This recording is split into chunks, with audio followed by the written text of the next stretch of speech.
Oh my god, hi guys, it's been a while. I'm so sorry. This week has been really slow. Well, this week and last week. Twitch is about to also get kidnapped. But hello guys. We got COA today. COA's already kind of starting. Oh my god, it's Kuroshiro and Mellow. Let me actually reload this. We might be a little bit behind. Qualifiers, there are 7 teams. But yes, we have COA. We have NAEU today. Wait, can I get rid of the live stream? Hold on a second. It's a little in the way. Why is it tweaking, guys? Why is it tweaking? I don't know why it's doing that. Awkward. Anyways, well, hello Fishy, hello Tusky, Mango Soup, hello. How are you guys doing today? Let me see if I can fix this real fast. Today, I believe we have Omni. Hold on, let me actually double check. Can this go away? Can this go away? I don't want to see the chats. Let me actually pull it up because I did get to see it earlier. Sorry for the radio silence this week. I have been preparing for something that ended up happening last night.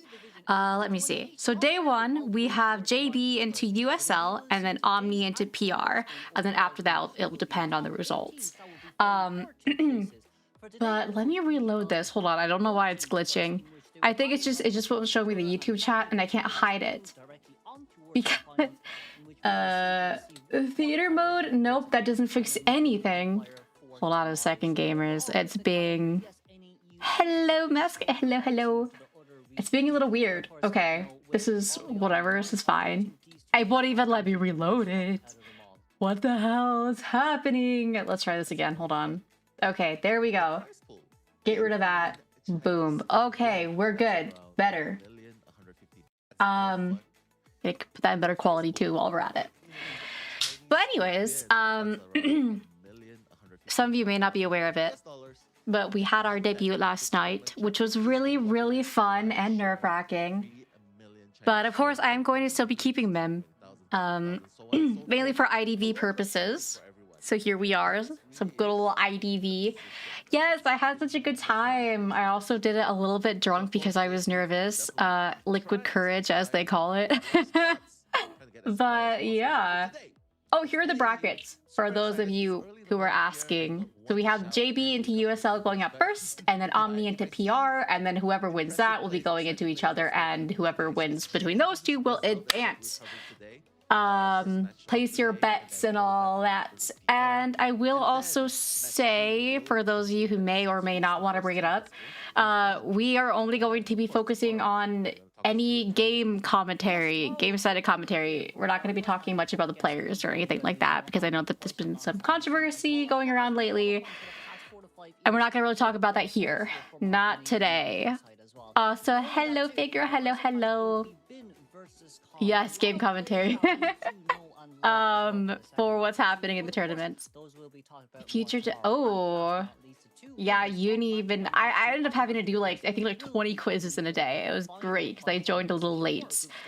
But yes, we have some new teams. Not all of them are new, but we have a couple of new teams, and we all. Oh, you mean the emotes? Yes, we have new emotes. Sorry, I thought you were talking about the teams. I'm very IDV brain rotted. Anything you say will be turned into IDV related. That's just how I am. And I did talk to Z's like about potentially doing per chance do commentary together, but I know he's a little worried right now with how the controversy is going. So doing some solo commentary. I did ask Rito if he wanted to join, but I think he's sleeping. But it's okay. As you guys know, I'm used to talking by myself. I'm used to talking all the time to myself, so it's totally fine. And I have a Celsius. No, I don't have any controversy. No. not quite. It's regarding a couple of teams, but we won't go into that. Yeah, B4U, the brand new team. Yeah, B4U stands for brand new. Yep, totally. But very excited. I don't think I've really heard of JB. I think they are relatively new here. Yeah, they're the underdog, guys. Trust. Let me drink some more a little bit. Link W and Saeed. So super excited to see what they are gonna be. Some the table today. Caffeine keep me going. Today is a very sleepy day because I've been doing so much regarding like recording, doing homework and all that. So today's been a very eepy day. USL I think is also relatively new, but they have some pretty high tier players. And we see that Mushin is on the team. Yeah, sleepy day. Maybe it's because of the weather shift is also part of it. I feel like it could definitely be part of it. Also, I'm unsure. Hold on, I gotta bring up OBS as well. Also, hello, Kenan Sar. For some reason, it's not showing up, so I'm gonna move the TikTok chat over here. Yeah, I mean, I'm super interested. That way I can actually see you guys. Representing NAEU, although he just came back from China. While talking. Oh my gosh, I've taken so... B5, my goats. Yeah, no, I feel you. Dude, a nap sounds so good today. Alright, there you go. Okay, I moved you guys to my other screen so I can see you a little more. But yeah, it's been an eventful week for me. Gonna be an eventful week next week. I'm gonna be a lot more busy. I did also try to apply for a part-time job in the meantime. Until I get disability figured out, because I do need more income. I do need more income.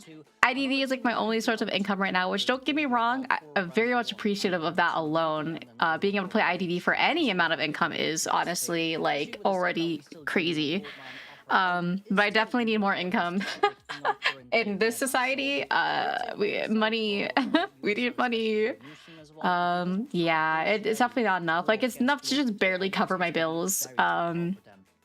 But with all the things that I have to do, and if I want anything extra, like, it's kind of hard. So, okay, now we connected to TikTok chat. Cool. It takes a while sometimes. We should be connected to YouTube as well, ideally. However, if I'm not, I will be yelled at later. Okay, no, we are connected to YouTube. We're good. I have like one thing that like connects like all chats together, so I don't have to like look at all of them separately, because that is 3 different things to look at. And I'd be like whipping my head around constantly. Okay, there we go. All right, you guys are combined. So hello, Shrimp. Hello. How have you guys been doing, by the way? I know I haven't seen you guys since like Tuesday. I've been kind of like locked in for yesterday, and I didn't want to mess with any of my settings because I was scared. But we're gonna go back to our regular schedule once everything kind of settles down here, which it will be Tuesdays, Wednesdays, and Thursdays. And Saturdays. And I do want to kind of integrate some more games aside from IDV over time. I hate school and I want to drop out. Hashtag low key. No, I feel you. I actually dropped one of my classes, one of my psychology classes, because it was pissing me off. I missed a singular assignment because my professor did not actually have it posted. Like, she literally posted it like a couple days before it was due. Well, she had it posted, but she didn't have it like where we could see it. And she made an announcement, but the announcement never went through for me. And then I was like, and it didn't appear under the homework tab either. So literally I saw it the day of when I was going through all my modules. And I was like, wait a second, this is literally due in an hour and I never got to see it. And I sent her an email, I'm like, hey, this never appeared under my homework tab, which is probably because she didn't actually post it until like right before. And I was like, hey, is it okay to like extend this like just like a couple hours or even a day? Because I didn't see this under my homework tab. And she's like, nope, you had several weeks to do it. And because of that, you can't do it anymore. And I'm just like, I literally, and I like looked back at the announcement that was literally a couple days ago. And I was like, there's no way. Also, sorry, I'm just yapping. But I did my calculations. Even if I got 100% on every other single assignment, it doesn't matter. I would still fail the class because of that single assignment. Even though it wasn't even like a crazy assignment, it was a single assignment. There's just not many assignments in that class. So I'm just like, I'm just gonna drop it. I don't even care if I have to spend the money on that class. I'm just dropping because I don't want that under my GPA, because I've never gotten lower than a B+ in any of my college classes. And I'm not going to get a D+ in this class because you wouldn't like Lantern! We're finally seeing a Lantern round 1? Yo, okay, sorry, I've been like yapping, but we have, so sorry, FO, Magician, Acrobat, and Lanternist, which is kind of like a unique team for round 1. We don't really get to see this when it comes to the global stage. So seeing this in NAEU, I'm not quite surprised to see it NAEU-wise, because we tend to be the teams that pull out something a little spicy. We also have a Pharaoh Lady band, which is quite interesting. I think that is definitely a preference band there. So I'm curious who we're going to see as the Hunter. I will say none of the bands necessarily give it away. I want to say it might not be an opera singer though. But yes, we finally get to see a Lanternist. We never really get to see it in like Japan or China, because when it comes to them, Lantern doesn't get played round 1, and she usually gets banned after round 1. So we never get to see it. Also, I heard that Antonio game didn't go too well. I was really excited to hear. I got woken up because I heard Z screaming. I actually said like several hours ahead of time before like we actually started playing for day 1 for Japan for COA. I was like, we're gonna so get an Antonio and trust he's at a 4K. Did a 4K by the way. But we did get an Antonio on Sacred Heart. Use Inso Antonio. He didn't do too well from what I heard. But anyone know who to ban in Mammoth rank? Depends. Do you mean who to ban for Survivor or who to ban for Hunter? Also, thank you, Chunky. Who is the artist? Let me actually find that artist for you. Oh, as Survivor? As Survivor, I would say typically your first ban would be Goatman, but if you also want to do it based off of who you're going to see more often, I would probably say QUist or Opera Singer. QUist slows down games, and I think he's someone that's very Survivor prone, so I would say maybe QUist. Goatman you might not see too much in Mammoth.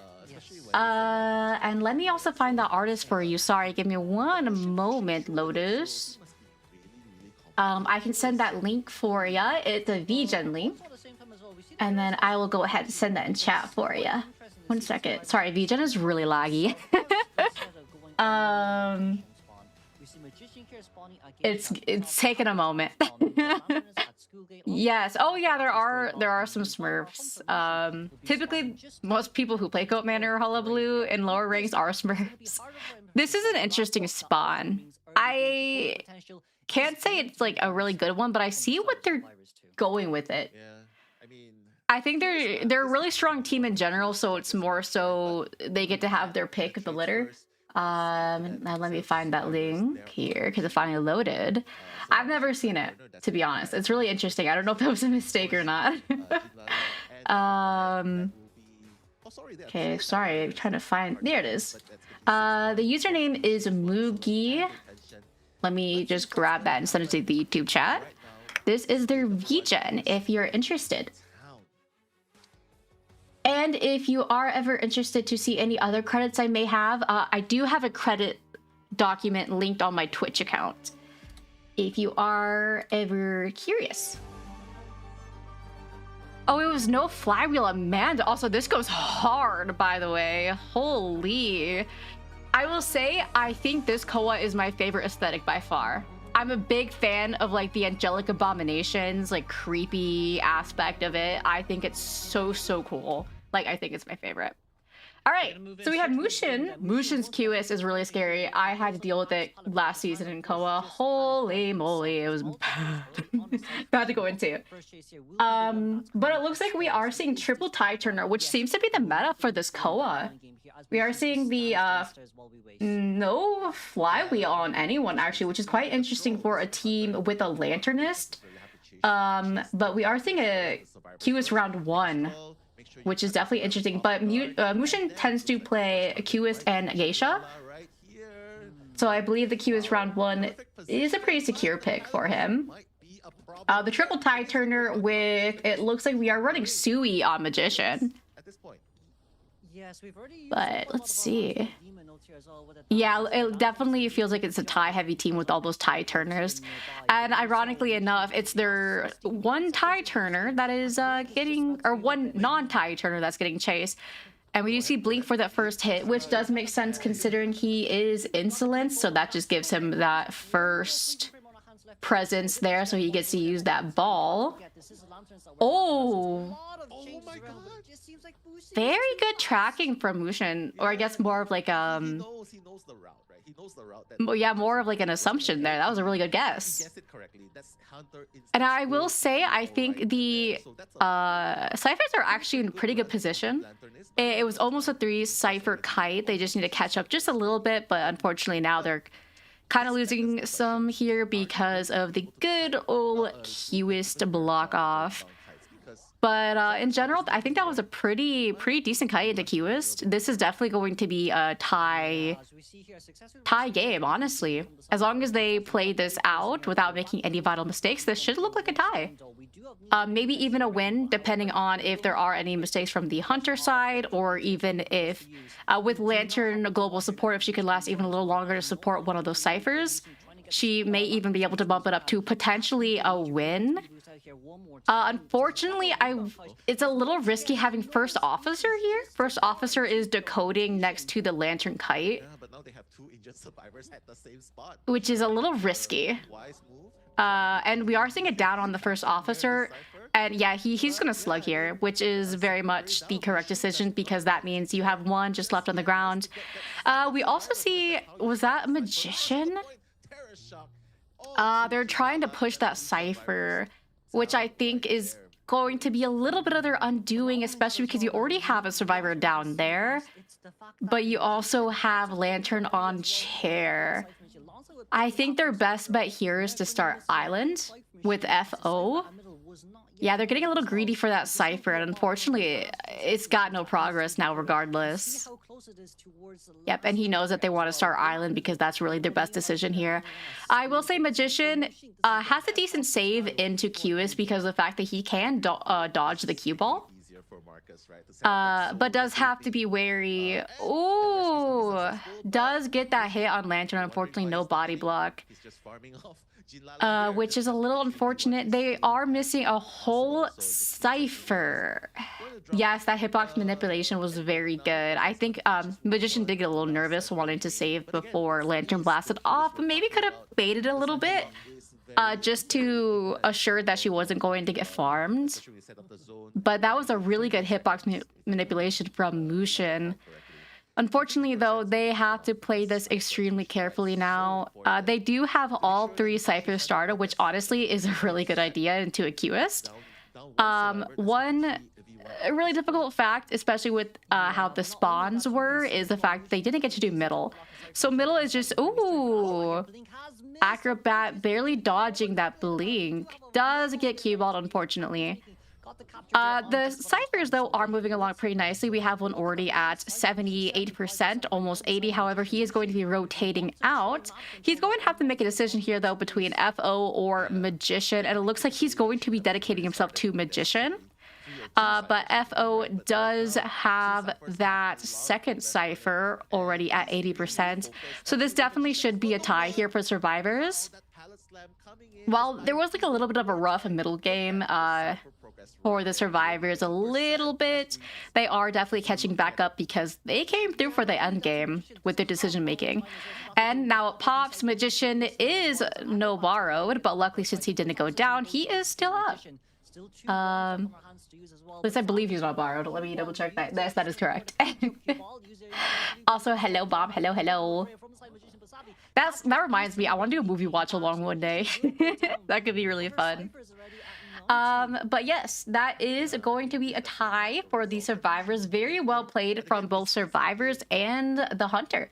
Honestly, it was a pretty standard, pretty straightforward game. The lantern lasted perfectly long enough to secure that tie, and their decision making at the end there to split all the ciphers was very well done. Slugging, you know, I think he kind of realized that he didn't have enough time to slug and try to check gates. Ooh, we got a movie website, you say. Oh ho ho. You tempt me. You tempt me. By the way, for those of you wink wink who were there last night, nudge nudge, what did you guys think? Definitely a different vibe, I feel like. A little different vibe than what you're used to. Hi, Soul. Yeah, he just kind of took the tie, which honestly, we're in a very tie meta. It's not like before where hunters will get wins round one every time because they play someone meta. It's not like that anymore. We're in tie meta right now. Everything's tie. If you make a mistake though, you probably lose. I think that's the way a game that's competitive should be. Now, people might disagree, but I think that's the way it should be. That was a good nothing for a 4-day FNAF stream or whatever you told him it was. What? I don't know what you're talking about. There was a lot of people, I will say that. I'm not used to like chat moving so fast, you know? I'm used to like addressing everyone in chat all the time as much as I can, so it was interesting. Hold on, I gotta sniff my nose thing real fast because my ear is being funky. Hold on. Oh!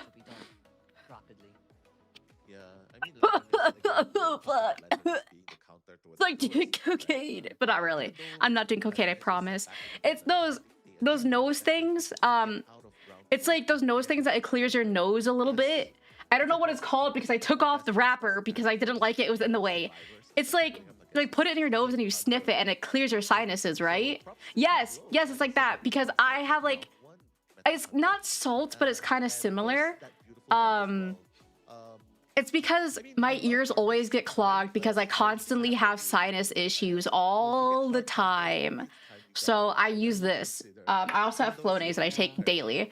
I always have sinus issues. It's awful. I could recommend you this, actually, Tusky. I just need to find the name. We just finished the first matchup, or well, the first matchup, first half. We finished round 1, which was Mushin as Qist into Survivors, Lantern, Acrobat, Magician, and FO, and they tied. Yes, Flonase. I have like 3 of them. Maybe you need ear tubes? What are those? I put a tube in my ear. I went to urgent care before because my ear always got clogged, and I was like, do I need to clean out? He's like, I don't know, there's nothing there. I think it's just what's behind your eardrums. And I'm like, what? What do I do? What do I do? So our first matchup that is going on right now, I believe, is GB into USL. USL Hunter went first into GB Survivors, and GB Hunter will be going next. They put a small drainage tube. Interesting. I'm not sticking a toothpick inside of any body part. Yeah, literally. They'll try to get me killed, dude. It's crazy. Can't spell Thai without QUIS. Okay. Can't spell Thai without QUIS. Amen. Also here are the results. And let me check if we have any The containment time is not any do we have a quiz? I don't think we have a quiz. not enough pressure on the other. Why do we do not have a quiz, guys? The team because like 27 seconds, 32 Awkward. everyone decoded No quizzes for us, I guess. By the way, for those of you who are curious about how many apples I have, because I know I mentioned it when I was on Z's stream the other day. Hold on, let me get it for you. Whoop. Oops. We have 166,284 echoes. Not echoes. I wish. Apples, not echoes. I wish I had that many echoes. Big thank you, by the way, tonight from Z's chat, who taught me up. And I was able to pull for Cordy a little bit. Unfortunately, did not get her. We are 116 pulls in. I got nothing. Probably not gonna get her early. Game hates me, as we all know. Also, apparently we do not have any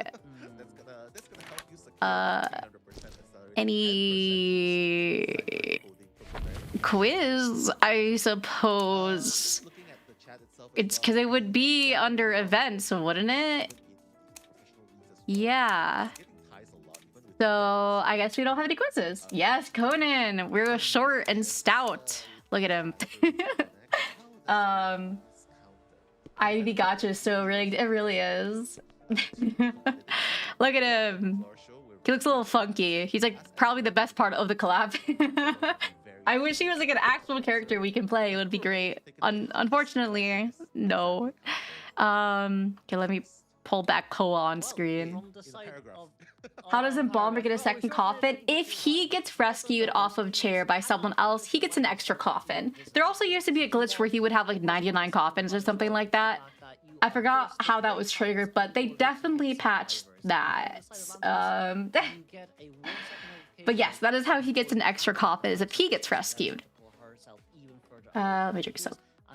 Okay, thank you very much. Sensei Kuro right there. Okay. 99 coffins of Ace Up on the Wall. 99 coffins. A small favor. What's up? Yeah, seeing a little Conan. Can we make a petition to have little girl get the Conan? But this opens up an opportunity, right? Wait, I didn't see the streak message. Not gonna lie, I don't know if I'll yap or help with the week. I'm gonna try to support on Twitter or somewhere else. Like, you queen. Thank you, Bob. I appreciate you. Also, thank you for the follow, Blade's #1 fan. I agree. I've been contemplating playing Fortnite just because of the skins. Trying not to. Magician and forward. Magician is a very solid. Oh my goodness. Don't buy the lily pad. Oh, okay. I love the lily pad so much. Isn't she a sugar glider? I love sugar gliders. They're one of my favorite animals ever. I used to have a couple sugar gliders. Yes, you like the goobers? They're so freaking cute, aren't they? Perfumer round 1. Interesting. We haven't really seen much perfumer in COA. Let me bother Z's real fast if Z's streaming, because I want to ask him if there's any quizzes going on. Is he streaming? He may not. Oh no, he's streaming. Yeah, he's streaming. But I guess he cut his ripper. I am so sorry. I'm so sorry. Yeah, wait, oh yeah, the Gravekeeper ban, Enchantress, Aeroplanist. This does make sense, and we are seeing another Acrobat. I believe we're going to see Tide Turner. Well, all of these characters are very viable to run Tide Turner. Hear me out. The only one not running Tide Turner is going to be forward. Hear me out. I'm gonna ask Z's chat if there's any quiz. the gold mine, so I do wonder from the side of USL what this gold mine actually is used for. We see here as well, right? Good luck learning it, Bomber. After her recent buff too. Yeah, imagine 4-tie. That would actually be crazy. Right after going back to your perfume, so up against Goldman. Ooh. Understandable. It's very easy to break over that cage as well. But even so, Ford is quite a surprise. I feel like maybe we want to try counter Saeed's Peddler, which could be a possibility, but you rarely see Peddler round one. Ooh, I pray it happens at least once where we have 4 tie turners. I wonder like what value you would get out of 4 tie turners. Just infinite ties. Breaking wheel. Ooh, I will say tie turner isn't too valuable into wheel though. But they can't really prepare into that anymore. Interesting. That is 2 minutes extra time. That is very true. I will say though, into wheel, it's kind of a hard bargain though, you know? Sorry, my throat was like dying, dude. One of those days, the weather. Yeah, it's very hard as well. Interesting. What are we watching? We are watching some COA. And I think my chat just disappeared on me. Hold on a second. I'm trying to find it. There we go. Okay. Disappeared for a second, but I got it back. We're good. We're good. We are watching the NAEU COA qualifiers. We are still on the first round, but we're going into the second half here, where we have the GB Hunter going into USL. So very, very interesting. First half ended in a tie. We saw Mushin's Hunter, Mushin's Qist, go into the GB Survivors, and they got a tie. It's the weather. Yes, it is. All right, we are only seeing 1 tie turner, actually, and we are seeing the triple audience effect, which I will say is a little curious that they are all running audience effect right now, besides the forward, of course, mainly because audience effect did get smacked. Now, don't get me wrong, it's not bad anymore. It's not bad. It's just not nearly as good as it used to be. There's not as much play around it anymore, unfortunately. It's more so banking on if your first survivor cannot last 300%, then you get that little bit of boost to catch you back up.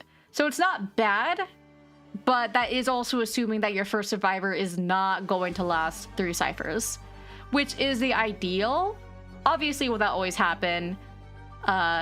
Yes, no, really depends. Yeah, we only saw 1 tie turner, and it's on Perfumer of all people, which is interesting.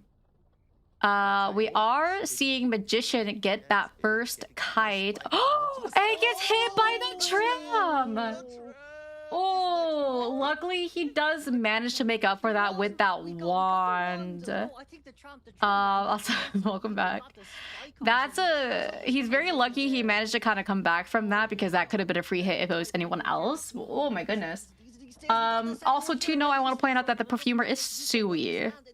But ooh, that Magician risking it, that's for sure. For those of you wondering, every single time you force the breaking wheel into human form and going back to breaking wheel again form, that's buying a lot of time already. So now, all right, the Magician so far has a pretty solid kite. We are seeing forward here for maybe a little early support, which wheel is very weak to early support here. Beautiful wand buying some distance there and blocking his way. Does get trapped and blinked down, but we do see forward here potentially for a balloon stun, but he is going into wheel form, so it's a little risky to try and do. Once breaking wheel does get that presence, support against him is definitely a lot riskier and a lot more difficult. I will say wheel is someone who is very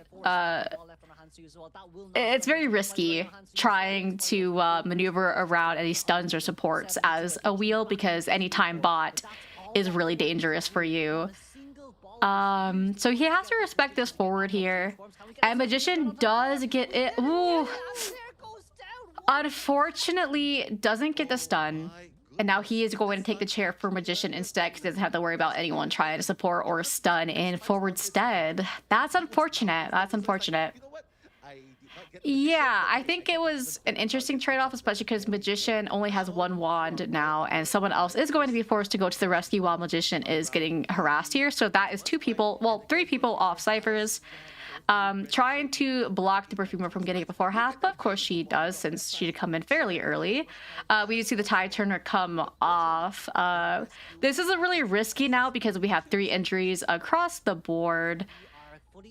They still do have that audience for now if someone were to get chaired. He is swapping to the Magician here, which is, I would say honestly is a very fair decision because trying to catch that forward as a breaking wheel is going to be really difficult at this point.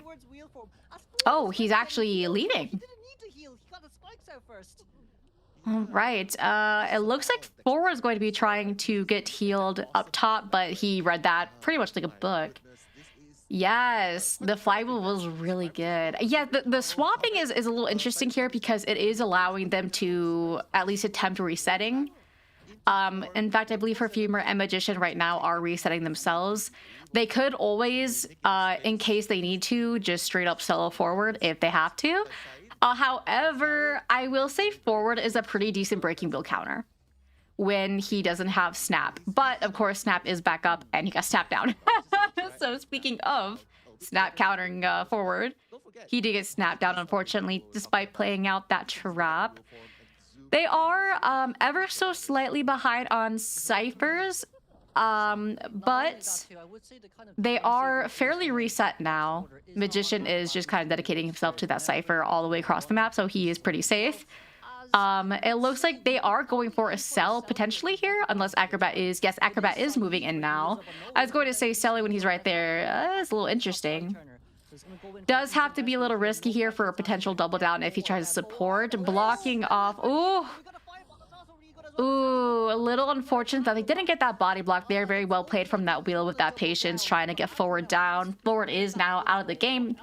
But they do have 3 survivors on the board and only 1 cipher to go. And their ciphers are beautifully placed. They are on 3 corners of the map. Perfumer dropping into basement is a very interesting call. He does get the read that that's exactly where she went, though. And utilizing the stairs in her favor, trying to avoid that full presence. Unfortunately, it does take a hit because of the trap. And having to leave because of basement being right there. Going back for the Acrobat, I will say, because of the fact that we are seeing a lot of injuries around the board, if Acrobat goes down, this is going to be really difficult for them.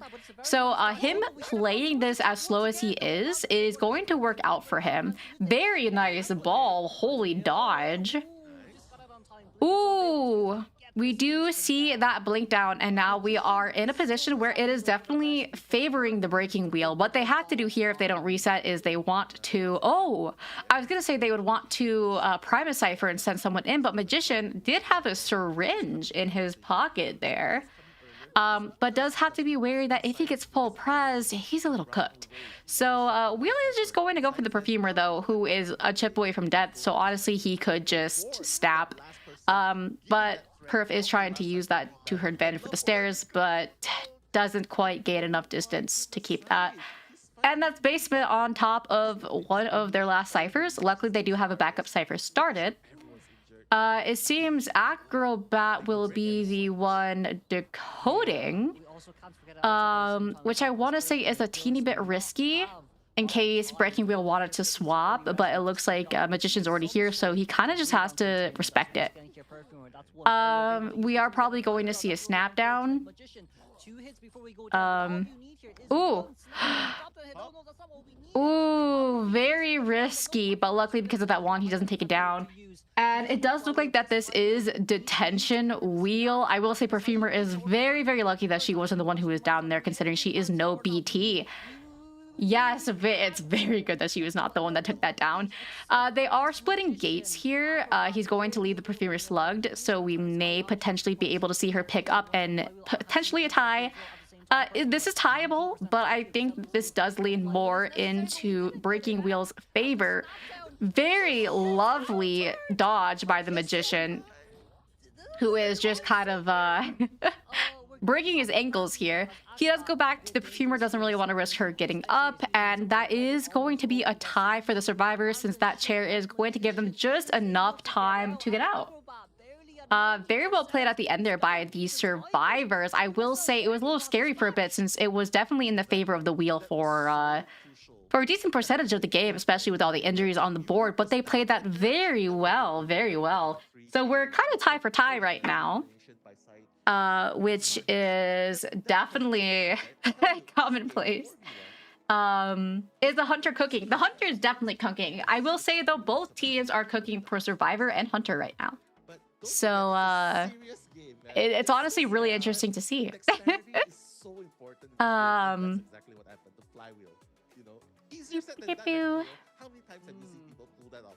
one of my genmates is being so sweet. I'll respond. Okay, I want to get the full attention by what I do.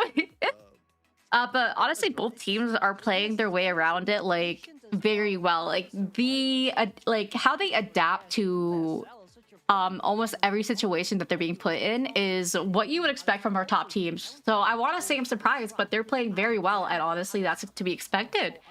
It's just lovely to see, honestly, because I think it also goes to show that our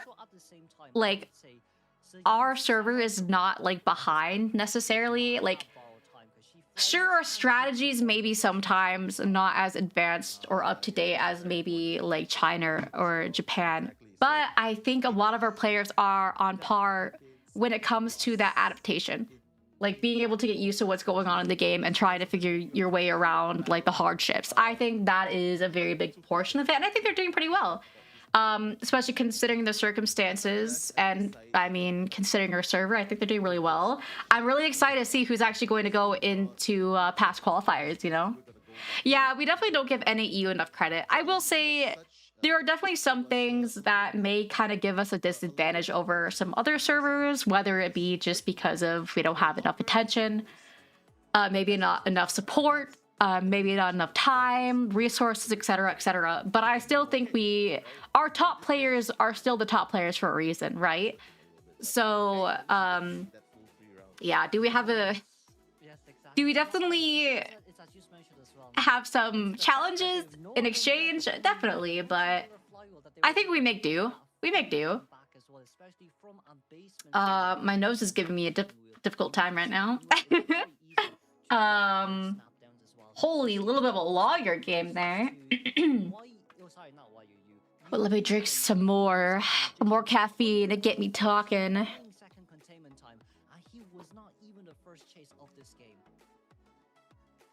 Yeah, I think we're starting to close that gap slowly but surely. I think it helps a lot too that we have more players, because like several years ago when basically all we had was B4U on like the very top, we didn't have many people. We didn't have much like diversity in teams or anything like that. Like we have a lot of old gen players that we see in these teams, but we didn't have as many formulated teams professionally or competitively as we do now. We have a lot more. We have a much bigger player base and more people who are taking comp seriously. And you can also see that in rank every day too, because like it used to be like when you get to a certain point, like Alicorn, you get insta queues because there's not as many survivors anymore to hunter because most people just kind of stop or whatever. Like we have more people trying to like climb and trying to cook, you know? We're locking in, so to say. I also... Oh, we had a little bit of highlights here. For some reason, I thought they were going to play Go... No way!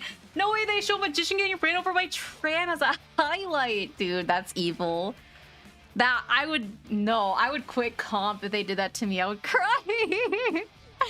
I know the team was like clenching seeing that happen. Like, oh no! The jam! Yeah, if I got clipped, I would actually like... Bro, that's so going on TikTok! Cooked, actually. That forward... Oh, wait, no. He got trapped is what happened. Holy reaction. I didn't even notice it the first time. Holy reaction time. Sheesh. What happens when you have 10 MS or something? I don't know. I doubt it. I don't think they're... Wait, yes, they are in Japan. Japan right now, aren't they? No. You don't go to Japan until you get through qualifiers, I think. Yes. Correct. I believe. Yes, I think I'm right about that. After qualifiers, the two teams get to go to Japan. Top 8 just gets to duke it out in the meantime.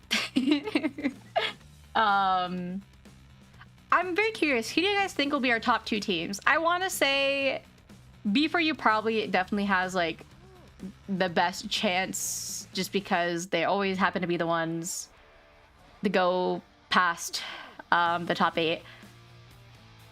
But I really do want to see some more teams. But yeah, our reputation as a community is definitely, and also, oh yeah, Wi-Fi, the ping, the crashing, but also again, as you mentioned, our community unfortunately has some. There are some things that happen in our community that unfortunately kind of hold us back a little bit on a global stage, but. Netsy's paying. They could pay for ATs. I'm sure they have enough money. Will they? No. No. Yeah, we're definitely improving as a server for sure, 100%. Are we like quite there yet on the very tippy top like some other servers? Maybe not, but I think we're definitely climbing up. I'm hoping that Bin qualifies. I kind of hope so. Regarding the whole situation, it's definitely interesting. Definitely not going to talk about it right now. I'm sure many of you are aware. But yeah, we love good eggs. I just want to also see some team diversity. It feels like it's always the same teams we see all the time too, you know? And I'm not going to necessarily say that's like an issue per se, but I think it would be nice too. I think it's always nice to see something new, see something fresh, right? Always rooting for the underdogs. They're still big, greedy operation. Hi, Blurp. It's true. Big and greedy.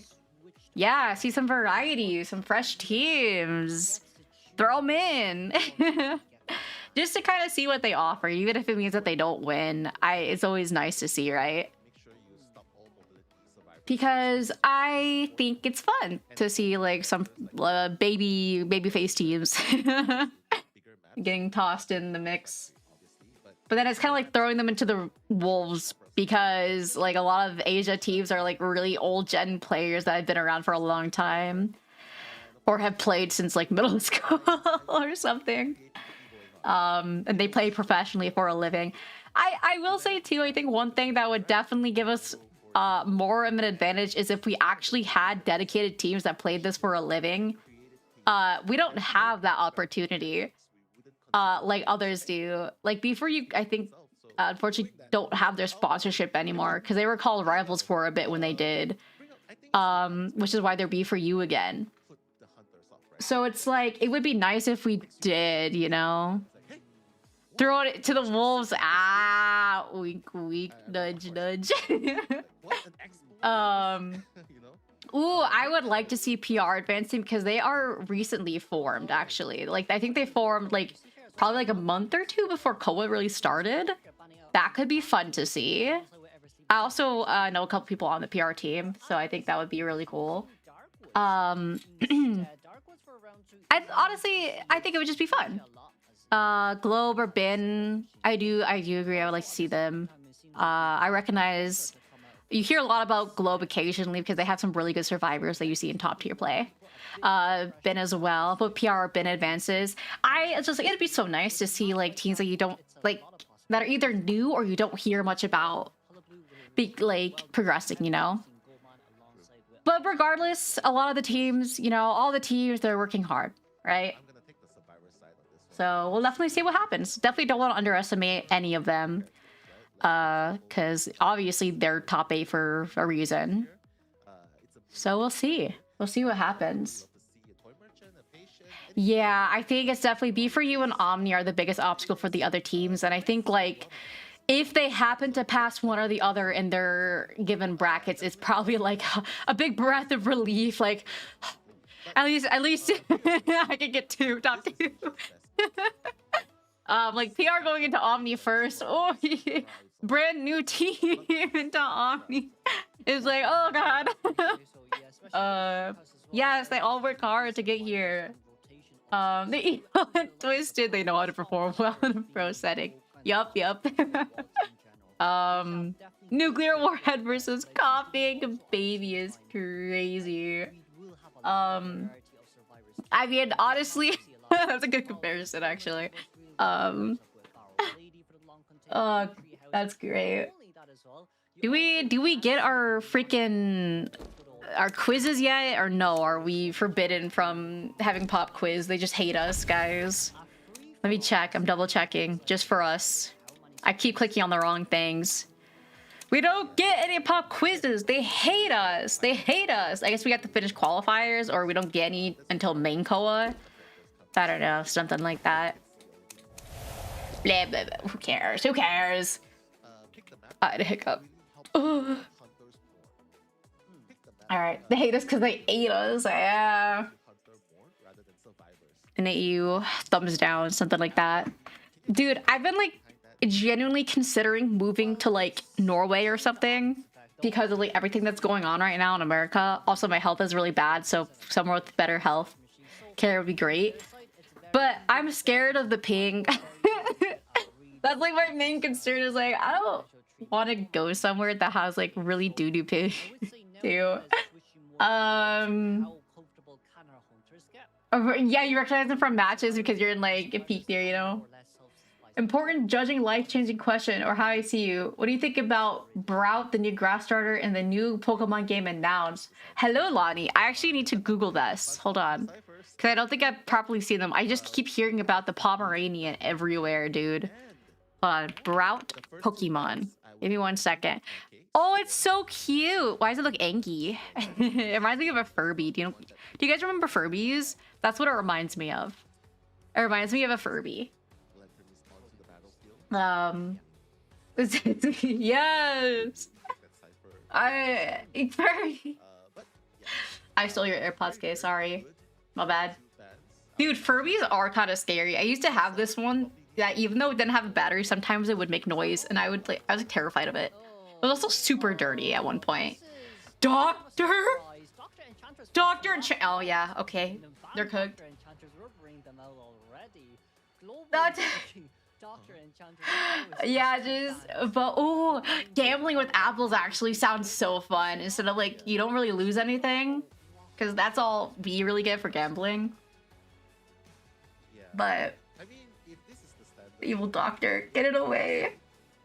Maybe the type secretly have a gremlin. Yeah, it's my cat actually. if the Doctor and Enchantress have them, I think You compliment the green bird. It's cute. My only wish is that they don't like suddenly make all of them like bipedal and give them like an emo cut like what they did to Rowlet.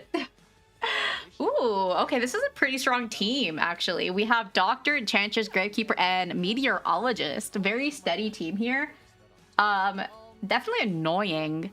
Lots of losses to sustain, plus Enchantress of course. Please, Game Freak, bark at chat. That's me, guys. I'm actually the new Pokemon, so I can bark. My dad probably heard me, by the way, and that's totally okay. He already knows that I'm like clinically insane, so it doesn't matter. But yeah.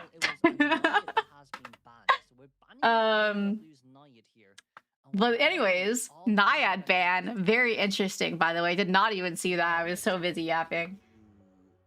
But this is gonna be interesting. By the way, guys, I want to start doing more IDV content outside of rank. I should. You know what we should do?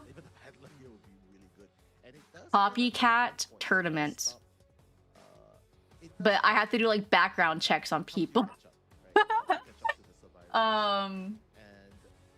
You know, like background checks on people so people don't just suddenly say slurs in the middle of copycat.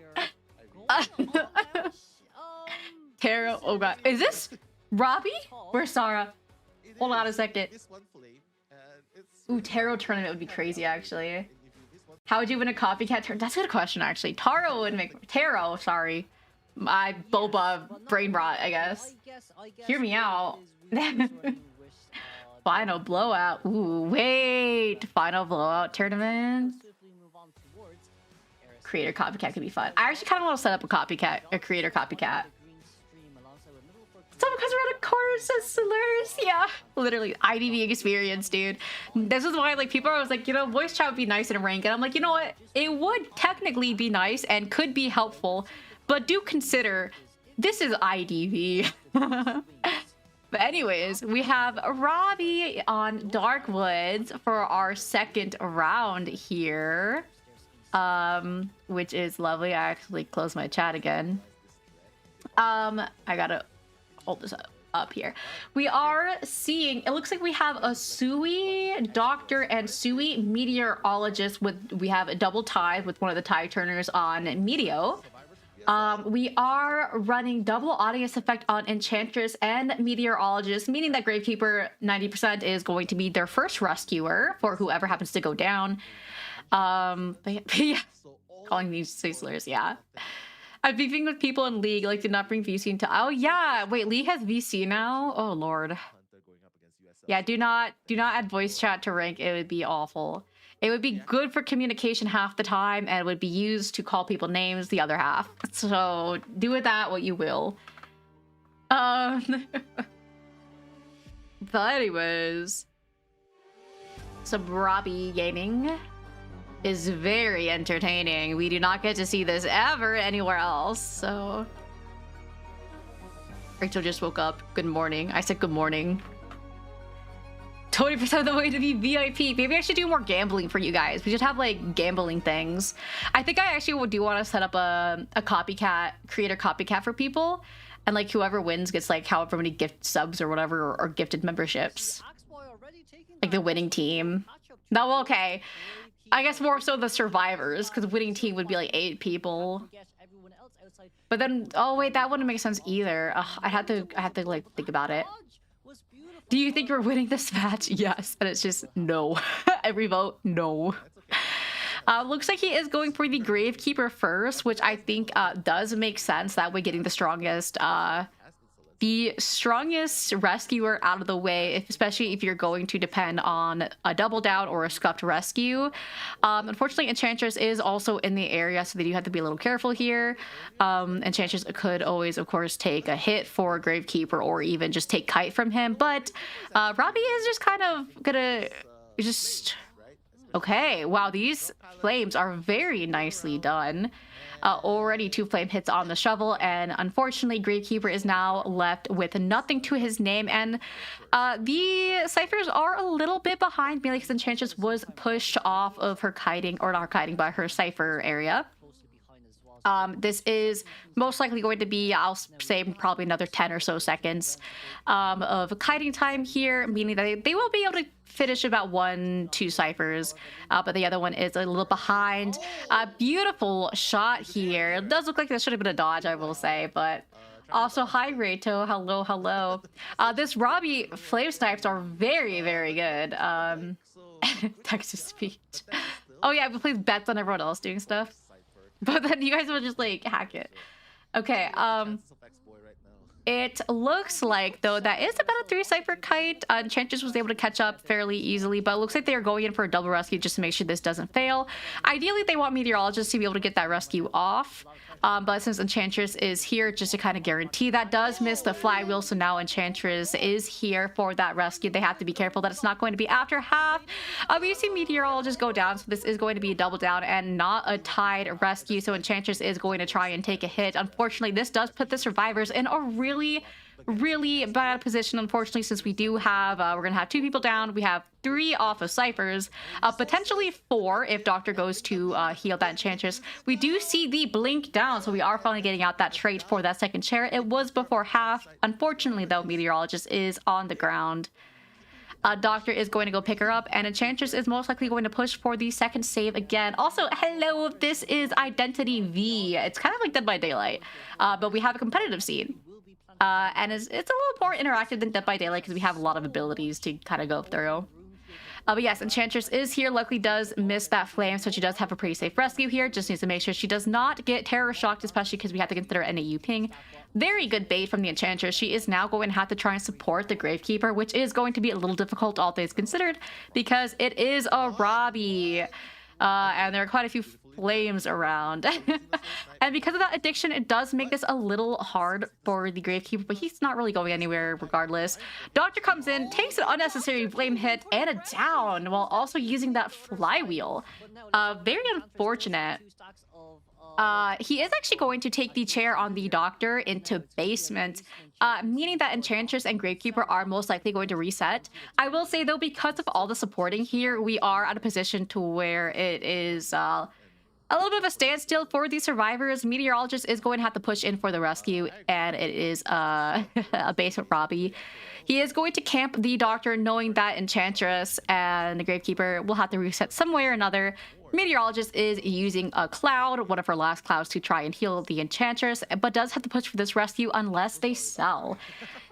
Which they may always just kind of sell the Doctor. However, I don't think that is necessarily worth it, but I don't think they have a choice in the matter because Meteorologist is a little pushed out here, and trying to get into basement to a Robbie is very dangerous. She would have had to come far earlier. I believe they are forced to sell here, so it looks like Doctor is going to be sold first chair. Enchantress and Gravekeeper are resetting. However, I think he kind of has a feeling of where they are right now. Meteor will be pushing for that rescue. Does she make it? We will find out the hard way. Gravekeeper is not quite healed. Oh, but they do get that rescue on the Doctor just barely in time. That is actually game-changing for the survivors. However, Gravekeeper is dead on chair. Doctor will have to reset herself once that tide turner is over. Does barely dodge the flame, but takes it down regardless. So we are going to see Gravekeeper dead on chair here, and once that tide turner is over, they are going to reset. They do have a decent amount of progress spread around the map here. They do need to, however, start cleaning up and catching up on those ciphers entirely, but everyone is at full health right now for the remaining survivors. We are going to see Robbie trying to look around middle here. He may or may not see Meteorologist, who is moving closer into the corner. It looks like he is going to chase down the Meteor, who only has a partial bottle left. Deciding not to actually go for her. He most likely wants to get the Doctor out of the game to confirm a tie at bare minimum. Do not nerf Robbie. Yes, this is also true. Doctor does not have borrowed time, and holy flame hit! I didn't even see it. Very good snipe from that Robbie. Doctor is most likely going to go down really soon here, but luckily because of the apple juice, she does get a little bit more in her. Ciphers are moving along, but we have to consider that she does not have borrowed time, so once she is down unless Enchantress could support. And we are seeing that blink down, so she is down for the count. And even if she had borrowed, it would not have mattered because the cipher is only at 80% at time of down. And Enchantress is going to try and push a little bit, but there's no way she can get that stun in time. So they are positioning for the end game here. He does go for that Meteorologist, who is definitely going to be the easiest chase here. Unfortunately, as well, Dungeon is not on this side of the map as it is in Animal Shack. But he is going to chase the Meteorologist, which will be our first 3K of the game here if we do see that 3K. With that flywheel, she does manage to get that rope jump. However, she does not have any more resources to her name. And again, she still has to make it all the way to the other side of the map. Pre-dropping those pallets, a very good idea. She is going to be trying to make it... But unfortunately, there is nothing to her name, so she does go down here. That is going to be our first 3K on Robbie. Very, very well played from that Robbie. I will say with the supporting, they did unfortunately fall behind on decoding, despite trying to catch it back up later. They were just a little too far behind in that mid-game, but that was very well done. They did almost pull that back for a tie. Oh my goodness. You don't often see Robbie played in COA, and you especially don't see him get a 3K.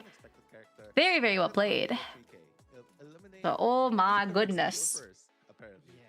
Sorry, I'm like yapping the whole time.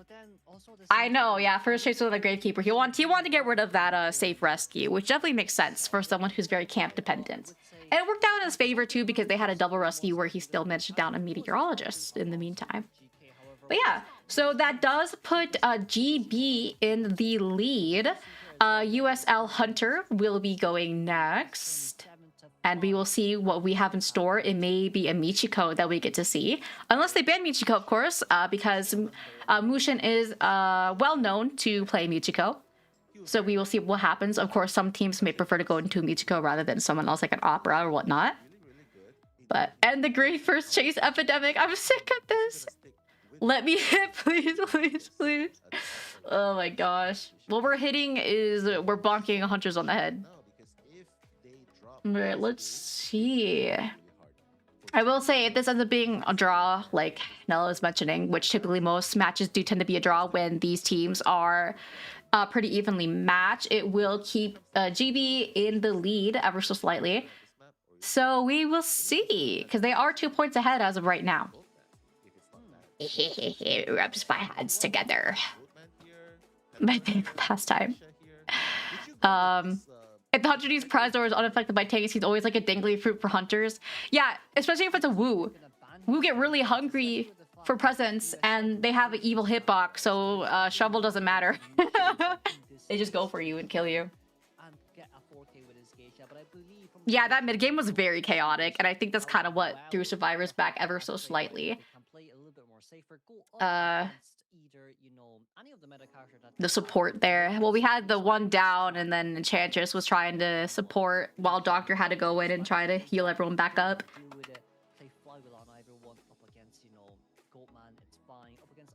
Yeah, but the one thing with also to try to rotate into a Wu, if he teleports directly on top of you, you're kind of forced to take a hit either with yourself or with your shovel, and you just have to make that decision. It's like a lose-lose, technically. You're gonna lose one way or another. That's why I honestly hate taking first. Like, if there's one person I hate taking first chase against as a Gravekeeper, it's a Wu, because there's nothing you can do to react in time.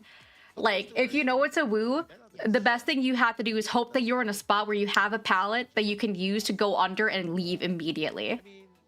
Yeah, but first Prez, if he's going for you, you're not gonna have the bell anyways.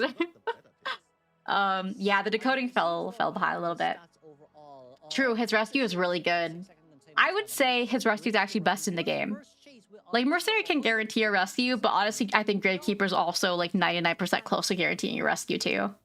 The 1% is if it's like a Naiad and you're not patient or you don't go in fast enough, or if you risk a Terror Shock and you get Terror Shock, and at that point, it's your fault because you literally have half a second rescue. And trust me, I've gotten Terror Shocked as Gravekeeper. Like, it happened last time we went to a Joseph. He swung just as I touched the chair. It's like he just smelled me going for the rescue. He was like, yep, you're getting hit, buddy. It was crazy timing. I'm like, there's no way you timed that like as I was touching the chair. And I couldn't react either because my ping isn't that low where I can actually react to it. Yeah, he guarantees a lot in the chip meta, especially he guarantees. Because a lot of people can kind of go into it still. Now, there are still characters that are kind of rough to go into because either they have crazy hitboxes, slash are hard to react to, like Naiad. I think, honestly, Bonbon's worst matchups are the people that force his hands, which is like Naiad and Bonbon. Mainly Naiad. Mainly because Naiad, you have to make a decision where you have to go in early to pop your shovel. Also, hello, Daddy. Hello. I forgot to take my supplements again. Oh, my goodness. Also, I realized I should probably pull up my YouTube as well because I keep forgetting that I should probably hold that open. How do I go to my live? I gotta go find it. Whoop, I should keep that open just in case. So, like, especially for any tech difficulties. There we go. Please take your supplements, Reito. Oh my goodness. Alright, so we see Mushin, USL Mushin as our hunter going up next. We are actually seeing an Ivy ban. So I will say potentially we may see the Michiko. And honestly, I think this is going to be a very fair assumption, especially because we're seeing Aeroplane is picked first, who is a very fair pick. However, Michiko can counter. However, we are also seeing a Novelist, and as we know, Michiko is pretty weak to pallet stuns. Oh my gosh, they all know IDD. That makes sense. IDD probably has one of the most like queer fandoms ever, and I'm here for what? Prisoner, journalist, Novelist, and Arrow. I will say this isn't necessarily a team that Michiko will struggle entirely in. Yes, all vitamins affect your hair, your nails, your skin, etc. Especially vitamin D, vitamin B12, etc. But yeah. Yeah, iron. Yep, I have very high B12. Fun fact, it's like extremely high. I don't know why. No one knows why, but because it's not an issue, we're just like whatever. Anyways. Yeah, low vitamin D and B12. Low iron affects like everything. Really? It happens all with EDS? Interesting. Arrow just like me for real. Wait, we have Aeroplanus and Luca. That's a ship that people enjoy, right? That people are like, oh my god, there are some enjoyers right now who are going crazy, okay? I can just smell it, I can feel it in my bones. My ear is not popping again. I gotta take my nose drugs. Please don't baby TikTok, I'm just kidding. I am just kidding. I'm not actually doing anything, okay? I promise. I promise I'm not like that. Oh. The decoding might not be the fastest, and you will see a lot of instances where characters can still win with 4 nose. remaining. No, I'm not talking about that one. Regardless if people enjoy it or not. No way, Bingo. Right now, I love my boy Luca right there. I mean, I made him back during the days before his rework. Very curious that we're seeing Luca. We're actually going to be seeing the Goat Man. We're not going to be seeing the Michiko. Which I will say is fair, mainly because you have to worry about eating those pallets as a Michiko. Michiko's, two of her biggest haters are Alice and Orpheus. So that does kind of check out, but it's a little surprising not seeing that Michiko. Then again, she is not as meta as Goatman is, but it definitely depends on Mushin's comfortability with Goatman here. I unfortunately have not, fortunately or unfortunately, have not seen his Goatman yet. So I'm very curious how this is gonna go. Boo, boring. That's crazy. Arrow could clock him easily, you're right. This is a very interesting spot. NCT mentioned. Hold on, is that the NCT I think it is? I forgot some of their songs. It's been so long. Oh my gosh. Whatever. But very interesting spawn. But it is gonna somewhat protect Luca, however, because it's Darkwoods, honestly, Goatman's gonna be able to kind of beeline for middle here, regardless of what he spawns. But also blocking off that cottage, which would be the best kiting spot for anyone who gets chased here. Most likely going to head for that Luca first, get him out of the way so they don't have the decoder. I will say their decoding overall is not that slow across the team. Journalist is the only one with the decoding debuff, aside from Novelist, who gets it for the later half of the survivors, or for the ciphers. But Journalist only has a debuff once she starts using those Orpheus, or Orphi, whatever the multitude of Orpheus is. That is more of a growing debuff than a debuff she automatically gets. So we will see. Give me some food. Give me food. Share. We get to see Joseph Feet for anyone who's into that. Congratulations. I'm sure you're happy to see that. I call dibs on the gesture roll. That's my gesture. Dude, I was watching Cathartic earlier, and bro called himself an internet jester, and honestly, like, I kind of thought about it for a moment, and I'm like, that really does make sense. Streamers are just internet jesters. Oh, that sounds so good. All right, and we are seeing double tied. One on Journalist, one on Aeroplanus. Aeroplanus is running typical rescue build, as Journalist is running the flywheel tie turner. He does spot out that Aeroplanus first. Looks like he is going to be going for that Aeroplanus. Unfortunately, that is a very wide cage. But Aeroplanus, almost gets stuck on that. Do something silly now. No, you can't make me. That is unfortunately a bit of a fast down here, but I will say Aeroplanus is kind of an unlucky chase into Goatman. We are going to see Journalist immediately trying to rotate away from the chair just to buy a little bit of time, but does have to stay nearby so she doesn't get cut off early. And we also see Prisoner running Sui as well, but he did not get first chase as was expected. Journalist does take a chase instead of the Orpheus here, but she does guarantee the rescue, and he's just going to go back for that aeroplanist. Oh, peeking a little bit at the journalist, risking that a little bit, making sure she respects that, gets off the cipher.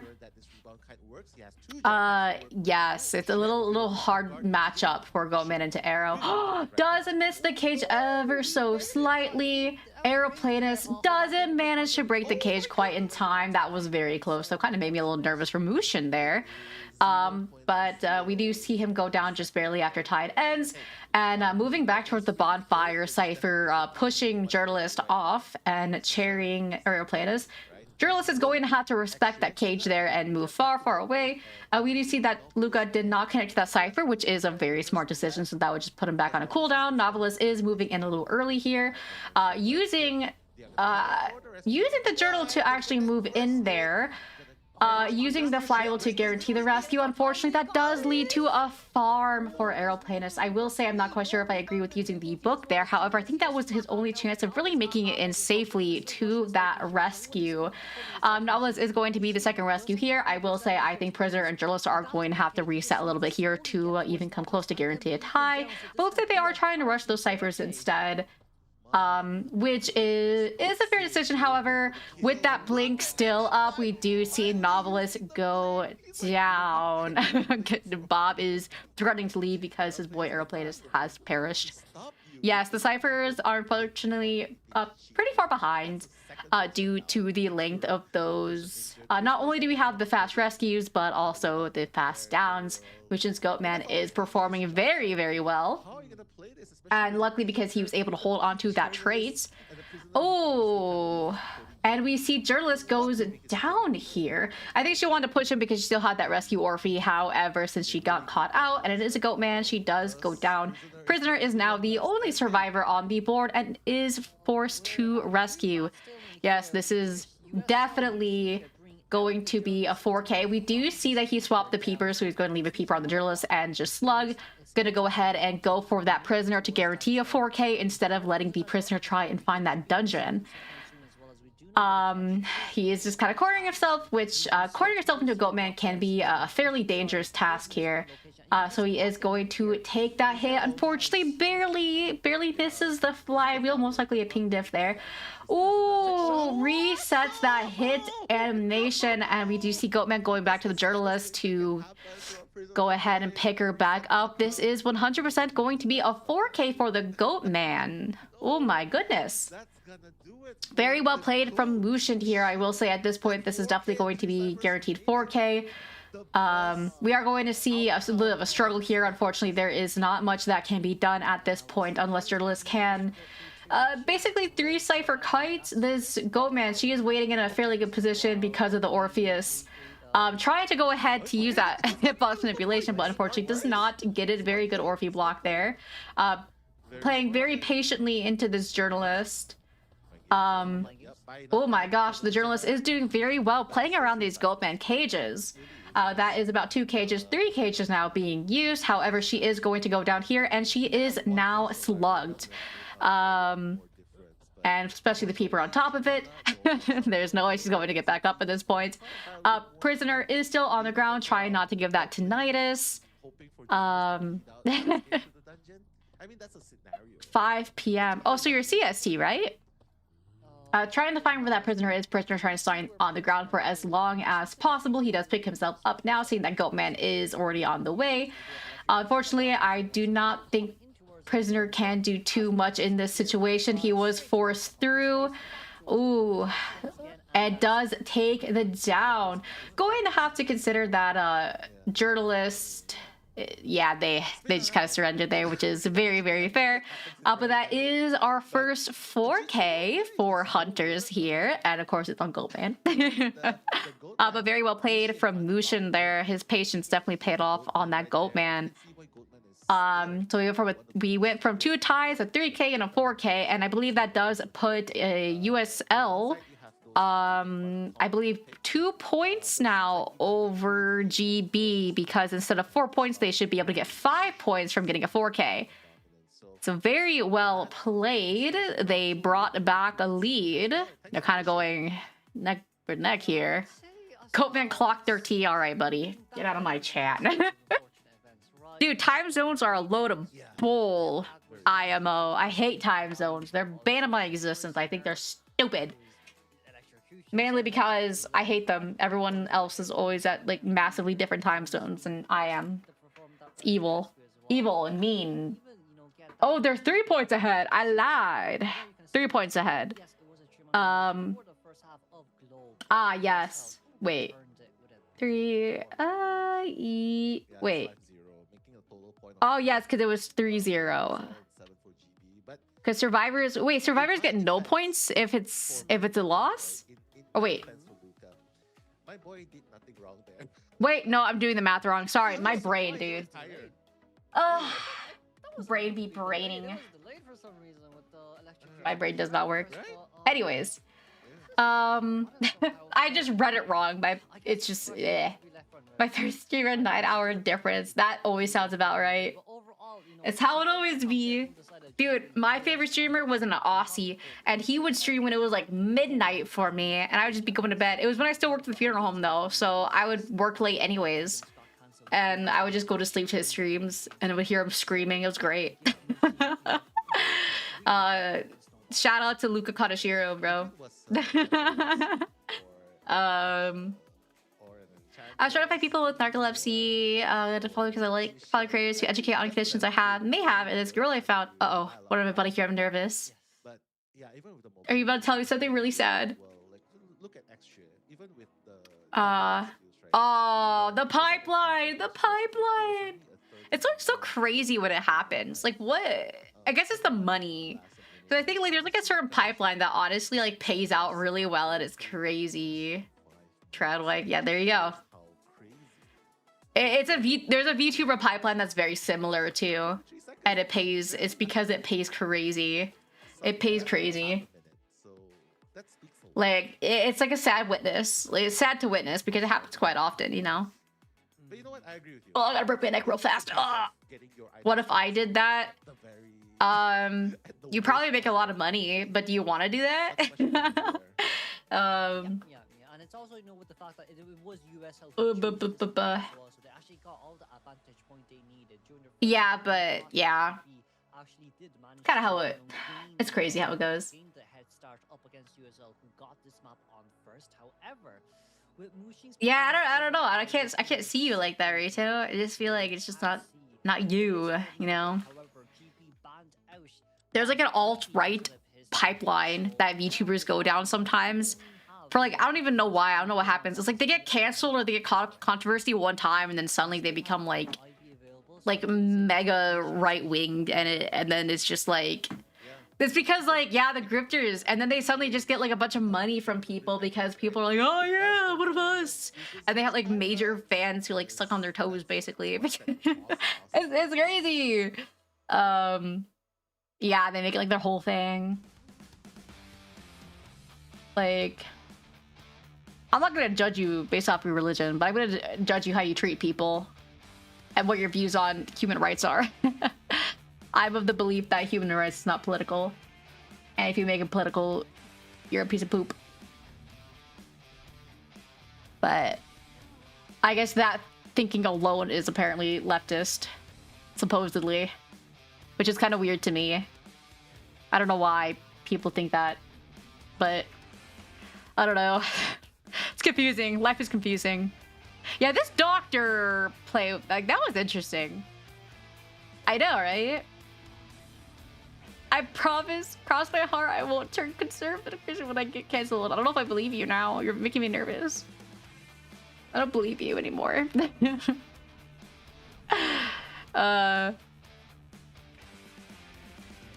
We're gonna see like Reito become like mega racist or something, and then we're just gonna have to cancel Reito and never address him again.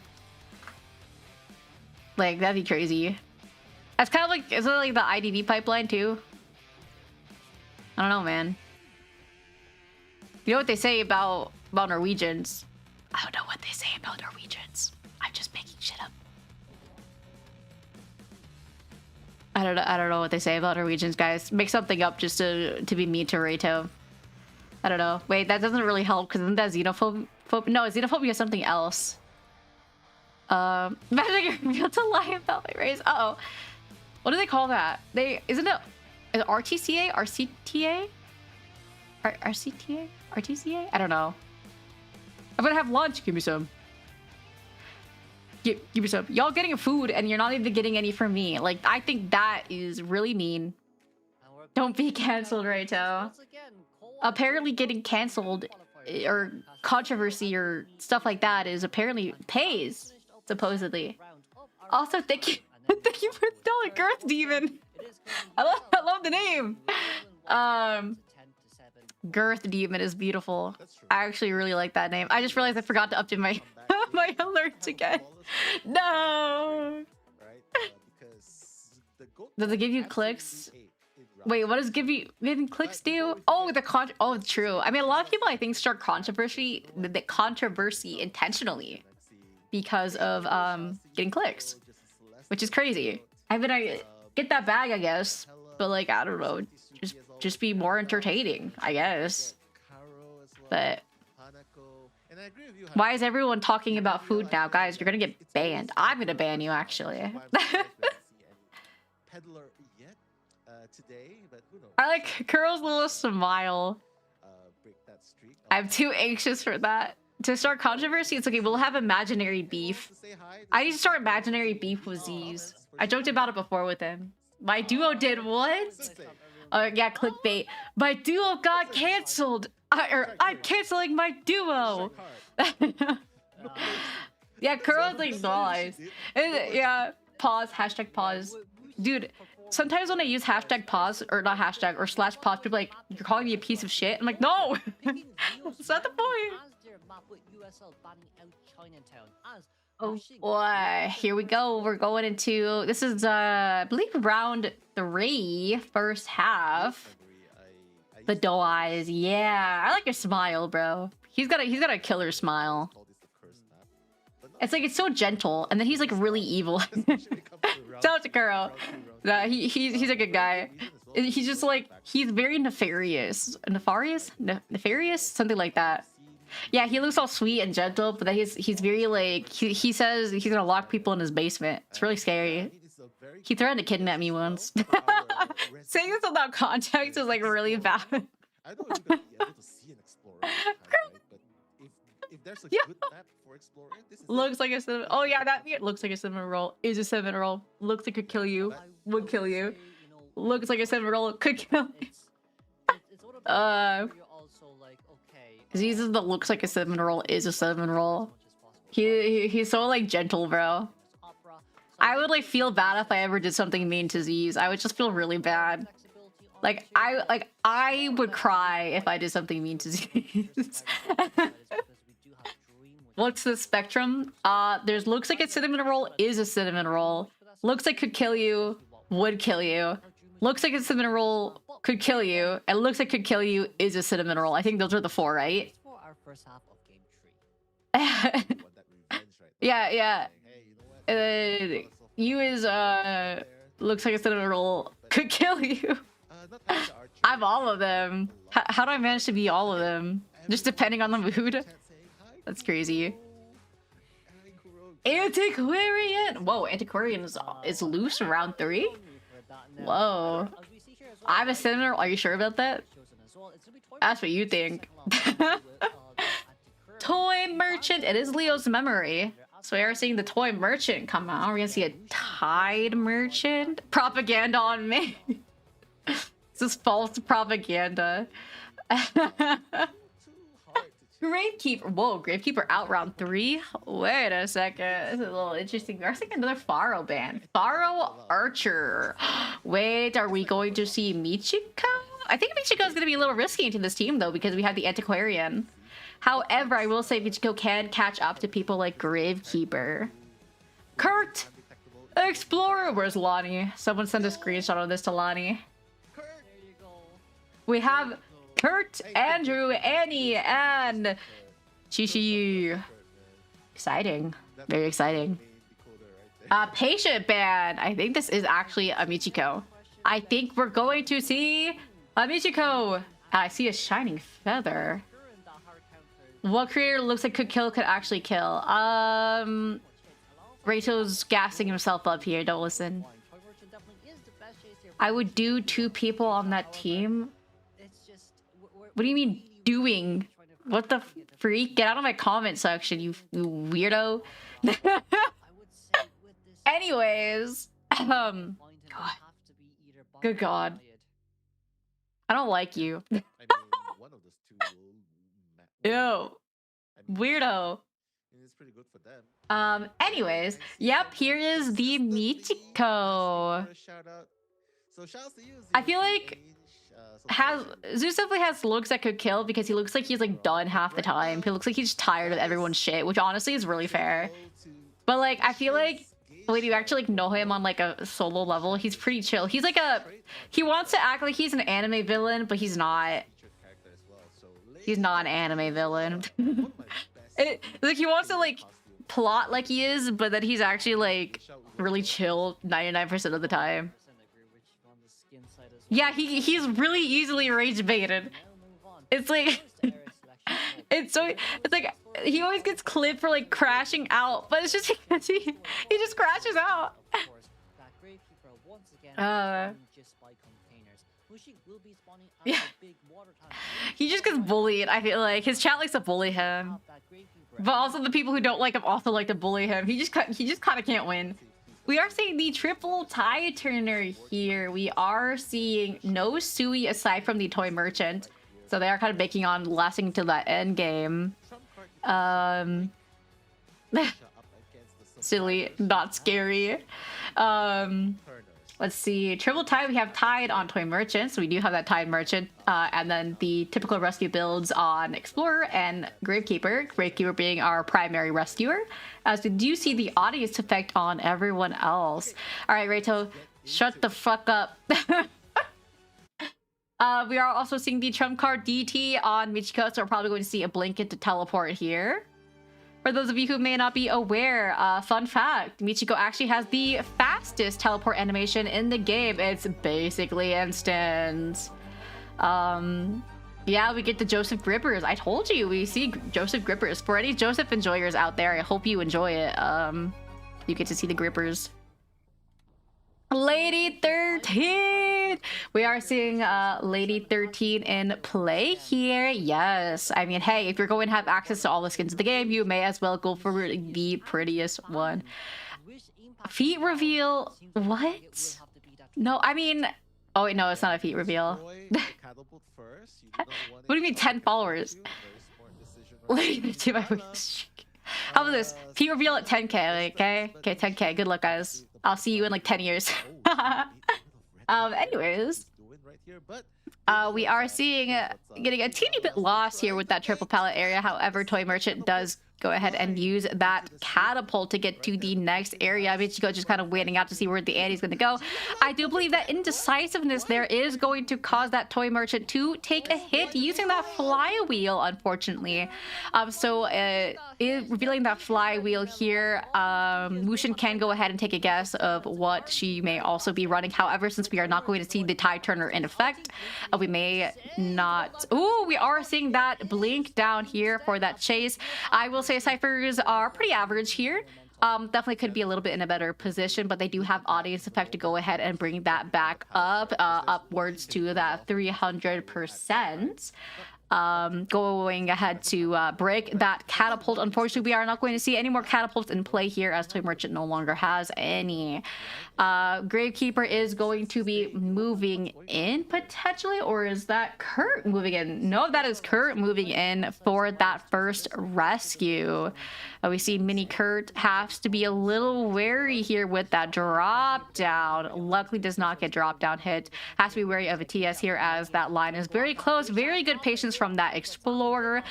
Barely before half, most likely at that 49 mark here. Trying to go for a little bit of a red light tricking, how toy merchant just decides to go on to the next kiting area. Ooh, flies right into the pallet and gets a pallet stun. Toy merchant trying to move into shack there, going to try and bait that god pallet a little bit, flying right past that pallet and getting the down on the toy merchant. Very well played. Oh, they're optimizing DM. I will say he kind of needs it, but I'm surprised they're doing it before some other skins. Yeah, the toy merchant went flying. And it wasn't even with a catapult. Alright, it looks like Auntie is getting a little spotted here, rocking that Biza skin. Hell yeah, love to see it. Gravekeeper is moving in here. Does see that Lady 13 is trying to proxy camp ever so slightly, so using that shovel to move in. Does again have to be wary about that drop down hit, trying to bait it. He does have to be a little wary here. He could honestly potentially just go for the rescue, which is exactly what he does. Does take barely just not a drop down hit and taking that hit to buy time a little bit for Toy Merchant. Unfortunately, she cannot leave this area as she does not have any more catapults. Antiquarian is coming in for that support here, trying to go ahead and go for that body block. However, she kind of just flies right by the Antiquarian and does get the down on Toy Merchant, who does take a trade, buys a couple of extra seconds here. Antiquarian does now have to be careful, but does take a hit. I will say survivors do need to stall some ciphers here so they can go ahead and reset. But looks like they have about 4 ciphers completed here, which is not a terrible position. However, they do need to be very careful. Michiko is beelining for that Gravekeeper, who still does have a shovel and a half here to his name. She is going to be looking for any wiggling ciphers. However, they are resetting, which is perfect decision. Does take that blink down while trying to prepare to use his shovels. Very unfortunate for the Gravekeeper, who does get immediately chaired. Very unfortunate. Also, hello Mocha, welcome in. I'm not a poodle. Don't struggle look like dogs trying to swim in air jail. They do. This is very true. This is very true. Antiquarian is going to have to move in, but has to be very careful since Michiko is trying to proxy camp. I will say the only way Antiquarian can get this rescue here is... Ooh, cancels.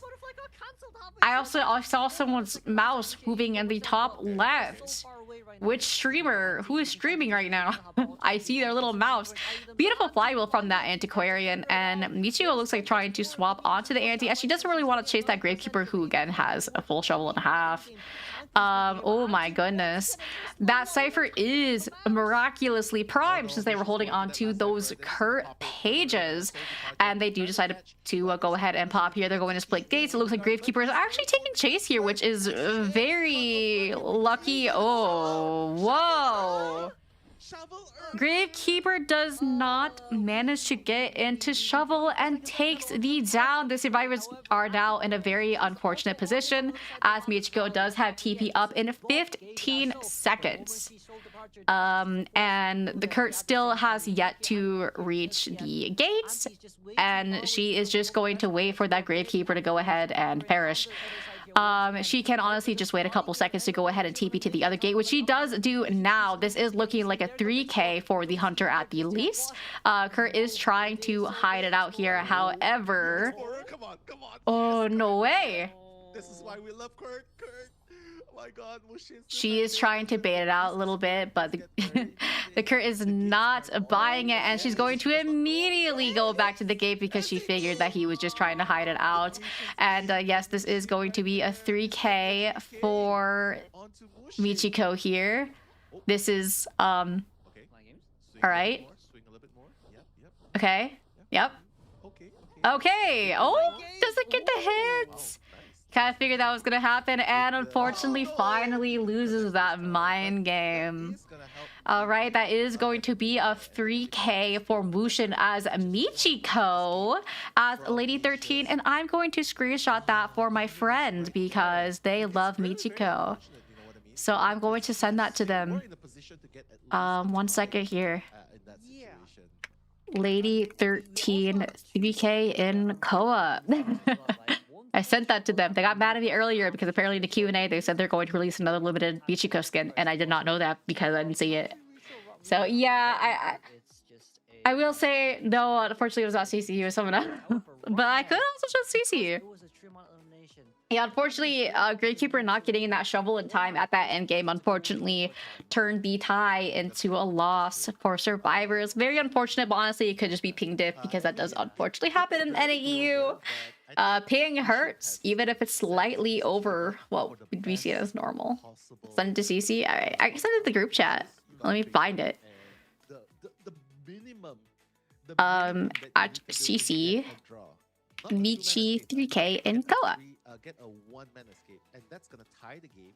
All right. That's gonna allow teams. So we will see what happens. I will say, I think in order for them to kind of tie round 3, GB needs a 4K, yes? For them to kind of even it out. Kuro must be EP. Yeah, you can kind of tell. But they are 8 to 13 right now. I will say if GB can get a 4K, which I will say is kind of difficult in round 3, they will be even. However, if they get anything less than that, I believe USL takes it. But this is very close. I'm not quite sure if they can pull round 4. He looks like an otter. Wait, he kind of like that, or like a sable. He kind of has like. Hold on, guys. You know what I'm talking about? Wait, let me find sable. You guys don't know what a sable is? They're like fuzzy otters. They're like fuzzy otters, basically, with little ears. You know, hold on. Yeah, I can kind of see it. Dude, I want a sable. I think they're cute as fuck. Excuse my French. Dude, wait, no, I think otter definitely fits a little more. I mean, huge stake, right? Because he needs a 4K. Because like they kind of look like they have wide smiles. Like hold on. Let me find this one. I gotta save this picture so I can show you guys. So one second, guys. Like what hunter? We need a side by side. Yes, hold on. We gotta get Kuro back on screen, okay? 4-man elimination in the second half because obviously they can play anything. They can, like what you said. Let me just show you guys this first. So like look at the one on the left. Doesn't that look like Kuro? You can bring out the escapologists, right? Like look at the one on the left. That is so Kuro. Kuro, appear back on screen, please. Or we're gonna go back. We're gonna go back in time. Hold on. Oh, he's back. Look. That's literally Kuro. I mean, look at the smile. The smile, dude. Do you think Sculptor has the potential for 4K? I would say after, well, they do still have. Yes, dude. Even like the upturned smile on the edges there. Corbett would like you to distinguish between these two pictures. Can someone screenshot this for me so I can send it to Kuro? I gotta send this to him. Wait, hold on. I need to look straight at the yes. Like I got him looking straight at the camera. Yes. Perfect. All right. That's literally Kuro. Dude, the one that Rito sent me to. Yeah. Oh my gosh, I'm sending that to him so you can see when Koa's over. I think we all know. You brought it up 3 times, so we know. Yeah. I mean, it's one of the only ways. Yeah, I mean, I miss seeing the sculptor on. I sent it to him. I said my chat says that you look like an otter. But then again, I also miss seeing Slash pause, of course. I also miss seeing photographer, and I'm gonna send that to Z's too, because someone bullies Z's to like look at chat. it's very possible because they have been very comfortable picking characters that I just say Kuro is otter core. Confident in. So I mean, it's already an exploit. It's already a breaking wheel. Literally, oh my god, the pictures. It literally looks like he's like an otter. It's the smile. The smile looks like an otter. It's a sculptor. Hashtag otter core. Yes, guys. Yes. Oh my god. Knight. Lantern Archer Knight. Whoa, this team is horrifying. There we go. Oh, well. This is scary. This just in goes. It's like the little looking at the pictures, it literally looks like an otter. It's like the little upturned smile. He looks like an otter. Oh my gosh, I can't get over this. I'm gonna go crazy. Professor! Lesbian's dream comp right here. I'm crying. No, you're so right. I can't. Okay, literally, why does every lesbian I know, like, they all kind of like Professor? Every like queer lady I know really like Professor, dude. But also, like, Lantern Archer, of course, every lesbian loves that. Let's be for real. What did CC just say? True, true. It's because Knight looks like a woman. That's kind of why. Dude, I thought Knight was supposed to be a lady at first. And honestly, I think they should have gone with that. I think they should have just made him a lady. But I also think that the misogyny characteristic is honestly kind of vital to his story, too. Which is also why he's a controversial character. I'll say this, guys. You can enjoy a character who's controversial as long as you recognize that they're controversial. That's perfectly fine. Acknowledge their character, and you're fine. People enjoy characters like Dotare for a reason. Or other characters. Yeah, except Wax Artist. He's kind of fucking weird. I was kidding. Well, he is fucking weird. But listen, if you like Wax, you don't like Wax here. Just especially because I don't like going into Wax Artist mainly. I don't think that's the all or nothing. I love you some Lukido, yeah. That reminds me of the people I see talk about COA. Oh, ooh, this team is actually kind of cooked. Back to the circus we go, ladies and gentlemen. Back to the circus we go. The map may not be the right map, however, I would say maybe from the side of Hollow Blue, it's how is he responding to me? How is he responding to me? Similar to Bloody Queen or back into the don't bully him. This team comp still full counters you at the end of the day, so it's kind of hard now for Lin W. I think this is gonna be a tie game, guys. Oh gosh, he just said that he's a deadly otter. I'm coming for organs. Oh god. No longer is the dominant meta hunter. As a matter of fact, I wouldn't even call him S tier anymore. Wait, should I be scared? A plus. I just realized that I forgot to do the one thing where I need to put the RTMP into the With a peeper, US East Code. Oopsies! I forgot to put that in. Composition, Archer. I forgot to put that in. I feel so bad. No, I forgot how to even do that actually. Yeah, he said he's coming for your guys' organs. Anyways, we are going to see triple fly tides. What is happening? Guys, give me 1 second. I had to add a media source. Or is it a browser source? I don't remember. No, I think it's media source. Create new COA. It's not a local file. Input. I think that does it. I honestly don't remember. Well, if it shows up, it shows up. If it doesn't, it doesn't. I kind of don't remember how to put it in. Whoa. This is scary. I've never seen a realistic cipher before, and I'm kind of scared. Hi, CC. Why are we talking about livers? Wow, the emphasis on True! Wait, Kuro is very autocore now. right there. Is it media or browser source? I don't remember. Not color source, whoops. And the red one as well. Wow, what a good Browser? start for Ling W, landing that 2 marks. Nope, we're not doing that. Now you guys get to see something that's an OBS file. What about this? No, we're not doing that. I'm deleting it, guys. Whoops. You're being classist by not giving me your liver? Hello? Do you want me to check? What are we checking? What are we checking? I don't even know. Oh yeah, because you're going against him tomorrow, right? You probably got the Griffin. Congratulations!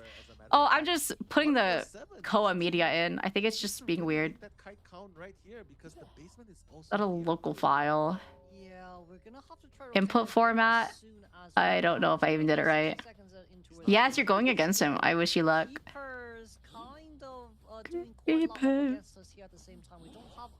I'll just put that in. If it works, it works. If it doesn't, it doesn't. Oh well. Yes, the otter team. Oh, basement professor. I will say, basement doesn't give too much of an advantage for Hullabaloo. I will say though, trying to get out of basement is going to be a lot more difficult for the team, especially because he doesn't have to apply those colors and giving him more time to do so. However, it is relatively a close area, so it's not too bad. Also, welcome back, Mocha. Yes, we called Kuro an otter, and yes, Kuro is now demanding our organs. So, Right now, probably we're gonna go for the side. Really eyeing on the target here for basement for the rest. yeah. I do see you on the other side. Right, so I gotta pull this back up. Nearby as well, who definitely does have to leave that area And it looks like Professor at the least is going to get saved after half. Oh, it looks like they're actually going for a full sell here. Catchy Z's. That's me. Yes, apparently we're also taking Bob's liver. Supposedly. I'm not quite sure if I put that incorrectly, but we'll figure it out. We figure it out. No livers will be left. Right, does get the guess on the night. They are about 3.5 ciphers in, but that half cipher is being left there. Oh, waiting on that archer bow. That was a very interesting bow usage here. I'm not quite sure if it was necessary, using a little bit of support there. Unfortunately, does miss that second prediction, as I will say, Knight gets a little bit countered here into Hollow sometimes. Holy, that was not a terror shock, but it was still a hit. Knight most likely has about another good, I want to say 20 seconds here on the clock. They do have to start another cipher here, as that 45% cipher is going to be kind of left to the dust. Oh, gets terror shock, which does not quite matter, unfortunately, but that double color is going to kind of cause a little bit of an earlier down than desired. Ciphers are not too bad here. However, they do need to definitely finish one cipher before they can rescue. It looks like Archer is going to leave that cipher using that crossbow to get to that rescue here. Just need to be careful not to get that terror shock or a double down. Using that tie turner on the Knight to go ahead. Looks like, though, he is swapping to the Archer, which is a very good decision here, especially since that last cipher is about 86 there. And if he leaves Archer to go ahead and do it, that does definitely put them in a pretty unfortunate predicament. One thing to consider, though, is that everyone remaining on the board, none of them have borrowed time. I'll go ahead and, oh my gosh, gets that pallet stun. Hello Blue is watching that cipher, decides to teleport onto it now. And despite it being at 86, unfortunately they will not be able to push that any further. Yeah, so we are in, yeah, everyone's got the same build. The only one who did not was Professor, and he kind of got murked really early. It is at 99 now. However, ooh, they do pop it here, understanding that he is not DT. It looks like they are trying to go for that one outs at the least, because USL really only needs to guarantee a one out here, which is exactly what they're going to get. Lantern is kind of still in the area, trying to buy some time for the one at the gates. GB does need to get a 4K here, I believe, to pull them back into the game. Yeah, this is just DVD. no one's got adrenaline, bro. Imagine if they made a adrenaline base kit in DVD, people would riot. Wait, your liver can grow back? Can it actually? Or are you just jorking me right now? I think you're dorking me. But that doesn't matter. As long as Archer's at the edge of that game, there's not much that partially? can do except for now I'm kind of scared. This whole game is just about Looks like Archer is trying to buy a little bit of time for Knight to pick up, but Knight is only at 50%. And Archer does just decide to go ahead and take that one out. Knight is going to be picked up here, and that is a 3K for the Hello Blue. Who's jorking who? Listen, man. I'm not jorking you. Listen, bro. Watch your language. And yes, USL does take the win. Congratulations to USL. That 4K was definitely very, very clutch. Very clutch. So well played to both teams, though. So USL will be going into the, I believe, kind of quarterfinals-ish, semifinals, half finals. Well, kind of, because they will be going against whoever wins next. What is happening in oh yeah, it can heal itself, but does it actually grow back?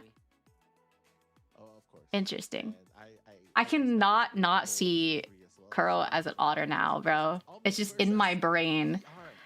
I need to like tell Aziz to like check DMs because I want him to like to also tell his chat. We need to spread the Kuro otter agenda. We need to spread it. You know what? Hold on. I gotta open it. I'm going on YouTube. You're about to hear co-exception right now. Yes. Hold on, where is he? Props to Team Globe. Shout out to Team Globe. Hopefully you'll Telling you, bro. continue How does it? I'm telling you, bro. How does it feel to be the funniest playing, person? training, and hopefully we'll see you in the next one. But today, I'm telling him. day for USL so silly. Lover. It's all about the love today. So congrats So very USL. silly. I think Okay. they're just one. I don't think he's gonna see it. Fudge. That's okay. He's locked in. That's okay. He'll see it. He'll see it eventually. My third look. Whoa. Are you setting CC the agenda? We have an agenda that we're trying to spread now, guys. Also, hi Kelpie. Who do I want to win?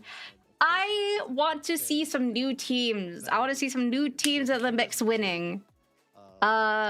Whether that be Globe, I think Globe, PR, one of the two, I think could be kind of interesting to see. A better otter image. You see.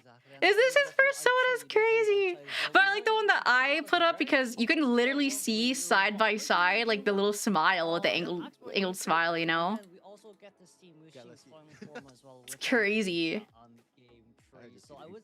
Yeah, Kuro's our otter. Yeah, the image you saw him go. It's literally him. It's literally him. As well from our server side too on the NAEU region. But with this, I would say once again, yes, you are correct. I was gonna keep. I just asked another image. I'm hunting now. Oh gosh.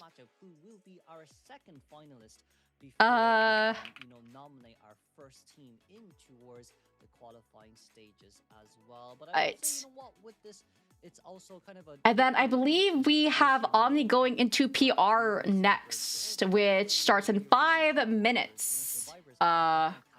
Seems our matchups last about an hour and a half, two. Many teams are coming in and they see the pathway, and you gotta give our shout out. We gotta give our shout outs to B4U as well because Depends on when this ends, of course.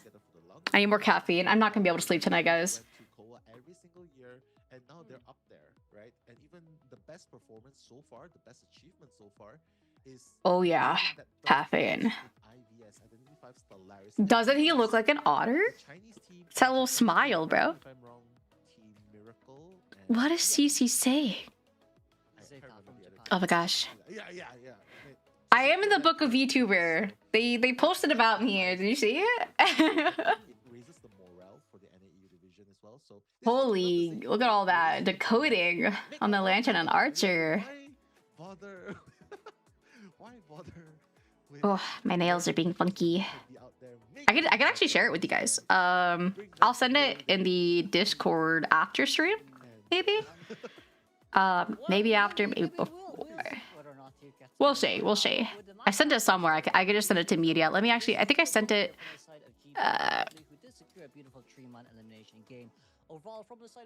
Okay, yeah, I'll send it to not safe for work, I guess, because it's like kind of not safe for work.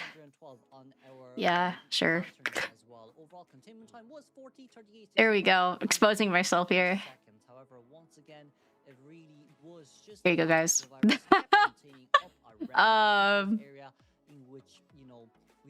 There we go. I sent it there. I'm now in the book. Don't worry about a CC. Actually, I'll just send it to the right chat. Hold on. Hello, Kenna. Welcome, Kenna. Are you sending corn? No. I mean, do you want me to? Like, no, man. Ooh, McDonald's. Yummy, yummy. Give me some fries. But I'm a sea lion in captivity. Don't eat him. Don't eat him.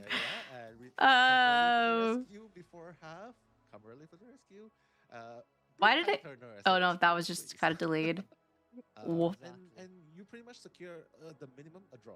So Yes. I mean, I- it's a classic example of not needing. Yeah. Obviously, there are Okay, some cases anyways. like Kuro where, a single What individual animal would I character be? has 27 Don't say characters. Pomeranian. Oh my god, hi Altana, how are you? We're yapping. I'm on caffeine right now, bro. But overall, it's a very fun game. Oh, I gotta take more of my really nose had a medicine. fun time today. And it's just game number 1. I'm looking forward to game number 2, but for now, back 5 results. minutes and an Let's see ad. what You should be at a minute max. What happened? Also, hi Leah. Hi Leah. Name where the cornfield is. I don't know. It's probably 10 minutes away from the house. You could be a fat. Wow. Wow. Hey, we got the twist, so I'm happy with that. Uh, Exactly. There's And but- also with whoa. Red Wheel and with that geisha as well. Oh, But, like, we see am as I well, like, Alexei? game Alexei? one, game three were No, wonderful, Leah, I hope you and feel then we see better. as well game Oh, two Twitch still glitched. Oh, in brother. between. But Oh, that's true. also just to showcase once again why you have to back out that goal Yeah, the battle book. rush. Yeah. We're seeing Sussy. statistics on that character Oh my way gosh. higher than expected. Fun fact, did you know that like sea lions and seals are very similar, but the main difference is that sea lions have outer ears. It's like having an innie or an outie for your belly button. But sea lions are typically more spotted, I'm pretty sure. Yeah, sea lions are also nicer. Seals are kind of assholes sometimes. Oh, sea lions are so funny. Like when they go, ooh. No, that's more of like a seal, actually. Constipated seal. Sea lions are kind of like scream. They kind of like scream at you. They like metal scream in a way. Yeah, if you want to. I will say I'm really bad at responding to DMs. Rachel knows this.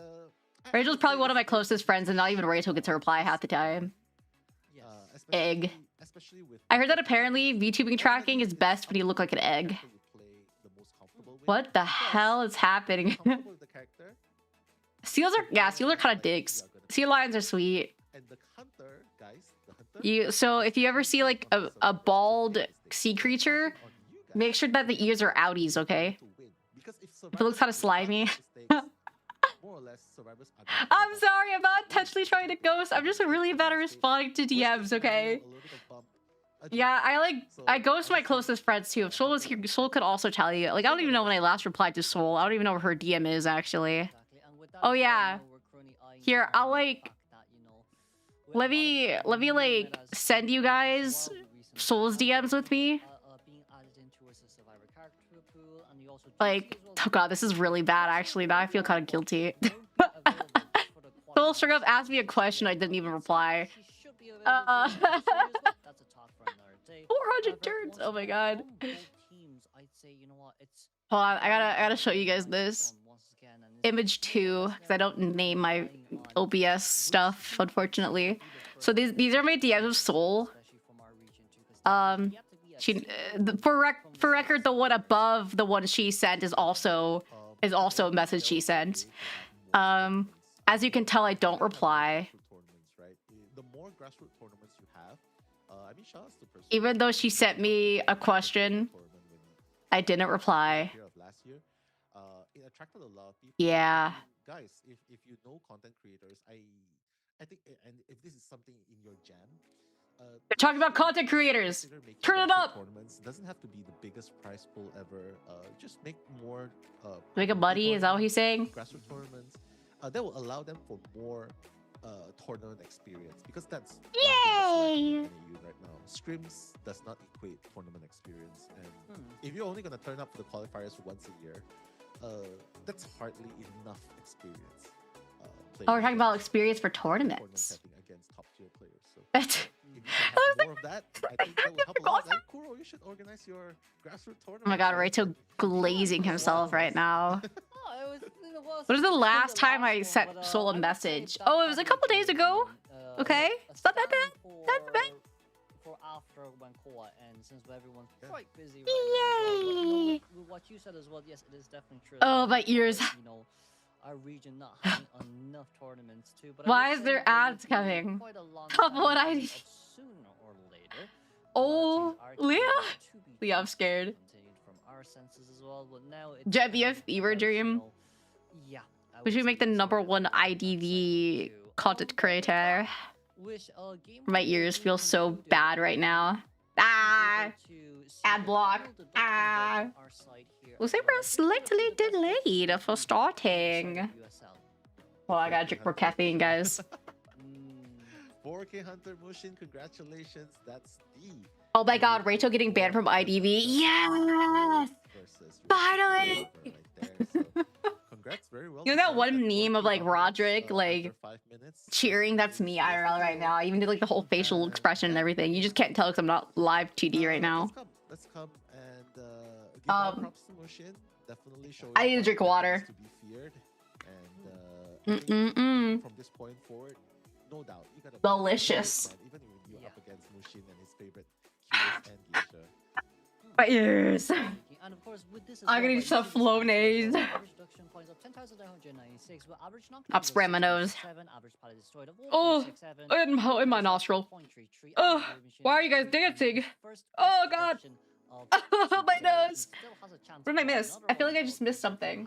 Why are you guys dancing just now?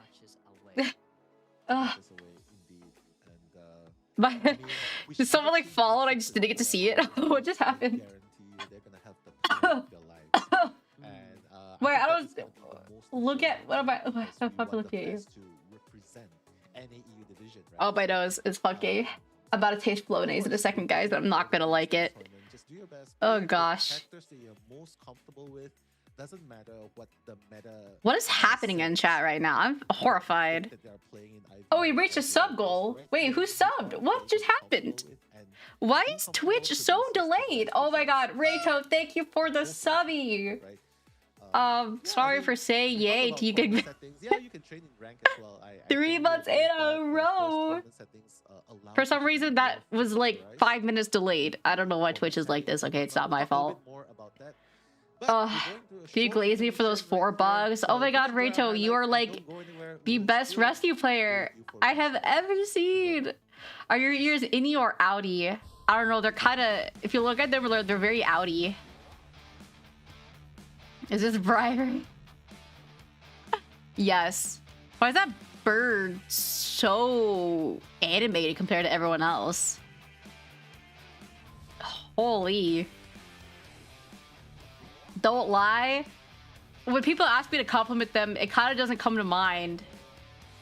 Of someone who's really bad at being told what to do, it kind of has to come to me, you know? If anyone clips that or takes that out of context, you're going on the list, pal. Thank you for the gifty. To Aya Loves Desire. Hell yeah. Hell yeah. Put me on the list. Oh god. It's a hit list. What up, baby? It's like a battle. Yeah, I've got a hit list, guys. You don't want to know who's on it. That flywheel was really nice. Look at this. Auntie was kind of cooking there. Elbows, okay, Rick. GG, you see the diff. Release them. Whoa! I don't got any of those. It's like, I actually have a list of like, I don't even know. Guys, what should I make a list out of? Oh, my throat feels sunny now. Don't put me there. The pile. Oh my gosh. Look at that. Look at that yummy double color. No, yeah. It's just like the real one. God, what happened is just atrocious.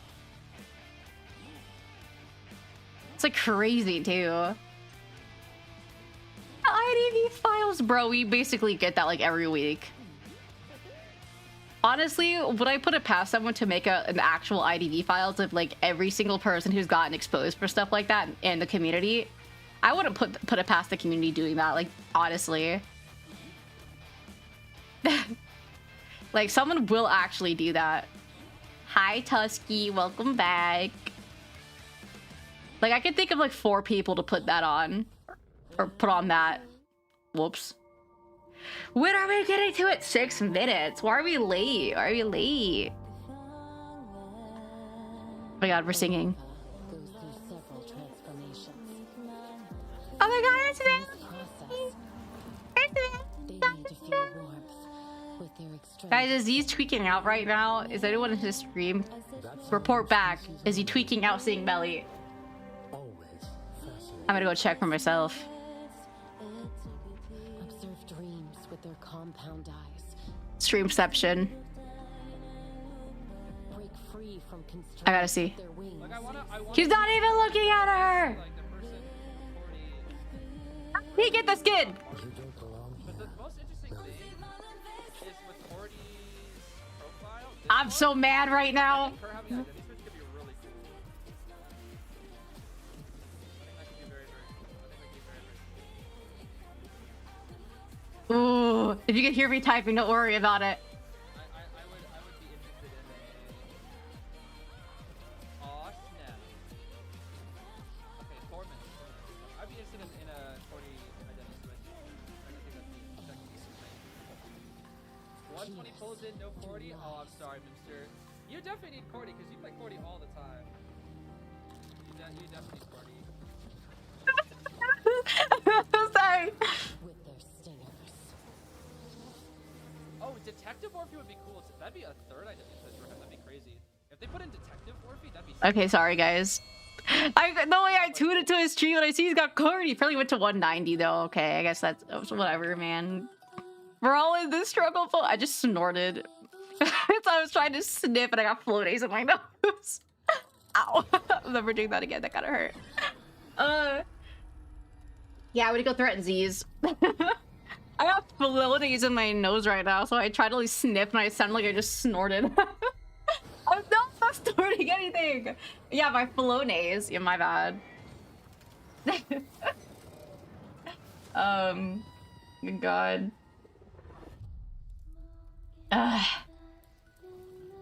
Wait, what did I miss? What? That's suspicious, Tusky. Very suspicious. I'm not addicted to nasal spray. That's what they. I can't believe this. I'm being slandered right now, guys. This is so sad. What are you guys? Someone's gonna actually think I'm doing substances. Okay, we can't let that happen. What if I get banned? Nose candy. Oh God, the sugar, you know. Good gracious. Too many smarties. What the fuck? What are you talking about now? We're just like getting off track.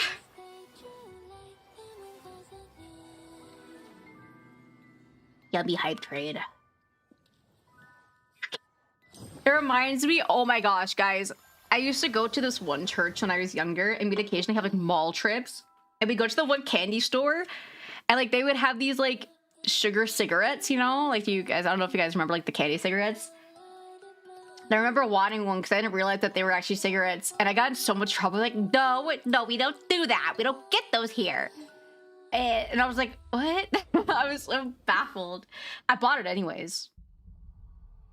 I don't like being told what to do, so I bought it anyways behind their backs. But you know, I was a huge brat as a kid. If you told me what to do, I would do the opposite. Like, I don't care. I do what you tell me not to do. I was one of those kids. I was like, honestly, I was a very well-behaved child. It's just I didn't like being told what to do, basically. You know? You still are, bro. Yeah, I guess so. Spicy powder for people did that. I remember people do the I have all my fingers, the knife goes chop chop chop. I remember that. People did that. I remember the Charlie thing too. People actually got in trouble in my middle school because they had like weed brownies and people would vomit because there was too much weed in them. So they banned us from going to bathrooms for too long. Does the seed cult future Rachel, shut up. Interesting. People would eat very, very sour candy to feel something. That sounds like many things. But oh, Omni versus PR, it's time to go. Home. What makes them a home team versus away team? What? Why is one the other? What's the difference? I mean, I know the difference, but what makes them the difference? I'm very confused now. Been too long for him. All right, man. In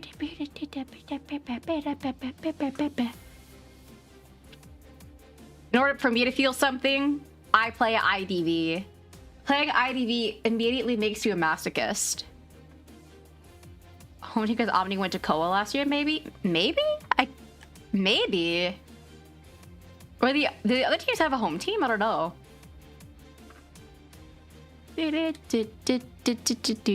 Oh wait, I don't think I can do rank.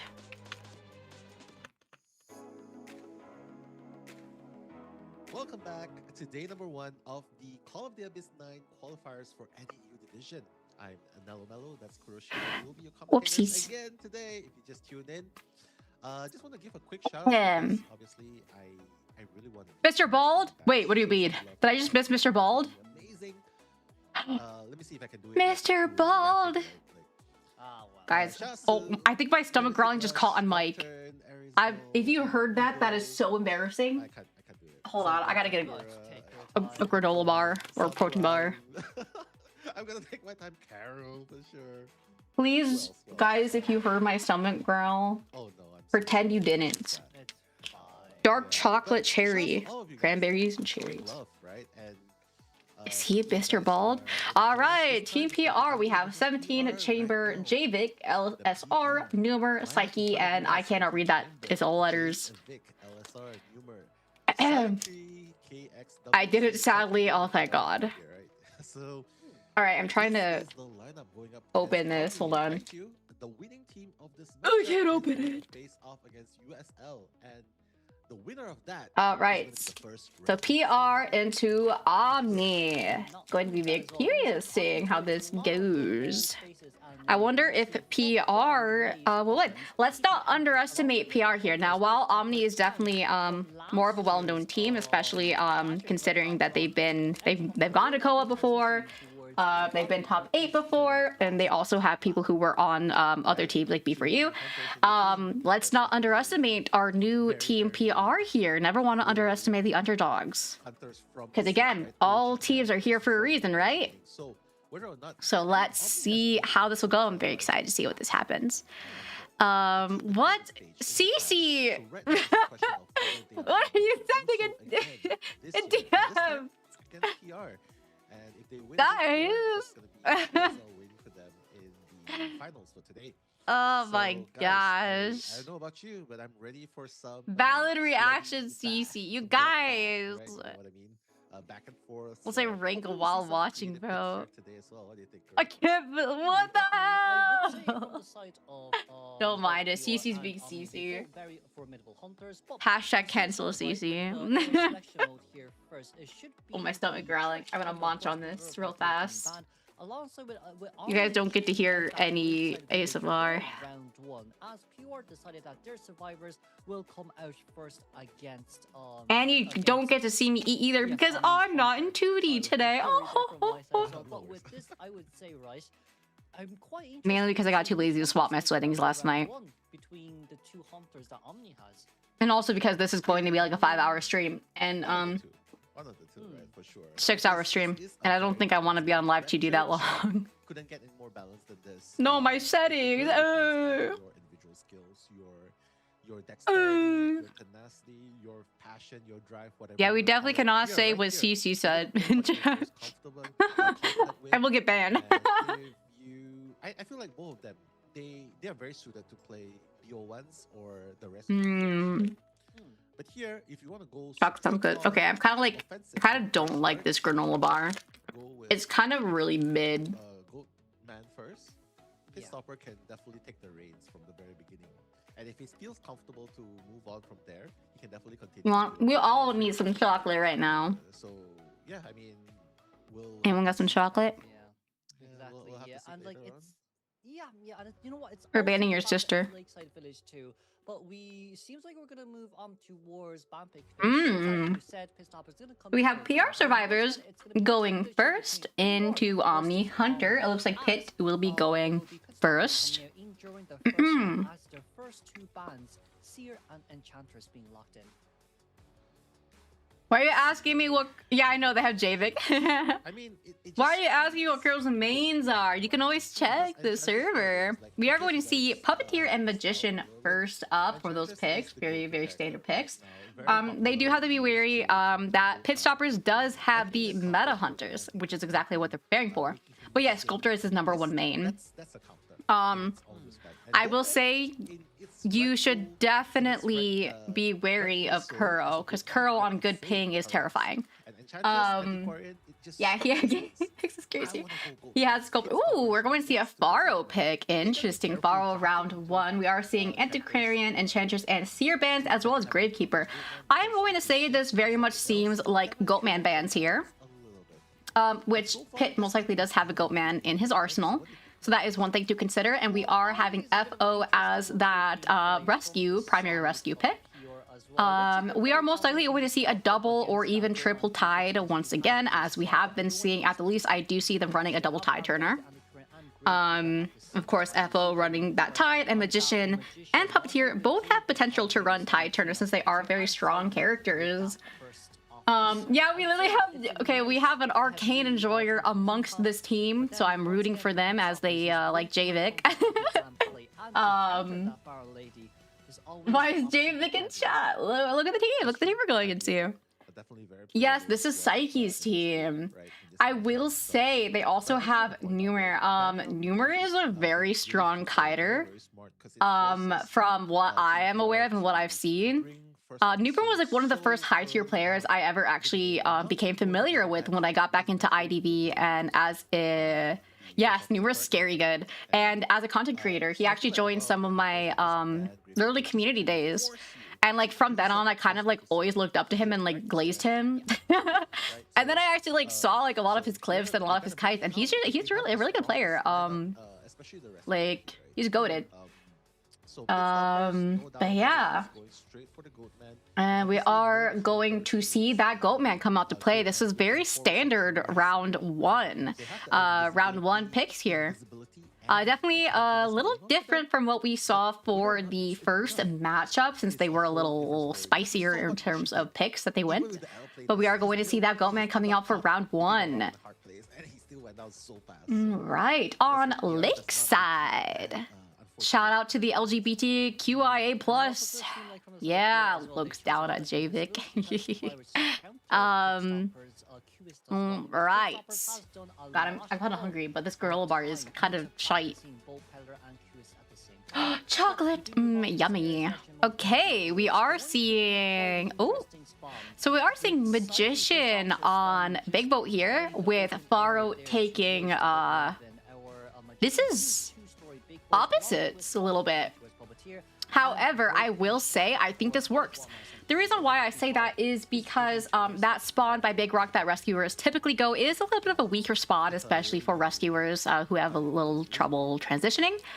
So they are setting up Psyche for a better chase here in the scenario that he does get chased by the Goatman. And I will say where Pharaoh isn't necessarily a bad space either, because that is setting her up close to shore as well as between Crab Shack rather than putting her in Shack. So again, you have a little bit of easy rotation, and you have more pallets where she is, which is exactly what they're trying to play into. It feels like they want to prepare those pallets, especially since they're going into a Goatman. Pallets are very important. And we do see here that they are running the double tide. They have the tide turner on Magician and FO. Magician is running Sui. He is the only Sui runner out of all of them. In case he happens to get rescued, or not rescued, if he happens to get chased, but he is on a big boat. So there's a little bit of a slimmer chance that he gets the chase here, but very much depends on the preference of the Goatman, whether he wants to get the Pharaoh out of the way, or if he wants to go for the Magician on Big Boat. I think Magician is definitely going to be a bit of a riskier pick, and Magician is a much bigger counter. They're all gay. First officers by yeah, this is true. This is fine. Yes, I would say I think Pharaoh first chase is going to be more likely the Magician, because he is much more of a Goatman counter, and he does have 3 utilities to work with, as well as big boats. So we will see, unless he wants to try to get FO out of the way, or at least bring resources, but he is a little further out compared to what the standard spawns may look like. And it looks like he is actually going for the Pharaoh Lady, as we predicted. Faro is immediately moving towards Crab Shack, getting a little closer to Shack here, going to try and play around that pallet. We're getting a little bit of end lag here, but that is okay. It's fixing it a little bit. Pit trying to make a little bit of guess on how it goes. Oh! It does get that hit on Faro Lady, and we do see that that invisibility is going to unfortunately get cut a little short here. Barely falling short on that cage into the pallet. Faro does manage to break cage. That is 2 cages out. We are going to be getting a 3rd here. Does she get that drop? No, baiting the drop, and does get it to land. Trying to bait the cage here, moving towards another pallet. Very well played. Fly willing to go ahead and break that cage. Knows that she can't really make it, so she is going to try and go through it instead. Ooh, very well played with those mind games from the Faro lead. That is already 3 cages used. We're going to most likely see another cage in use here. The Goatman does have to respect that invisibility, which unfortunately did run out for the Faro Lady, and we are going to see the down. Unfortunately, the ciphers are like a teeny bit behind from what we would like to see for Survivor's end. However, I believe we did have a blocked off cipher, as well as we have FO decoding, which I believe is a -15 or -20%. Let me actually check that for you guys just to confirm. You could probably hear me pulling it out. Yes, it is actually -20%, my bad, for the first officer for decoding. But that was a very, very good kite here. FO does barely make that rescue. They are in together, so they do have to be a little careful here. Oh, that's Magician. My bad, my bad. Clean a rescue here. Ooh, we do see the blink out for that down, even though... which a very good decision from the Goatman here, especially since we didn't get that blink out. It would have been a chip hit on the Faro. Just barely was not able to break that cage. So we are going to see Faro go down. We see that Dungeon is on shore. So hello, Lani, welcome back. Faro will be chaired once again in one of the half timeout chairs. FO most likely is going to have to start moving in quite early here, and we are seeing him move in from shore side. Does not get caught out by the Goatman, however, I believe Goatman will be able to kind of spot him here. Yep, that is correct. Doesn't quite get the hit. And does now take the hit, but very clean rescue from Psyche here. Faro is going to move towards shore. Ooh, baiting that cage hit. Very well done from the Faro. I will say, even though these ciphers are a little bit slow, unfortunately, Faro is winning quite a few mind games.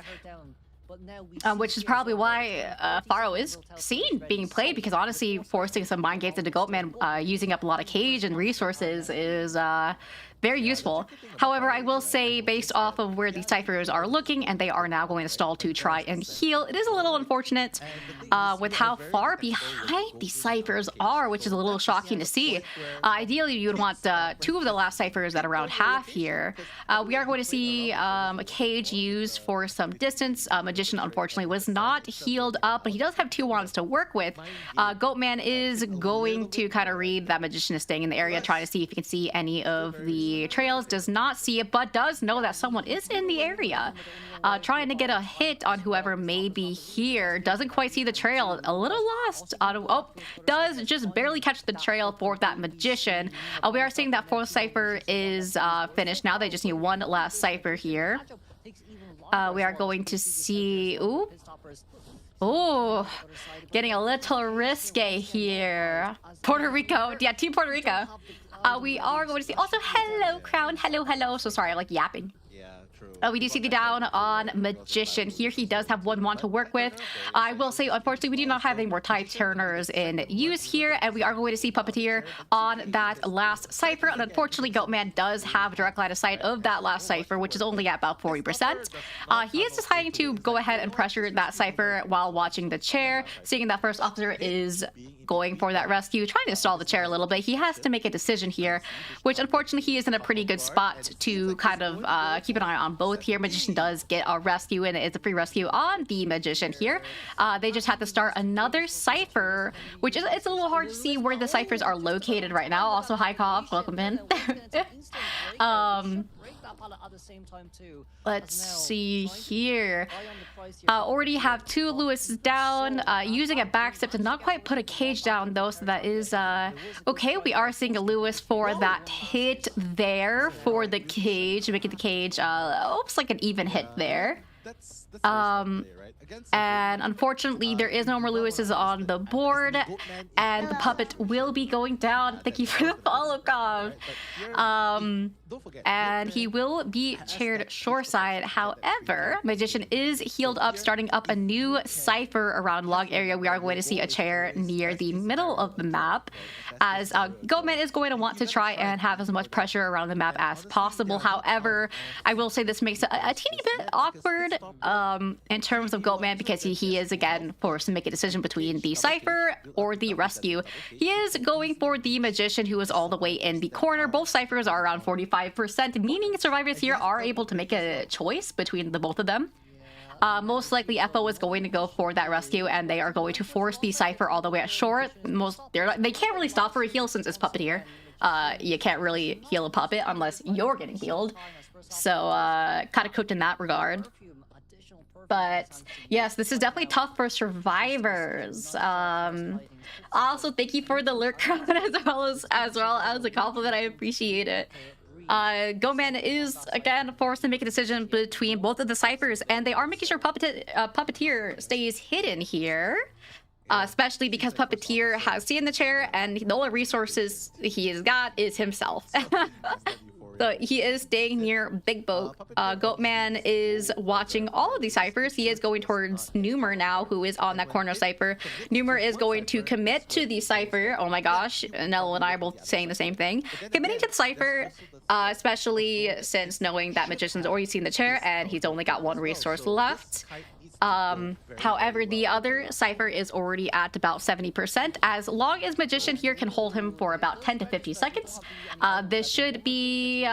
only issue, though, is that Magician does not have borrowed, which will make this a very, very hard bargain for the survivors. Magician has to stay very, very safe here, at least until it gets popped. Unfortunately, since the no borrow, that would have been a beautiful pop otherwise, but unfortunately with the no borrow time, it makes it very difficult. We see that Goatman has the teleport, and will be forced to make a decision between this gate, which he can simply check, or Cornfield. He will go ahead and check out Shore Gate first, as he knows that there is someone in the area now with the tinnitus. Ooh, cup of tea, can I have some? Because my throat's gonna need it. Yeah, look at all these VIPs in chat. Come on, guys. Ooh, just barely out of the cage. Oh my goodness. And he is gonna TP to the chair. Ooh. This is looking like a 3K for the Goatman here. I may actually make some tea in between the match. Should I make some spearmint tea, you guys think? We have the way here. We do have the way here. There's another cage ready on hand to use. There is another Ooh, there is a chance. There is a chance for a tie still. I like the hunter is nearby. Yes, unfortunately, there is still almost a whole minute left on detention. This is looking like a 3K for the Goatman. I will say, if they committed instead of rescuing to the other gate, they actually may have been able to tie this. However, I will say it is still not a bad decision for them to try and force that rescue either, but very closely played, well played from both survivors and the hunter. I will say the survivors did make pretty good decisions here, but the Goatman definitely kind of had a sense that that is exactly what they were going to do. Good game sense on terms of the Goatman side, and we are going to see a 3K first in favor of Omni. Yes, I honestly, it was still very well played. I think the main undoing was a little bit slow decoding progress for survivors. But they did pretty well. They did pretty well. I am gonna go grab some tea real fast, guys. Let me know how it goes. I'll be right back so I can get some tea. At least get the kettle going. Instant drop down for another 3-mile nation.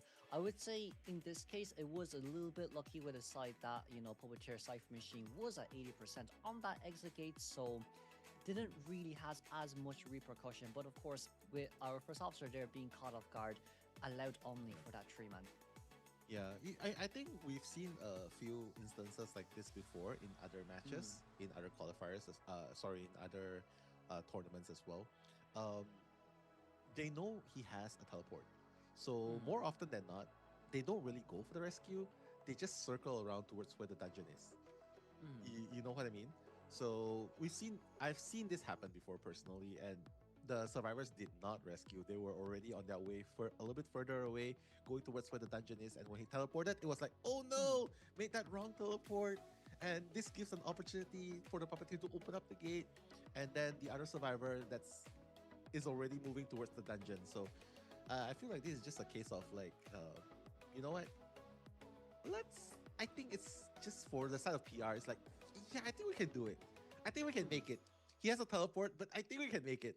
He won't teleport here. No way he's gonna teleport, but he did. So, you know, I think it's just like trying to materialize that hope that he won't do it. But it's Pit. He knows. He knows. Yes, he has that hunter's instinct. He went back, and unfortunately, that's gonna be a 3K. For the side of PR, there's gonna be only one person escape. And look at them. The kiting is by no means bad. It's really respectable. More than 60 seconds every single character. Except for the puppeteer. Yeah. I mean, Puppeteer was endgame detention kiting, so you can't really blame him much for that as well. But you also see here as well, right? It's Magician on 68-second containment time with Our Lady on 79. First chase, longest containment. And of course, then Puppeteer with 43 alongside our first officer on that 70-second containment time during the end game as well. Omni Pit Stoppers will be able to see 0 ciphers remaining with 2 pilots destroyed, 12 hit survivors hit with 0 terror shocks, and overall a 7 knockdown. I would say with our Magician being the second chase was the kind of turning point of, you know, that of the turning point between a 3K or a tie game. Definitely could have been a tie if it was anyone else, but it really was just no borrowed time on that Magician. Yeah, very unfortunate. And no Magician wands as well, right? In the end, just to help him cut a little bit more. But I guess this is the part where you realize, you know what?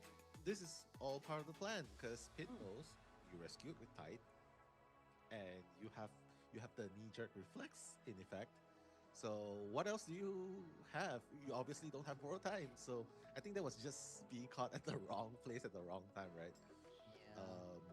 But nonetheless, they did put up a really, really good fight against a goat man. I mean, worst case scenario, it could have been a 4-man elimination, right? It could have been a 4-man elimination if he committed towards the puppeteer, which could obviously stand for a detention hit.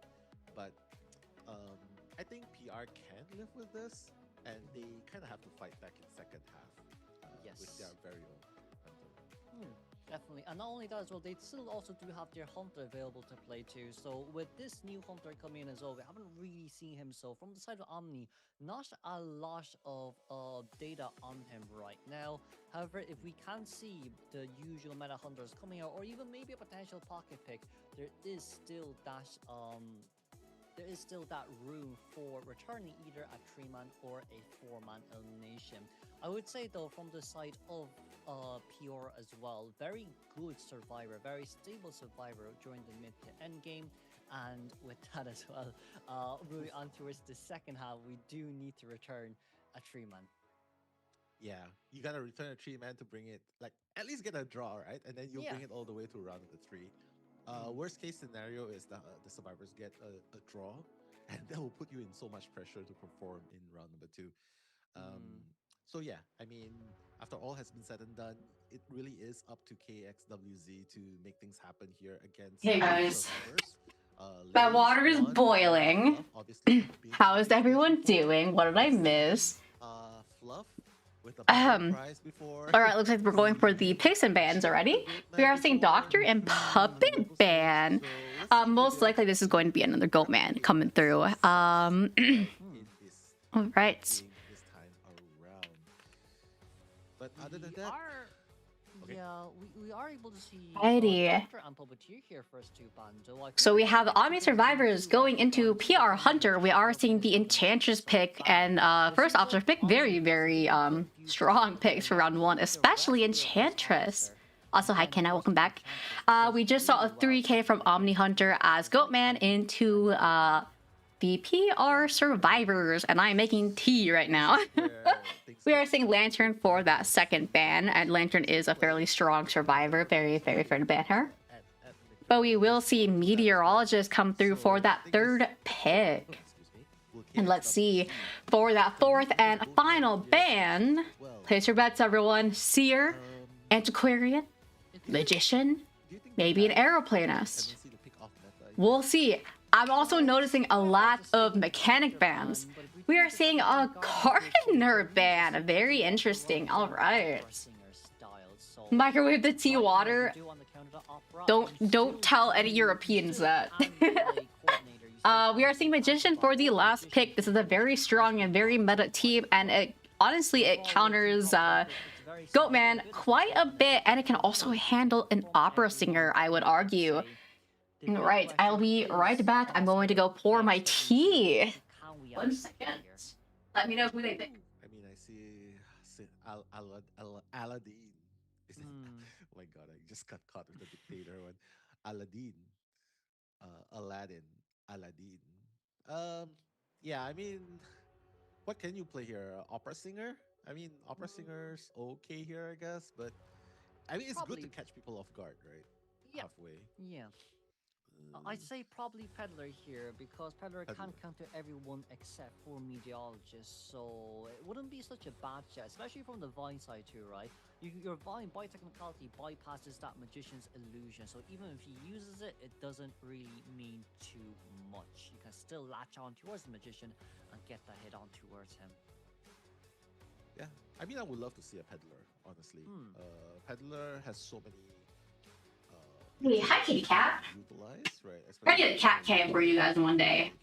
I promise it'll be in the works eventually. Alright, I am back. Yeah, there has not been a mech ban for quite a little bit. No way they're gonna use this skin for Magician. You're lying, right? I hate for saying this, but a lesser Peddler. We are gonna see an Anne. Maybe just the count of the Magician? I will say, Anne is a little risky here. Anne is a decent counter to a couple of these picks, but a little risky for round 1. Little risky. Also, why are we running that Magician skin? It is horrid. You could have picked anyone. We picked that one. Yo. Tell Zeus to check my DMs. I sent him a surprise. Yes, I will say Anne is a little bit of a risky pick for the Hunter here. I will say this is probably gonna be a tie. Because I say a lot of them have a fairly different utility to handle Anne at no pres. So we'll see. We will see. Yes, they do need to get a 3k here. We are going to see double tied both on Meteorologist and FO. FO running the standard rescue build, as well as Meteorologist running the fly tide, being the only Sui runner. And we are going to see we're actually seeing windows on both Magician and Enchantress. I do not believe they were expecting the Anne, considering we are not seeing any flywheels. Yeah, this comp is rough for Anne, but they did not really counter build her either. I will say Windows can definitely help with the early rotation, but we are not seeing any flywheels, not even on the Enchantress. So I don't think they were... They might have been expecting an opera singer here, most likely, which I will say opera is a fairly good counter into this team because of the distance she is able to buy. It can be really rough for Enchantress. FO as well. Meteorologist is a little bit of a 60-40, 50-50. I talked to Zeus about it. I'm like, hey, does Opera kind of counter Meteor? He says like, it's 60-40, typically in favor of Anne. Or Opera, my bad. Opera. All right, we are going to see Anne beelighting for the Enchantress, which I will say is actually going to be the easiest chase for Anne here. Also, hello Fuchsia, who's in the lead right now. So in regards to the first matchup, which was USL into GB, USL won. And in terms of PR versus Omni, we are only on the second half right now. Omni did secure a 3-kill for that first round, and we are on the second one right now with the PR Hunter. Also, hello Shad, welcome in. we get some decoding gaming. All right. And we are going to see some of that knee-jerk value from the Enchantress. However, we will see the warp here. So that is trait brought out. Ooh, barely risking that Terror Shock, but does not quite get it for the end here. He's getting a little bit impatient right here. Now, this is already a pretty good kite in favor of the survivors. And they already know And is now trying to make a little decision here. However, 2 ciphers are almost done with that 3rd cipher about halfway through. And we do see that Enchantress has a triple stack and gets it right before the seal. Oh my goodness. Yes, this is definitely going to be tie at best for the Anne already with that kite. Yes, this is very rough for the Anne. I will say I'm not quite sure if Anne was the pick here, especially on Lakeside. We are going to see... Oh, hit into stun. Unfortunately, for the Anne, she will not be able to get that second hit as Enchantress was able to barely get that vault. How does this Enchantress gameplay make you feel? Well, definitely makes me wish I was even better at Enchantress. But this is also a really unfortunate loop for Anne, especially with no presence. This is really bad for her. Yes, this is 3 cipher, 3.5 cipher kites. This is very unfortunate. And honestly, Enchantress is just using the same window over and over, especially with that knee-jerk coming in handy for her. This is, and she's keeping that distance. She's keeping that distance with those stuns. Yeah, this is really unfortunate. And using that second warp, not getting the down on the Enchantress. And we are finally going to see the down with an almost 5 cipher kite, and first officer is already ready. This is... Yes, Enchantress does get countered by Anne, but I will say Enchantress is a very good area against Anne, especially with knee-jerk to boot. That knee-jerk really came in handy for a lot of the looping. Yeah, this is... And FO forcing both of those stuns and not going to get the double down either, and it is already primed. And not only that, we have to consider that the dungeon is also there as well. Ooh. Waiting for that cat here, but waiting just a little bit too long because she's not going to be able to get that hit now. We do see that Anne is trying to buy time for that warp to come back up. However, they just pop here, especially considering Enchantress has more than enough distance as well as a triple. This is going to be very, very hard for the Anne here to get anything more than a 1k. If even the 1k, because the Enchantress is already moving towards the gate. And again, this Enchantress has a triple stack in her name. So this is... Ooh, does get the down on the Enchantress. However, one thing we have to consider is though the Meteorologist does have tie, but being forced out, that is going to be a 3 out, putting Omni in the lead. That was definitely really rough for that Anne, unfortunately. I will say it's a little bit of a rough spot for Anne to chase, period. As well as the Enchantress looping. I will say there's definitely a big reason why all the time Enchantress is kind of put in that corner, especially because a lot of her counters have a really hard time dealing with that corner. In particular, you see that Opera has a hard time with it, and now we've seen that Anne early has a very rough time with that area. Which is why sometimes when I get put big boat as Enchantress, I kind of question life. I'm like, why am I here of all people? To be fair, Big Boat's also pretty good. But I will say it's definitely better for people with knee-jerk than it is for Flywheel. I should become a knee-jerk truther again. Also, hi, Senzi. Thank you for the sub for 15 months in a row. Yeah. Oh, you're hearing Z's cry in agony right now. Ooh. Omni is in the lead, PR, by 4 points right now. Yes, that loop was... it almost felt infinite at one point. It was almost 5 ciphers. Little bit of a rough start there for PR. But again, we don't want to underestimate anyone, so we'll definitely see what the next matchups bring. That was a very good loop on Enchantress, and I will say it's definitely a little bit of a hard area for Anne.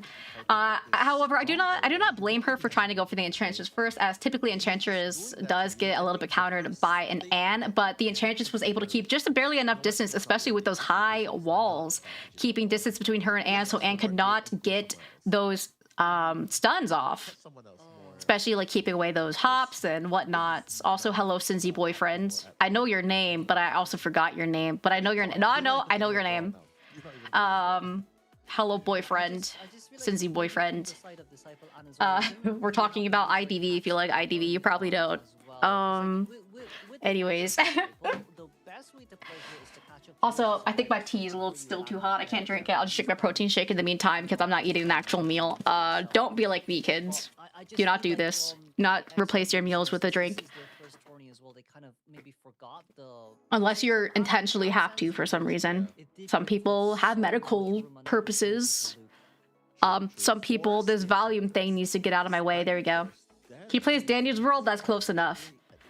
207-second kite from the Enchantress. That was quite insane. And everyone has an even decoding. Look at that. 200, 100, 200. That's quite crazy.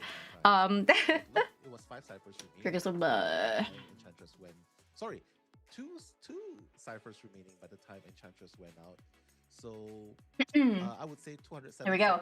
And that was almost a 5 cipher kite from that Enchantress. I will say it was definitely a little bit of a rough area for Ant to be able to deal with an Enchantress in that scenario. It does make you wonder what chase would have been better for her.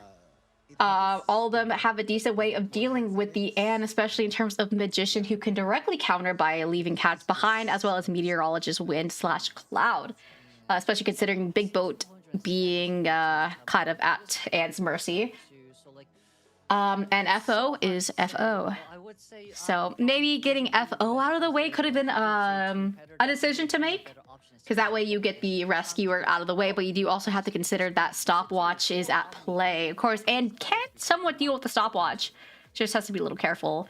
It's almost kind of like a mind game to mind game. It's like playing chicken in a way. Status of T is currently unknown. Fair enough. Right here, the highlights, guys, in case you're curious. For what you may have missed, for anyone joining in. I'm glad I made it in time for the matchup. Are we still not getting any quizzes, by the way? I don't think we are. No, we're not.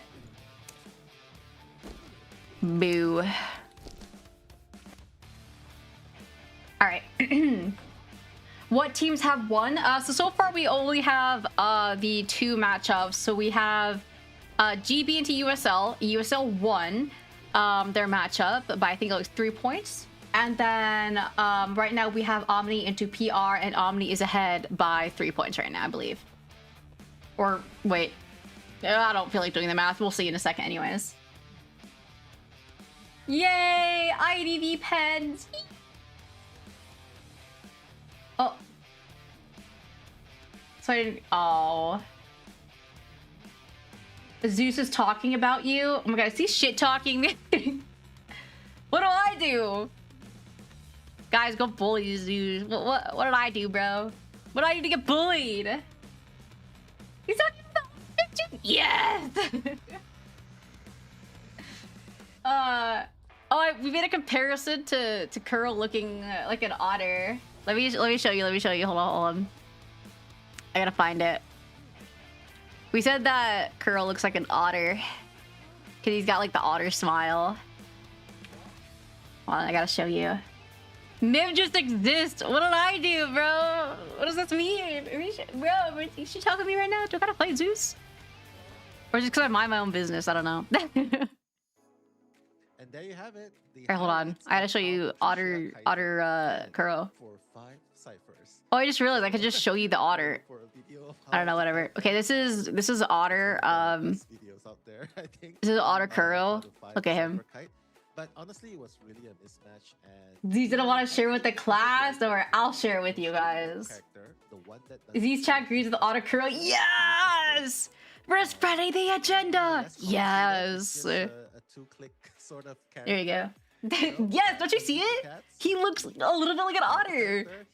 Right? But, We gotta share that agenda. Spread it around, guys. Spread it I around. just want to say, like, once upon a time, that used to be the past. Like, straightforward Oh, characters, boy. Jack the Ripper, I hope we make this like a big thing, okay? smiley face, straightforward Yeah, characters. yeah, like, it's just like, you can just see it. You just see it in the smile, you know? Quick hit. He agrees And too. we were saying, Except he says that he's gonna like back then, tear out it people's was organs, one which is for very one, otter core, I think. Otters are kind of mean sometimes, guys. Don't underestimate otters. They're vicious. You know they're like they eat meat too, right? Otters are mean. I should actually like, because otters are carnivores, right? Are otters predators? Oh yeah, yes. All otters are specialized carnivorous mammals. Yup. Play peddler, please. They're kind of brutal, and they eat a lot too. But with all that in mind, we I don't know, it's not real. Their map as well, in which they decided that the Red Church first as their hunter. Their hobby is Omni has banned killing them, small they're creatures. choosing their survivors to come out first. Up against the hunter of PR. Those things So, are evil. I think it's a good kind of top Oh, priority. no. They did just Oh, yeah, maybe he said decide to 6-7. go up against Otters propose. Oh yeah, it's like penguins. Like penguins propose with shiny rocks. Bro, I want to get proposed with a shiny rock. Wait, isn't that technically just a wedding ring? I guess that's technically just a wedding ring.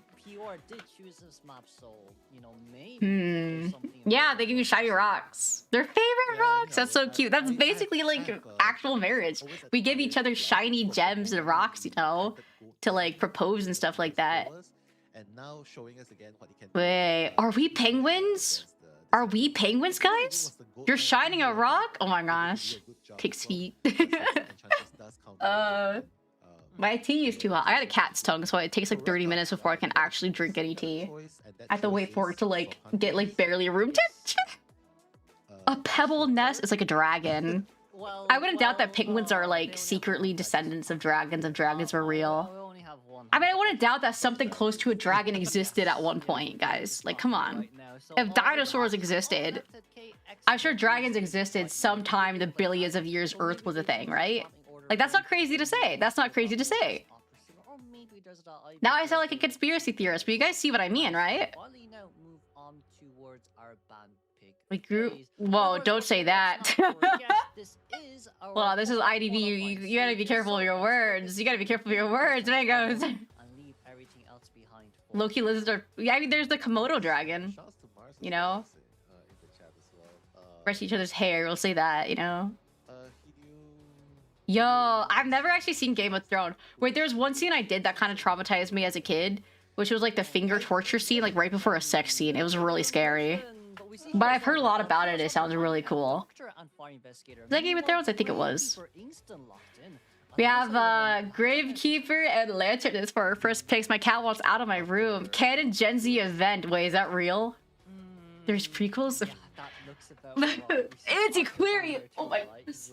Why are we letting these picks out a lot? Get out of my room. Sorry, I kicked my cat out. Ooh, tea. I believe Gardner. Holy. So we have Dr. Finn, Archer, and Arrowband. This smells like an opera singer. This smells like an opera singer. And I will say, Opera can deal with this entire team, aside from Antiquarian giving her a little bit of a difficulty. But Opera does have a fairly decent chance into Lantern, Gravekeeper, and Gardener. But these are still strong picks. And I will say, this is a red church. With so zoomed out. Yeah, we're really far away. I feel like this is like an opera singer. Especially with that Ivy band. However, This is Red Church. Opera Red Church, it can be a little difficulty. Wait, is it like zoomed out for you guys? Gardner's recent biggest buff as well. Oh, never mind. I think it should be like, yeah. Usually we're like up close and personal. Oh, my ears are covering it? Don't worry, we don't have it picked yet, guys. Or wait, do you mean the bands? Oh. 1 second. There you go, guys. I'm actually the hunter. Watch this. Oh. Hullabaloo? Yeah, I mean, Are you sure?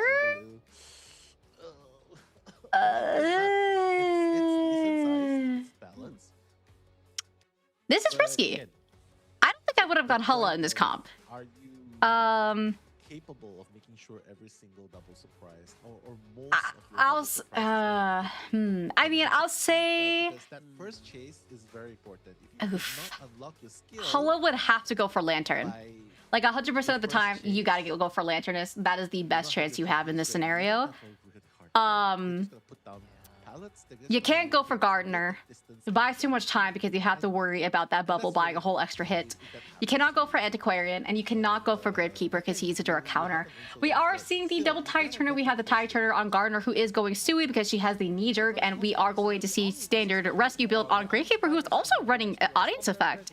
And we do have Lanternist running knee jerk borrowed, and Antiquarian on the Flywheel borrowed. This is a little bit of an interesting decision for the hunter who is running DT Insolence, who is also running the Peeper and Fast Pallet Break with Hunt. Yes, we do not see a Flywheel Amanda, but we are going to see Flywheel on the Antiquarian, so she may be more of a support in terms of using that distance. I will say, I guess it's mainly because they're expecting an M1 hunter, hence no Flywheel, which does make sense. Because her ability can block abilities and stuns, but it cannot block actual hits. So if they were expecting an opera singer, that does check out because he would favor knee jerk instead of Flywheel into an opera singer. I don't think they were expecting the Hullabaloo here, especially since Opera Singer somewhat counters this comp rather than a Hullabaloo who struggles a little bit into people like Antiquarian, Gravekeeper, and even Gardener. Going for the Lanternist, which I do agree with because Lanternist is going to be the best chase option here for Hullabaloo because he can catch up fairly easily and has the papers. I will say every clone is going to matter here. Missing that first color on clone, which is very unfortunate. We are going to see a replacement here. Getting that first color on the Lanternist. Lantern is going to drop every pallet she can here, which is a very good idea. Early pallet dropping is very strong into Hullabaloo because he cannot hop over them. Which is also why Insolence is fairly important on Hullabaloo because of the fact that his no pres is very weak. Is going to run right by the invisible Lanternist and dropping that pallet.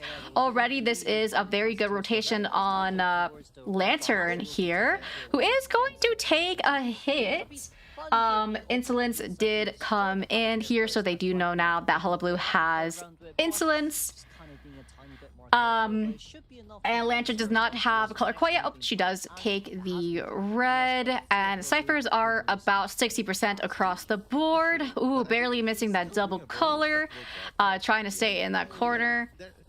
Ooh, very close, very scary. We are going to see another 3 cipher kite here. Lanternist still only has that red in her name. Another peeper we're going to see. Oh my gosh, these jukes are kind of scary. Very brave. And going back here, confusing the Hulla, buying quite a bit of time, but we are going to see the down with the clown, the Hullabaloo. Down with the clown. Yep. All right. And that is a 3 cipher kite. I will say Hullabaloo's camp is going to be what is going to try and bring him back into the match here. So ideally, we want to see either a scuffed rescue or a double down, but we are going to see Gardener coming in for the rescue. I will say, honestly, they can even just save and sell second and just guarantee a tie if they really want to. Gardener just getting that bubble because she can risk it, and him popping the bubble because honestly he doesn't lose anything by doing that. Using the Oh my gosh, immediately getting that double down because of the double color. Oh, they just mind gamed each other. What did I just witness? KX didn't really expect that. Now we can't forget we also do have our items up to And oh, not getting that final color here. And we are going to see the turn and the down on the lantern. I will say, I think that double down there is going to help bring Hulla a little back into the game here. But Hulla does have to be careful because Cyphers are still moving along fairly decently. And kind of cheering Lantern in a place that is a little more desirable for the survivors. Though we will definitely see placing a Peeper down. Gardner will most likely have to self. Gravekeeper's already moving in. The second to last Cypher is on its way. Ooh. That was very well done from the Gravekeeper here. Lantern, ooh, does get that last down. So Lantern is going to be out of the game. This is looking like a tie for the Hullabaloo. Yeah, Lantern was kind of just stuck there, unfortunately. But Lantern will be dead on chair. We do see Gardner and Gravekeeper are resetting in Graveyard here. And Hullabaloo, I believe, kind of has a feeling of that is exactly what's going on. So going to chair somewhat close to those two survivors. But they do only have one more Cypher here, only going to heal the Gardner, which is the best decision for the survivors, especially considering Gravekeeper does have a shovel and a half to work with.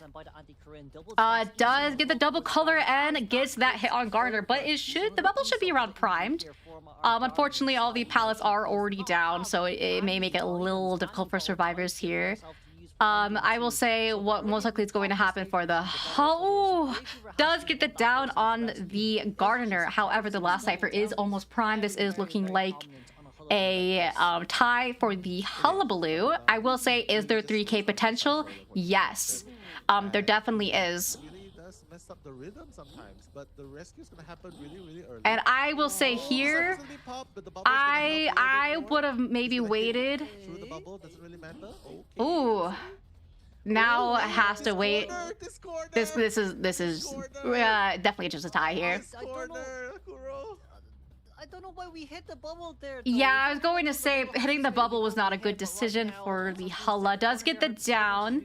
However, that's only your second chair, and he's going to have to respect that. That is going to be a tie for the Hullabaloo.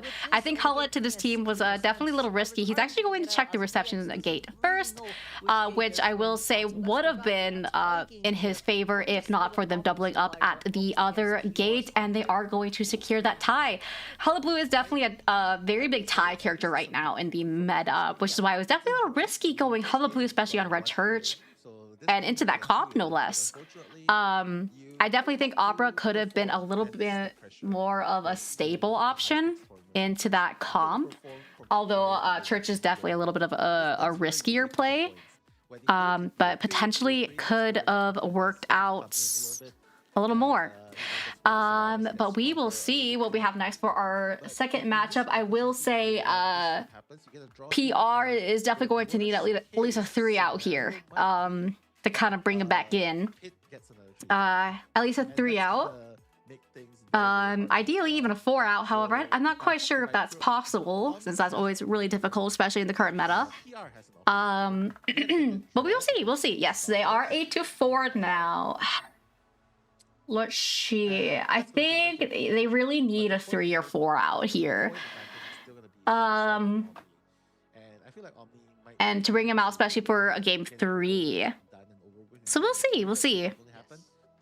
Kind of curious of what they're going to pull out here for that second half.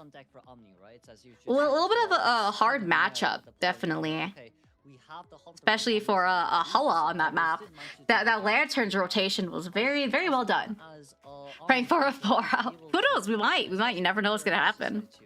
Especially for NAEU, you know. Let me see if my tea is cold enough yet. When it comes to guarantee a elimination game, I'd say if we perfect temperature. I also added some Manuka honey, or honey? I got it right. Manuka honey to my tea. Probiotics matter, guys. Whether or not they can handle the onslaught. That's true. Especially because I had too much caffeine, so I really gotta kind of start calming down now. Mine is spearmint tea, so it's more of a herbal tea. We still do not have any quizzes, but hey, I got 30 minutes online, so you know. Here we go. I gotta pull everything back up. Earl Grey sounds really good right now, but I've got some nice spearmint tea. Spearmint tea is really good for people if you got hormone issues. Spearmint tea is peak. So if anyone has hormone issues, especially for any of my PCOS people out there, spearmint tea. Go for the spearmint tea. It balances your hormones. It's way better. Okay, I want to see someone spicy. Pull out someone spicy.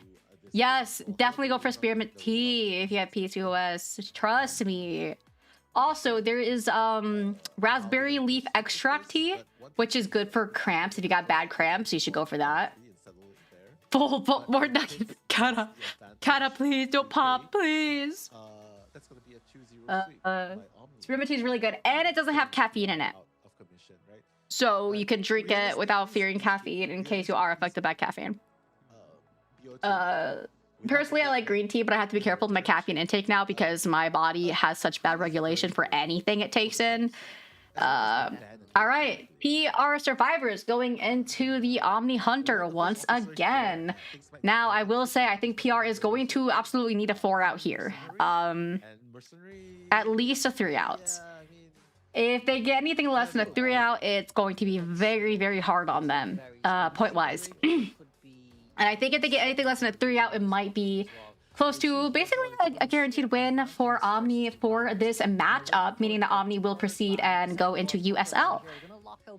We are going to see a Peddler ban, which is a very good option, I will say, because Peddler is probably one of the fewer meta options that is really good on Red Church, especially because she can kind of just eat walls, and she is a good counter for any harassers, and harassers are very good for securing wins.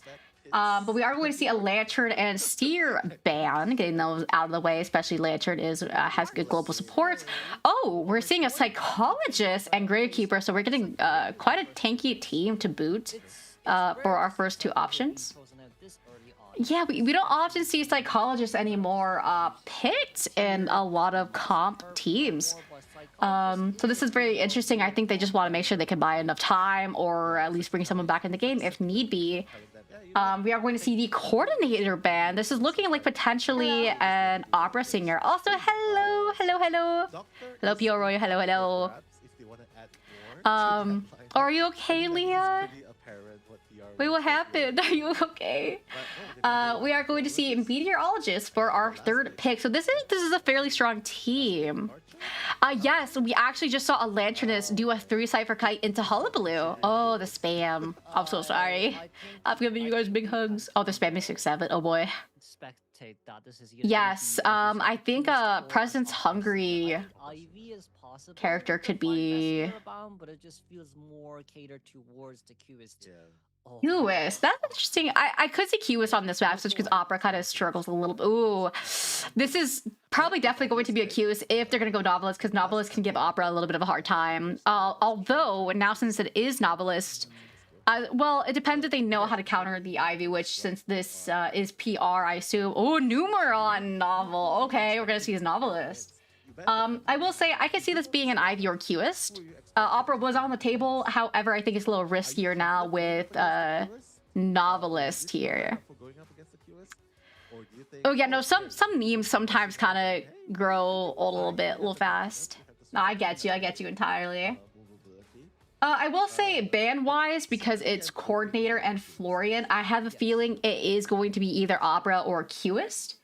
Although I will say Florian is also good for Ivy. But that Coordinator is just kind of what's interesting.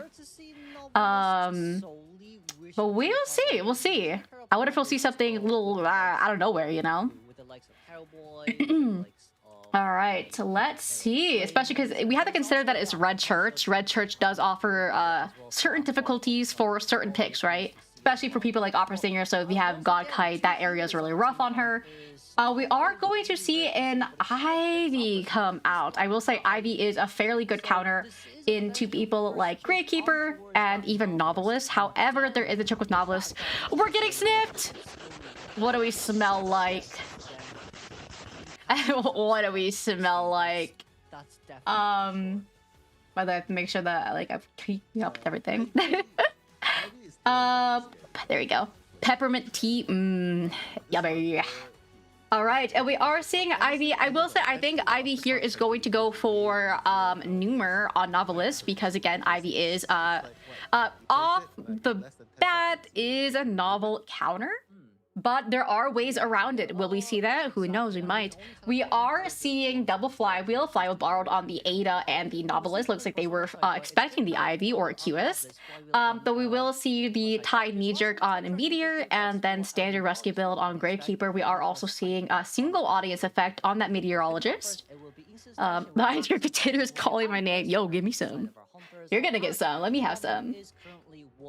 But we are going to see Detention Insolence, Hunt, as well as Claustrophobia, and Berserker, I believe that's Berserker, I can't tell, on Ivy. And Ivy is going to have a Blink for that endgame. Very standard Ivy build, of course, with the Inso DT at Blink. Yeah, Claustro Ivy is kind of evil. 0.3% is crazy. Potatoes, ooh. I've been having like a weird craving for fries lately. Oh, mangoes.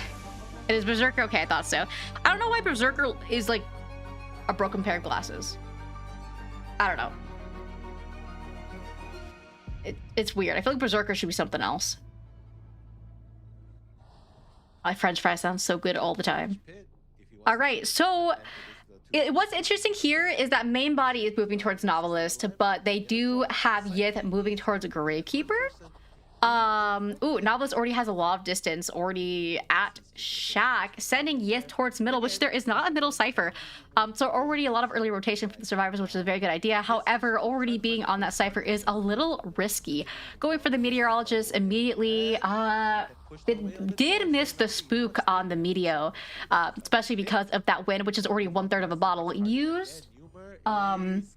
And then going for Numer, does get the spook on Numer. Numer is now at about 58, 60. For that spook does have to be very wary now, especially trying to grind any books after that first usage. Ooh, waffles sound so good. Belgium waffles. All right. Numer is at 60%, so one spook. We are going to see a Blink hit for first. It looked like Numer was lagging a little bit there. I'm not quite sure if I'm crazy or not. We are seeing the 100% scare. It does get the hit despite that flywheel. However, that is a Blink out, but Cyphers are a teeny bit behind, especially because of all of the rotation, as well as the Cypher progress. So we are going to see a chair near middle here. Luckily, basement is not in church as it is in Shack. I've never had anything from Trader Joe's before, I'm going to be honest. Putting pressure on the Meteorologist, who is going to disrespect ever so slightly. Gravekeeper is moving in for the rescue, as the other two are trying to dedicate themselves to the Cyphers, not really minding that pressure. After all, if she TPs, it's just a free save anyways. Novelist is getting farmed, which honestly is very fair, especially considering the usage of the Tie Turner. Going to try and pressure the Meteorologist, perhaps get an early hit here. Taking a guess that Meteo is the second Tie Turner, which is in fact the case. So it is going to be quite difficult if a Meteor takes a hit. However, it looks like Ivy is a little lost, but is going to be able to find Novel here, especially because of that trail ending quite like right behind the wall. Cherrying in Graveyard, that's going to be really hard for Novelists to leave a Graveyard now. They do finish 2 Cyphers, but they are overall a little behind in terms of Cypher progress, especially for an Ivy. If they were hoping for a 4-man endgame, unfortunately, they will not be able to get it this time around. Ooh, which will make this quite hard, especially if you have even a 3-man endgame. It is really difficult. Oh, very risky, very risky. However, will we see... Ooh! Very good palette drop here. All right, and we are going to see the full press, so we are going to see, ooh, very close to a double down. However, I do not think Ivy is going to risk going for that double down, especially as to not lose the novelist or waste any time. We are going to see the 3 ciphers, about 3.5 ciphers done. Looks like they are stalling the cipher progress, knowing that Ivy is on her Yith, trying to get a little bit of a feel of where they are. Medio is taking... Oh, tries to get a shock on that Medio so she doesn't get the heal, but does not get the spook there on the Meteorologist. All right, and we are going to see almost 4 ciphers done here, but however, we are already down to 3 survivors, so they are going to have to play this fairly carefully. We are seeing Gravekeeper push that Broken Wall cipher, which is now at 95. It looks like they are going to leave it decently close to Prime. Wait, no. Will they finish it? Yes, they are going to finish that cipher, so you do have to be careful not to get cipher locked here. But ciphers are in a fairly good position, but 2 of them are relatively close, as well as the last one being middle broken. Does leave that... Ooh, does get the 100 on the Meteorologist because of that spook. And it looks like Ivy is going to leave the Meteorologist just ever so slightly to pressure those ciphers, especially seeing that Gravekeeper is attempting to push it, and does see that Psychologist is on the Shack cipher. Having eyes on all survivors, I will say Ivy is in a very beneficial position right now, knowing that all survivors are where they are, which makes this a little difficult. We are going to try to go for the wall trick. I will say it's very dangerous if those are not already broken for survivors. Going to leave the Yith on one of the survivors, or not survivors, one of the ciphers, my apologies, while pushing out to the second cipher. However, full presence was used, so that is going to have to be tracked by the survivors in this scenario. They are a little bit at a standstill in terms of survivors, ciphers, especially since they are all kind of close to one another. Yeah, the cipher lock, I will say if it was anyone else but an Ivy, it would not be an issue, but because it is an Ivy, they are kind of locked right now, ever so slightly. However, whether or not Psych is... No, Psych will not be committed to. She will pressure the other ciphers. Oh no, it's committing to Psychologist, just leaving Yith at the other survivors' ciphers. I will say both are only about 30%, and we are going to see the blink down. This is looking like 3K or even a 4K considering it's an IV. We have to consider the IV endgame. One thing to also consider is that Meteorologist is not borrowed time. So this is definitely a little risky for survivors here, and Medio is getting pressured off the cipher, which is about 75%, but Medio is forced to leave the cipher, considering no borrowed, but also if we start bouncing between survivors now, it's just a little too risky. We're going to see it down on the Psychologist due to the full presence into Spook. So this is definitely risky for survivors. This is looking like potentially a 4K position for this Ivy. At the least, it's looking like a 3K. Now Meteor is going to go ahead and push that the cipher.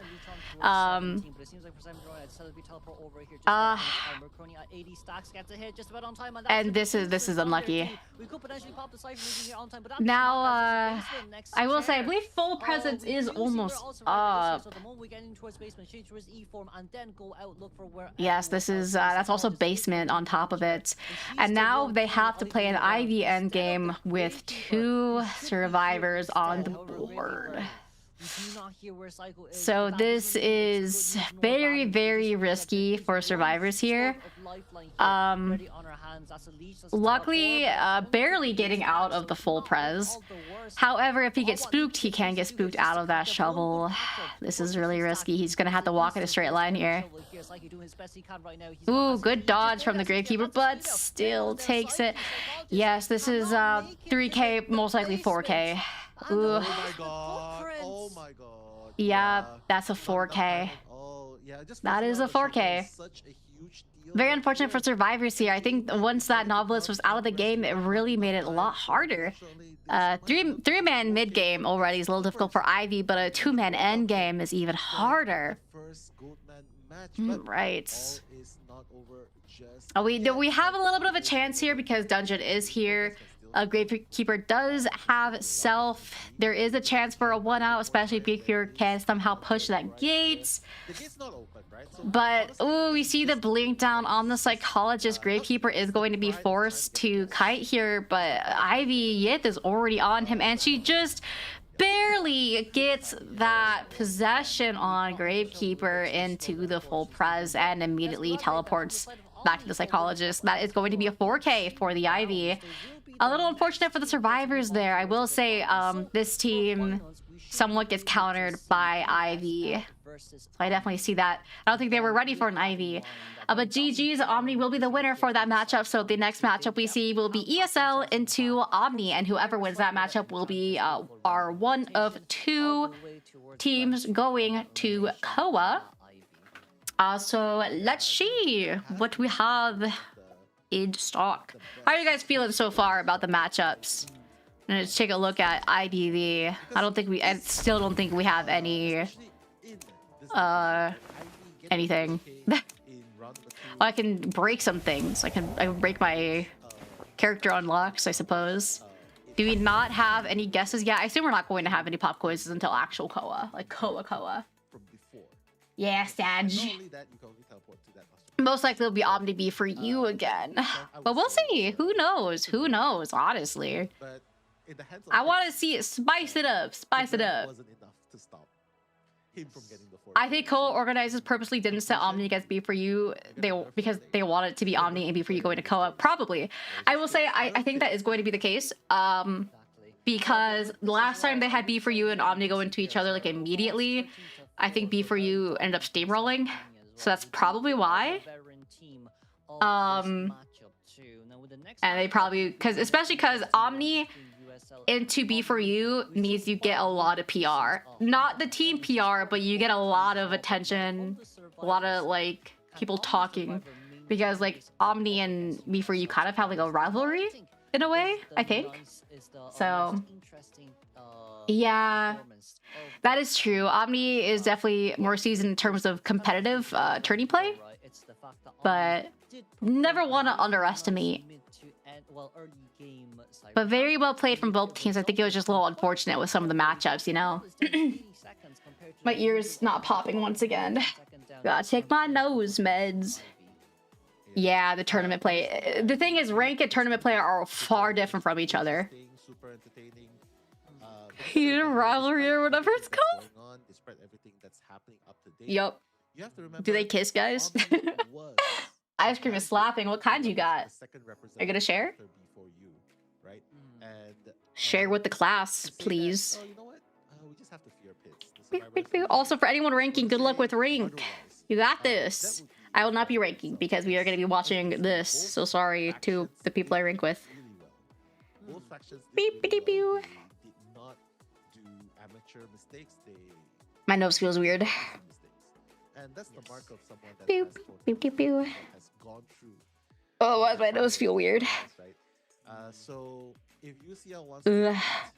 um, Screw rank, this is better. Hi, Rito. You're still here. I'm gonna first cry. off, I'm so sorry. Cinnamon cookie something ice cream. Like cinnamon sticker noodle, maybe? That sounds really good, though. they gotta shut down.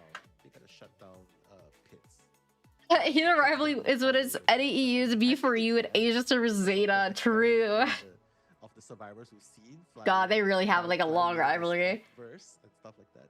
Maybe Oh, hell yeah. Thank you. Moshin needs to do a great job as well, shutting down. I'm curious how this is going to go. I want them to start already. Can we start now? They were on fire. Exactly. Please, Exactly, please. exactly, yeah. And not only that, too, Well, not how only is that, everyone too, doing today? we kinda do compare between How are you Goldman's enjoying and the Goldman's, COA so far? Between both Goldman's, I'd say Yeah, Mushroom isn't Goldman it is more perfect? Oh my god, yeah. confident in pit stop. Someone, Yes, pit stop quick, is get on just AO3. Quick! that bit harder because you don't have Um, daily you did have to deal with Oh boy. However, Menlament. based on game dominance, it does seem like USL have a Emil, Goldman Woola. I like how Woola sounds more. Why is my mic peaking? Can I help you? Woola. If they play Hello Blue Guy, I think I might actually fall asleep, and I'm so serious. I'll manifest they do not play Hello Blue for you. Back to my chicken nuggets. Multi-level marketing and not men loving men. Yeah, we're getting like finance in here and stuff. I gotta post a TikTok, guys. Impressive. The Enchantress 5 cipher kiting. But ultimately, I feel like I want Yuri. I want to see pretty ladies. That's so real. and the confidence and the expertise. You've been eating nuggets for the last hour. They're just that good, dude. They're just that good. Hunter. Yes, I am up for tomorrow. Guys, do I have time to go to the bathroom, do you think? Say yes, Probably. up Enchantress 5 But I'm cipher scared to kiting. risk it. Was situational. It was in a terrain where Like, I'm kind of scared to risk it, low-key. the mechanics were How do I not quite switch there my yet. YouTube account? You know, like talking about the fundamentals of Bleh, whatever. uh, Go piss and- girl, you guys, please. You know, I never knew that that was a meme until someone told me about it like a year ago. characters against very formidable Fry. I would say hits Yummy fry. I don't think... What did I eat today? I had an apple. a top tier hunter. Then I had a burger, because my dad bought me a burger. Then I had my second burger, like, much later. It was not 18, actually. Exactly. And you know, with this And then that was it. performance here as And then I well, had my so protein this drink. stats, Actually, gotta on finish the this. Cypher side, we did barely kind of contain more than enough for the Cyphers just to be done. Cyphers overall from the side of Pure was very well done here as well. But once again, I would say it really is Wait, just the fact that you is that are where playing Go against Piss Girl the came Cyphers. from? It was And Gossip once again, Girl? with the match results is currently 13-4, Is that where it came from? in Lakeside Village. And of I feel course, crazy. No, yes, no, I'm getting mixed signals here, guys. was Omni's Hunter pick. Omni, sorry. Now I'm pick, very and also confused. seemed to be given towards PR's Can I get a tiebreaker? Yeah, I don't know. Okay, guys. I guess it's a yes, maybe, because there's one more yes. Yeah, just I'll show find out one way or another. where the second representatives throughout the year. That's where I learned it. Oh, okay. This one and up next. I'll figure it out. Versus the USL. I never knew it was from For Gossip sure, Girl. Watch that from behind the scenes. That will not be me and Kuro anymore commentating the next ones, but we'll still be here lurking and waiting to see who's gonna be that first representative. Yo, peasant, you ended up a kidney failure? So I'm super excited about that. This does in fact happen. Definitely Look in general, let me no see. disappointment whatsoever. Banger of a match.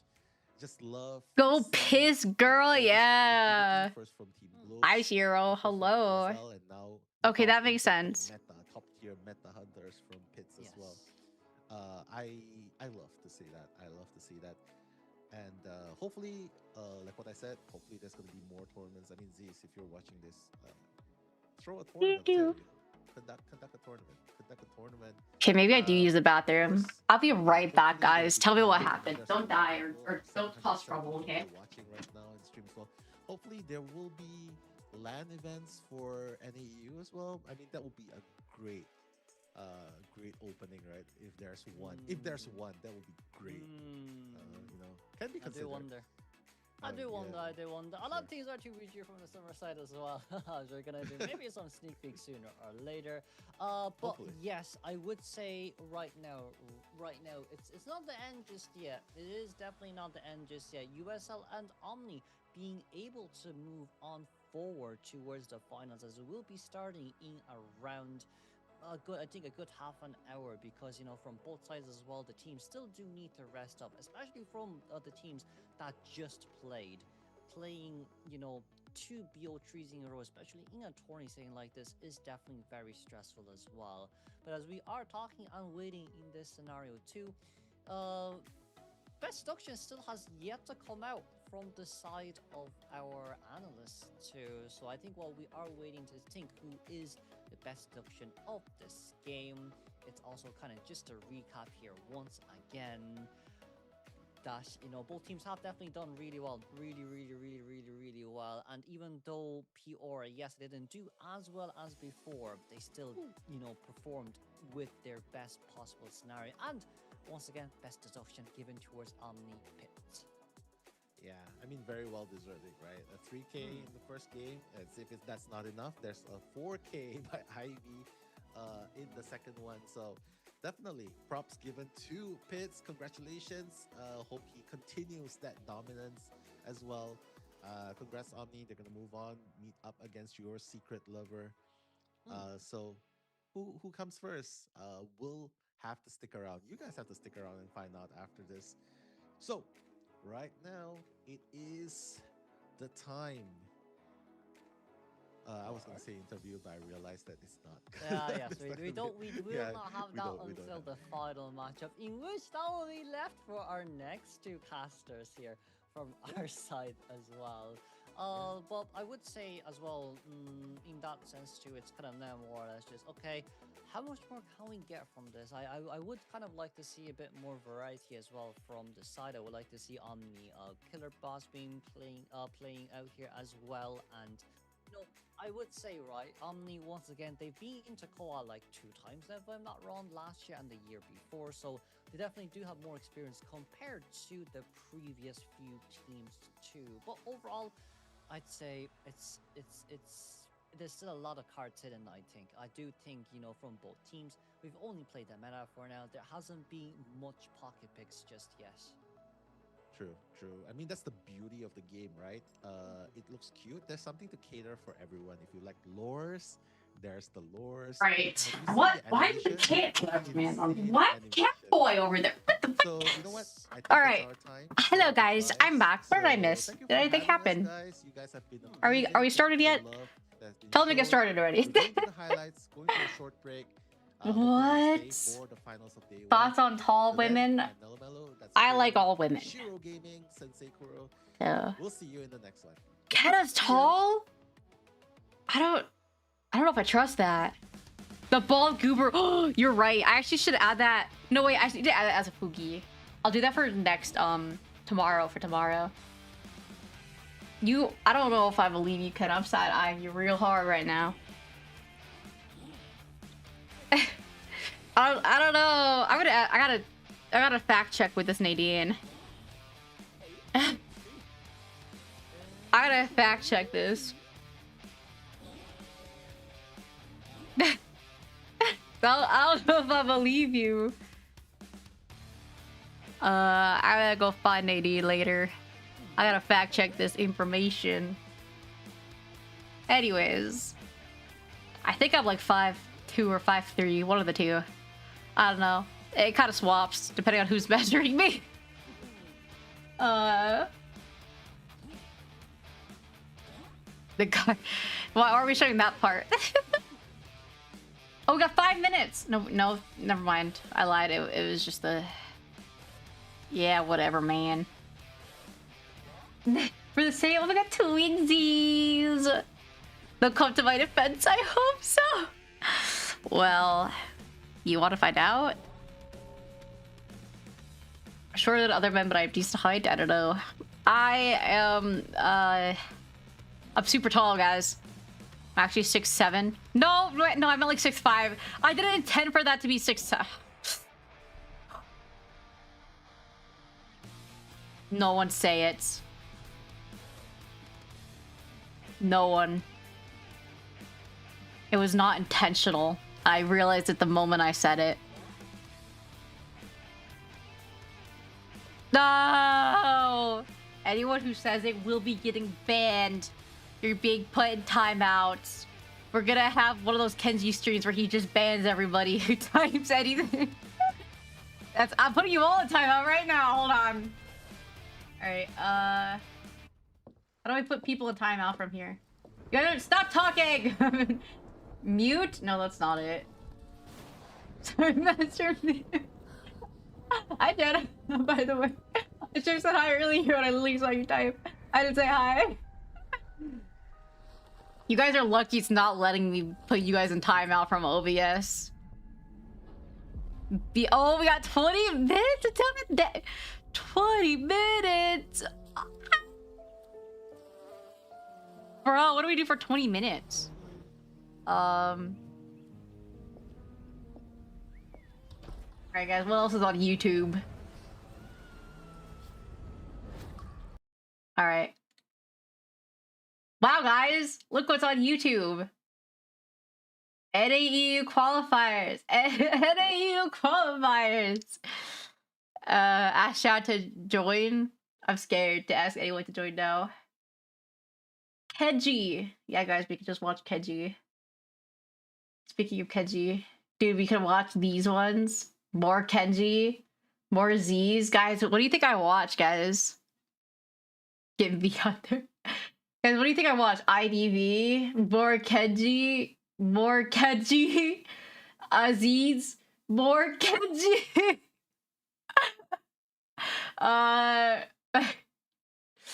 Proximity chat. It's some yo. Okay, so more Kenji and Z's. Kenji and some Z's. Like, bro, what do you guys think I watch here, man? Quantum leaping. Whoa, what is this, guys? Should we quantum leap? What do you guys think? I think you want it. Yeah. Yo, you guys want brain rot? You said. What would he? This is like brain rot. Go invade Z's. Wait, no, he doesn't know this account. This is my private account because I have YouTube Premium on this one. He won't know. Hold on. No, I can't type on this account. People are gonna know that I used to make MMDs. Hold on, guys. Second.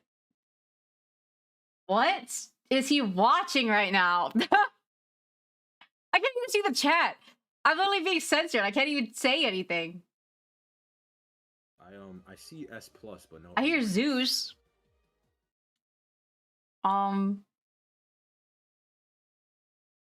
Okay, well, I can't even type anything anyways, whatever, man. It doesn't have my legal name or anything like that. It has my other nickname that I've had for like, oh, Zeus and Justice are there? Streamer, be careful, streamer. Fine, I'll do it on my other one. I've not seen the Vayne skin. Hold on. Alright, guys, we're gonna go invade Z's on Google this time. Alright. Streamception. Oh no, Zeus, you have him pretty low, right? He's like in there, like bottom. You have bottom yeah, you have him B tier, I think. Wow. I have him A plus, right? They're making tier lists right now. Or they made tier lists. They're comparing tier lists. Bro, This is like the IDV equivalent of like comparing like sizes, but it's comparing tier list. You know what I mean? Do you see what I mean, guys? Stream and a stream and a stream. This is power scaling. You guys like kind of see what I mean by that, right? My nickname growing up was Mushu. You can guess why.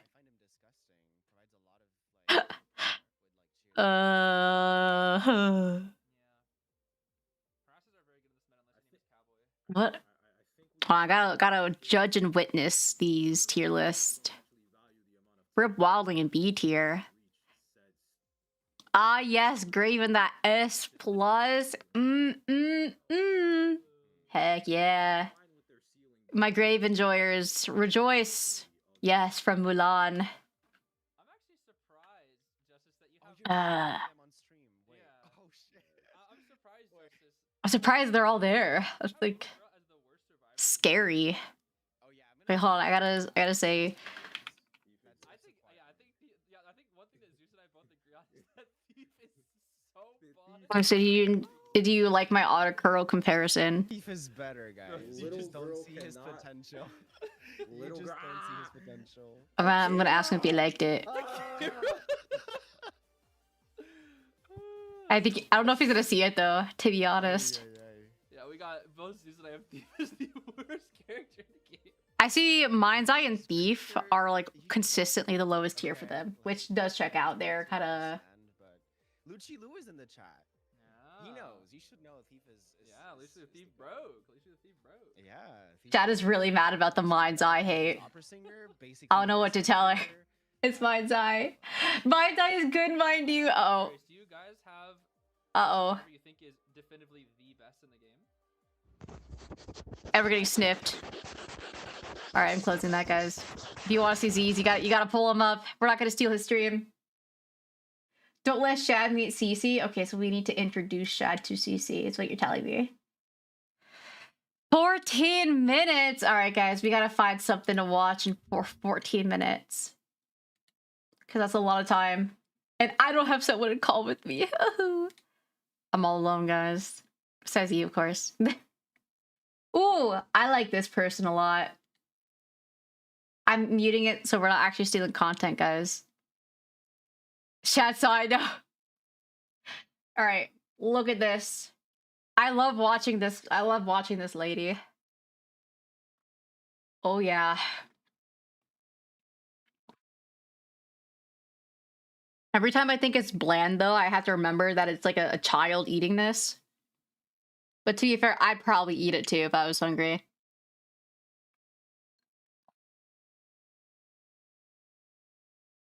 I forgot how old the child is at this point. Toddler age, I think. Why do I see a horse on the top left? Oh, yeah, okay, never mind. That looks so good. Hots. Jojo. Yeah, if it works, it works. Alright, what's next? Whoa.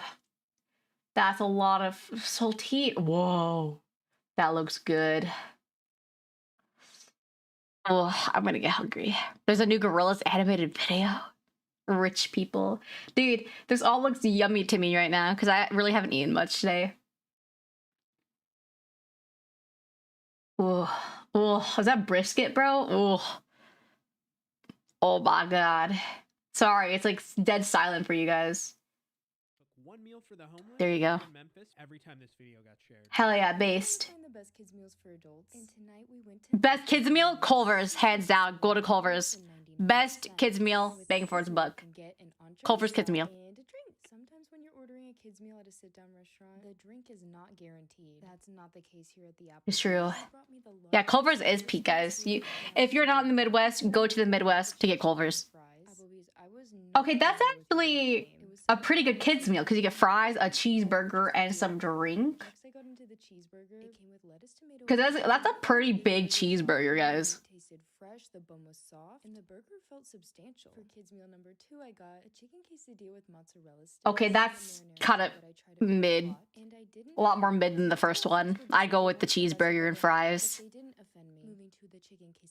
I mean, you get the mozzarella sticks. I feel like mozzarella sticks kind of brings it together, but look at the tiny ass quesadilla. Quesadilla. Quesadilla? Why did I say it like that? Quesadilla.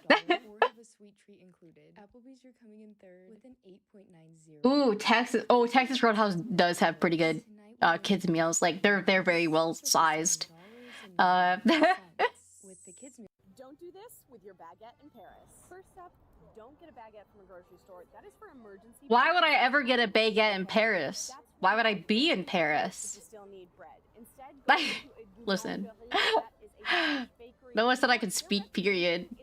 Texas Roadhouse is peak, and they give you a lot of bread. You can just get a bag of bread. I would rather some Texas Roadhouse buns than a baguette. Is it baguette or baguette? Isn't it? Is it not baguette? Once you have your baguette, don't cut it. Use the French do and tear it up with your hands. Because when in Rome, You're in the South, go to Cracker Barrel. Go to Cracker Barrel regardless. Ooh, they're good. How could you? What did I? Bro, what did I do? Ooh, Texas Roadhouse, you better make me hungry. Come with us to restock our little free pantry and roll. Oh, my husband and I started a little free pantry. This is sweet. Driveway to hopefully help our neighbors, and we've gone through a lot of changes in the past few weeks. We're just like going through random shorts now. We're actually just we're just dead. And this is nice. It's like one of those little free libraries, but it's food instead, which is definitely a lot more productive. Based. This is like what like people who have a lot of money should do. Like if you have access. The thing is, here's the thing. Most people who do things like this aren't even like super well off. They're just like mildly in the bracket, or they're like middle income. It's like people who know struggle help those who struggle. You know what I mean? Like those are typically the people who do stuff like this. It's never actually the people who are super well off that do it. At least most of the time.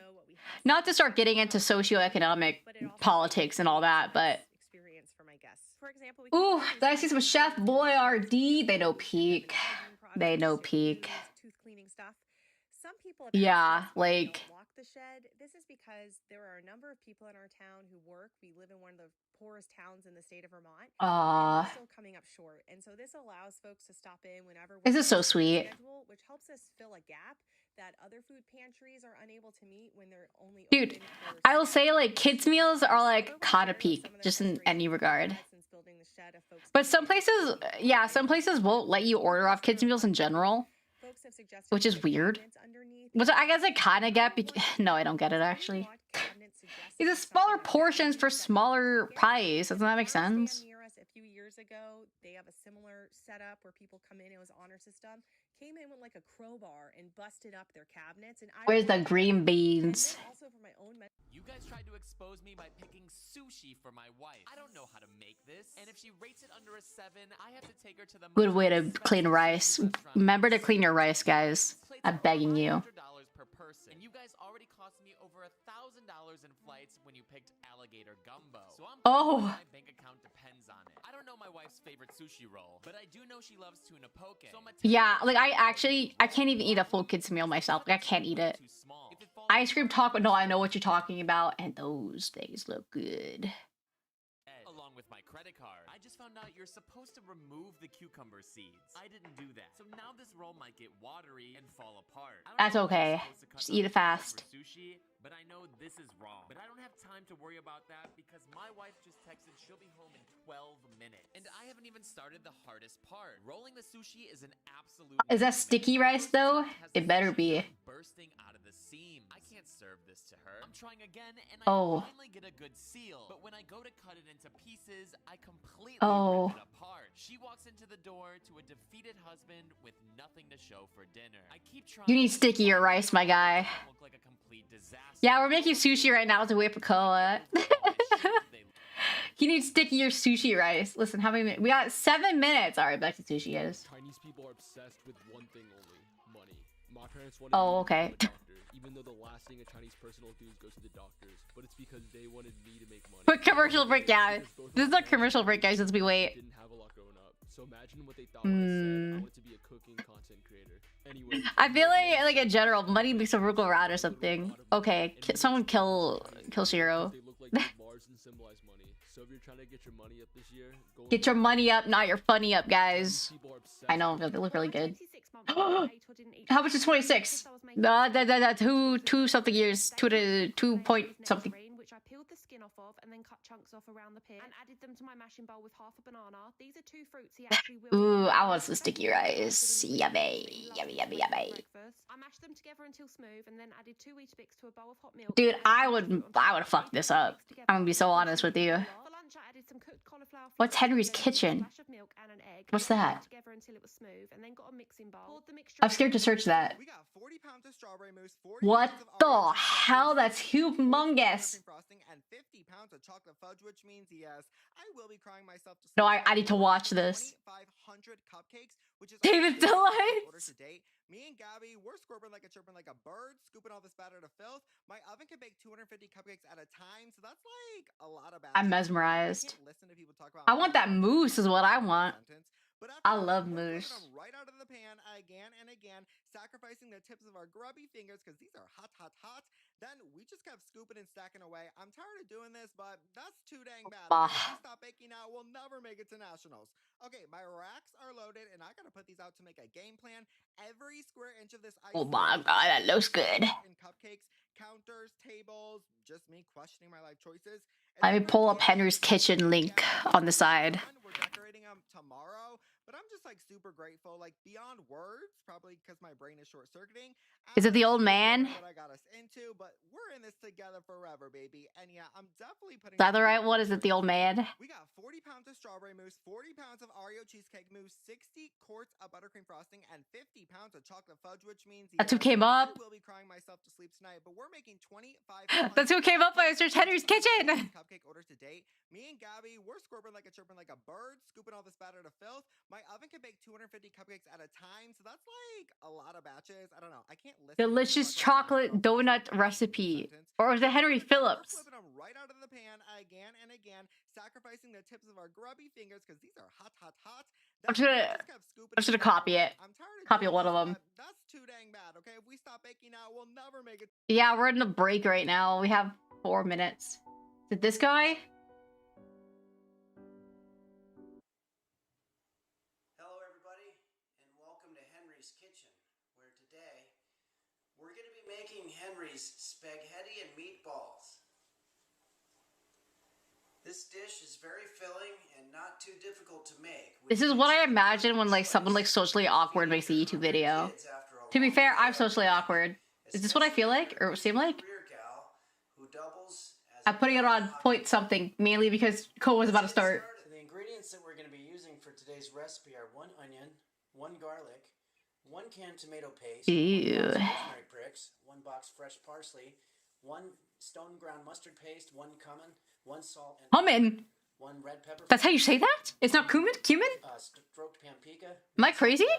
What cumin? Extra virgin olive oil, 1 egg, 1 bread, 1 of those. I'm so confused. 1 pound of meat, and 1 parmesan. Oh, cumin. Yes. Why do you say cumin? We start by chopping up our garlic here.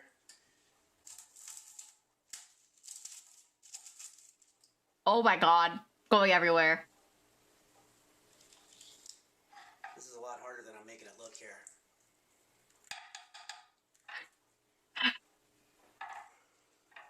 He looks terrified. What?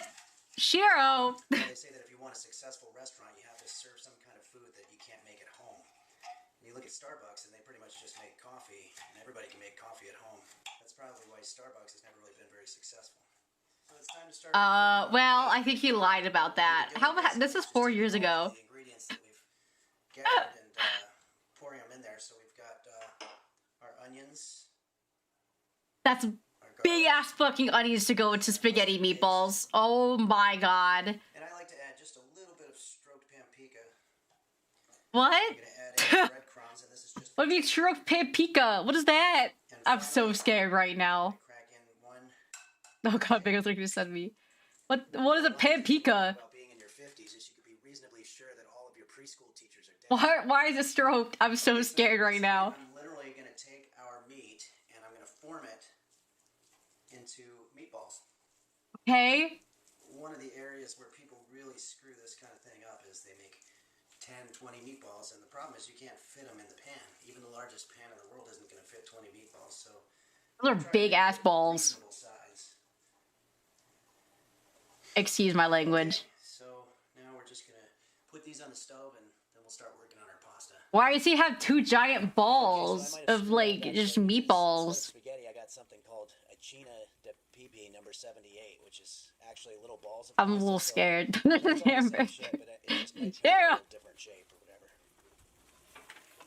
I'm so scared. Let's just flip our meatballs over using a basic flipping. Those are literally just hamburger. No, this does not look appetizing. Okay, so let's start formulating our sauce. This looks horrendous. I'm so sorry. Full of olive oil. So I wasn't able to find any. I just eye that. But I found tomato Look at your. Oh god, you guys are all suddenly cooking. Well, watch it between the matches, okay? Because we only have 30 seconds. Oh my, ladies. Add in our rosemary pricks. But what? For tomato paste, I Did you say? What did you say? tomato paste, but I found tomato puree, which is What did you? basically the same No, wait. thing. Wait, call them? Did you just call them pricks? What makes a rosemary a prick? Okay, so what I've done here is I've set up sort of a makeshift assembly line, if you will, where we're gonna put our sauce in. Am I crazy? What I call our main dish. Then we're gonna add our pasta. That's rice. The main course of the dish. I think I'm gonna go crazy right now. Oh no, this is disgusting. And now what we're gonna do is we're gonna transfer these from the original dish That's raw. to the dish and hope that it mixes up a little bit. Oh no. And there we have Henry's spaghetti and meatballs, which is gonna. That's not rice. What the fuck is that? After a long day on the rink. I don't know who let this guy in the kitchen, but someone's gotta kick him out. Anyways. I'd say we Curl's saw more dead! from USL because they went the full 3, but Omni He's showing dead, us their he's fucking veteran gone! dominance. They are technically Oh the favored no, one what in happened? this whole group because they have been the ones to make it consistently. Oh my gosh. For like 2 or 3 years. But USL, I don't know. They might have that underdog factor, especially with Mushin if he comes in on point. He did bring out the QS. I wonder if he's gonna go. I never want to see that again. But yeah, I think they both showed, even both on Hunter and Survivor side, that they're quite evenly. All right, USL to Omni. Or yeah, between the matches, we'll watch what you guys say. Yeah, we'll see how it goes about. Who let that guy in the kitchen? He should not be able to cook. With 147, Heyan, Big mistake. Zoe, you, and of What? course, the one and only Hunter Mushin, which is also one of the most anticipated hunters. Will we see Michiko played You mentioned again? Q is coming in right from the get-go. The first match We will of the game, see. and he got a tie, but I'm pretty sure he. Shiro's going crazy right now. You missed it. There's Lady 13. She got a 3K earlier. Ooh, Pirate's Booty. I love Pirate's Booty. It's so yummy. Some white cheddar popcorn. I still don't think it's popcorn. It's like moons. Like little moon things. Ooh, Pirate's Booty, so good. Pirate's Booty is also kind of safe for weight loss-ish, because it's not too bad. Them really get the best of the previous Hunter on PR side, but this Who killed Kuro, guys? I think as the rounds go on, he gets stronger and stronger. Kuro's a lady. Hey. But you don't really see that high-level geisha play, and I don't know how people can. I'm trying to tell if her hair is red or if it's the lighting. Am I crazy? No, that's red, right? That's red. History repeat itself with Omni going in. Am I blind? No, that's definitely red. Yeah, and Are you for the ladies? Super high here. Whoever Out of curiosity? will be representing NAEU in the group stages. Yeah, it looks red, right? Also, whoever It is red? Okay. That's red? Okay, perfect. Mini portion of the prize pool. I should be red. What? Are we turning red? It's like that one movie about the red panda. Game here. They are here for that money. The red panda, or the turning red to K-pop Demon Hunters pipeline. And the big questions still remain. Who is it gonna be? Why is Zeo live on Twitch right now? What's happening? Hold on, guys. Wait, what is he playing? Is he playing one of those horror games? Why don't you play Dead by Daylight? I think that'd be really funny. Coming into this Call of the Abyss, some survivors coming into this, like the Lanternist. Oh, it's Crime Scene Cleaner. That checks out. Perfumer getting some buffs that Wow. are shifting the tides. Number 1. I'm such a fat chud. What? They've been showing off like they'll survive. Eat those damn nuggets, Kenna. That magician play by you was actually cool. The movie's title. It's like a whole realization. Did you guys see that they're making another scary movie? I'm so scared. I don't know if this generation's ready for it. Then again, we kind of grew up off of those movies too at the same time. So I don't know. Yeah, it's been like 2 hours since you ate those nuggets. Eat those damn nuggets. We were in a matchup earlier when you got them. We saw the QS coming in. So I'm so full. Eat those damn nuggets. Yeah, we're talking about fries? The invisible team comp, like to say it. But he still went for it, got a tie. So not too sure whether he's gonna. What kind of fries do you want? Or is he gonna potentially... Are we talking like the steakhouse, like Texas Roadhouse fries? You know, like those kind of fries?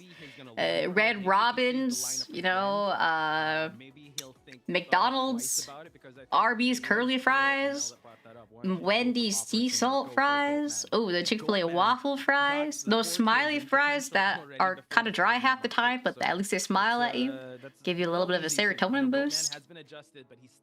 Whoa, his mic is yellow. That makes sense though. All things considered. I've never heard of those fries before, Mingus. To be honest. Alright, Seer Lantern Ban off the bat, and we are going to see the Enchantress pick, so that is a no to the Goat Man. Fuck you, Goat Man. And Puppeteer. Wow, fuck you, Goat Man. Yeah, it's just the rise of Enchantress here, and also So we have her Belgian bistro fries. Someone, I want to Google that. because of the medical bottles that she So Enchantress Puppet, this is automatically preparing for a Goat Man. Belgian. Hold on, I just searched Belgian waffle. Now I'm confused. Belgian bistro style fries. As of now, Mushin and also Pit Stoppers, both hunters, Let me see. Hunters of both teams are doing Thick cut, well. double fried beef tallow. I've never seen this in my life. What is this? It looks good though. They look good, just never heard of them before. In that small boat area in Lakeside Village was just really a big highlight of Fluff and his performance there. But now we've Alright, let me pull this up. There we go. Okay, Aero Florian Band. He is definitely shifting into going someone like Opera Ivy, mainly because this team is very, very anti-Goatman. Very strong team because we have Magician, Gravekeeper, Enchantress, and Puppeteer, which all are very strong Goatman counters or have a way of dealing with him. So I have a feeling this is most likely going to be, if we're going to go predominant meta, is most likely going to be an Opera or Ivy.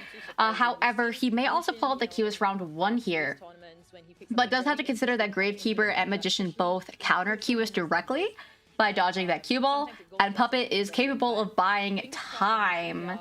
Enchantress would be the best target in that case scenario. However, if we go Opera Singer, Opera has a decent time to all of these characters aside from Magician being able to buy a little bit of extra time compared to the other. Stop running the skin! Good God, it's so ugly. And it's also, people just don't like the skin. Yes, I agree. I'm not quite sure if Arrow is worth a ban nowadays. I think he's still a pretty good pick, but I also think a lot of the characters nowadays that are round 1 viable have a way of dealing with him as well. Especially because he's just not played as often. Alright, we are switching off of that skin. Thank goodness. And let's see what we're going to get for our Hunter Pit. Don't explode, Kenna, please. Wax Artist. Oh my. I will say, Wax can definitely deal with the Puppeteer and Enchantress. You hate to see a Wax. But Wax can deal with the Enchantress and the Puppeteer, and I will say Ever Sleeping is a very good Wax Artist map. Gravekeeper will be able to have a solid rescue into the Wax Artist, and Magician can block a little bit of Wax with his clone. I will say here the best chase is going to be Enchantress. Placing her down below is a little bit, getting risky here. I will say ideally here, I think Wax is going to read that Enchantress is bottom and will spawn bottom right and get his pick. Oh, wait, left. I think left is also, honestly, probably the safest option as Hunter here. That way you get your pick between either Puppet, Grave, or Enchantress, depending on who spawned where. With that in mind, I do think Enchantress is going to get picked, and she's not Flywheel. She is running Windows. We are seeing double Tide borrowed between Magician and Gravekeeper with a knee-jerk Tide on, triple Tide, knee-jerk Tide on Puppeteer, and then Enchantress on borrowed knee-jerk. I do not believe they were expecting the Wax Artist pick here. It looks like they were most likely expecting potentially an Opera Singer, is what I'm guessing. Mainly because they do not have any flywheels, and they are prioritizing knee-jerk and rotation. Though I will say knee-jerk is also fairly good into Wax Artist, but I will say Flywheel is also especially viable into Wax as well. It just depends on whether you prioritize early rotation or if you prioritize trying to get that 100 via Wax. So I'm not quite sure if they were really expecting that Wax. It looks like they were trying to get rid of Goatman as an option and force an Opera, which is my guess. But it looks like we're going to see the Wax Artist instead for our first round. All right, it looks like the Wax Artist is pushing middle first. Oh, trying to get eyes on Puppet, trying to see where everyone is.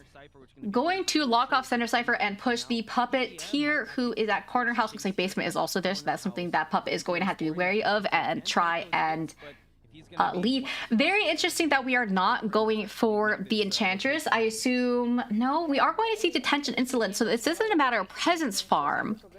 I'm not quite sure if I entirely agree with chasing the Puppet first as a Wax Artist, because Puppet can buy quite a bit of time, compared to at least an Enchantress. But also at the same time, if he is able to wax off Lewis, then that could be pretty good for the Hunter. Very good trying to block line of sight as much as possible. However, he is already at about 76%, popping a Lewis a little early here. Ooh, at 85, trying to bait a pallet drop. survivors to actually. And he is going to take a full hit. Gets the hit, builds a bit of presence, but Puppeteer is Wait. still in that form, but now uses it once again. Oh, wait, did he? No, wait, how did he miss that? That was actually crazy. Oh, he is at 100. Is going to get the down. I will say that is almost 3 ciphers, so because of that early rotation for the puppet, it is almost a 3 cipher kites. We do have, again, we have the double tide still up and ready to go. Even though that cipher was blocked off, it is still almost 70%, which is honestly quite insane. It looks like Magician did finish the cipher. We do see some rotation towards Islands to get that one started. 2 ciphers are really close to being finished here. Does miss. Ooh, trying to get that Terror Shock. It does not get it. It looks like, going for the pallet drop was a little risky there, especially if Wax Artist chose to go for the swing. We do see a little bit of a Lewis here. However, he can always just get the 100. Which, yes, exactly is what we're going to see, and we're going to see the down. I will say the ciphers are in very good position for the survivors. Yes, Lewis does last quite a bit, especially compared to the Wax. Did have to worry about the tram there, too. It looks like we are going to see the Enchantress move in for the rescue, which I think is a little risky. But survivors have really good ciphers right now. Just has to kind of clean them up. Oh, they want to double rescue this. That we're trying to bait it, which is very understandable considering he is full pres now and they have to be careful with the hot wax. Does get the rescue off. Are we going to see Lewis? Yes, we are going to see Lewis. Very good bait from Mushin. I will say this is most likely going to be a tie for the survivors, unless they manage to go with some like crazy play here. Going for that last effort, trying to be where, ooh, setting up at that harass corner so it knows that Enchantress is somewhere nearby. Ciphers are about to pop, and now Mushin having the wherewithal to use that warp. Ooh, very well played from the Wax. Even though it did get the warp out, it did not allow for that harassment. I will say though, because of the time that it bought, the survivors are still in a very good position, all things considered. As if you look at the the ciphers, they are practically all finished aside from the last one being around half. I will say Enchantress is a good chase for Wax Artist. However, again, you got that last cipher already at half. And you are going to see the... Oh! Misses the trick! That's very unfortunate, and she now has a triple stack to her name. He's going to have to get the hot wax on this. But realistically, she's just going to force it. Which does buy a little bit of time, but of course it still is hot wax, so it's going to be down. And Basement is there, but it looks like he's actually going to decide to chair on the cipher, which is a very good idea. However, does have to consider that it is almost primed. He's going to have to pull a lot of maintenance on trying to lock that off. Gravekeeper is already trying to move in here. Most likely what they're going to do, yes, is just, they're going to pop it. Yep, so we are going to see the pop. And now he's switching out to the Magician, who does have 2 wands to his name. Make that 1. Blocking that off for both him and Wax. We are going to see that hit here. It is looking like a tie. Potentially 3k. There is 3k potential, especially considering Warp will be back up. Trying to chair at the gates. This is very, very risky for Mushin. However, this is 3k-able for the Hunter. Ooh, this is risky. Gravekeeper is going to have to go for the rescue. Ooh, cancels the warp. We are going to get that rescue, though. This is a little scary. Good rotation for the Enchantress. However, she's going to go down, and they still have to open the other gates. This is a little scary. Yeah, that was a really good chase for the puppet, especially with those Lewises. That's why I was very curious why the Wax Artist decided to go for Puppet first, since Puppet can still buy a decent amount of time. I don't think he can really get to that gate. I think he just gotta kind of have to take that tie. Can he make it?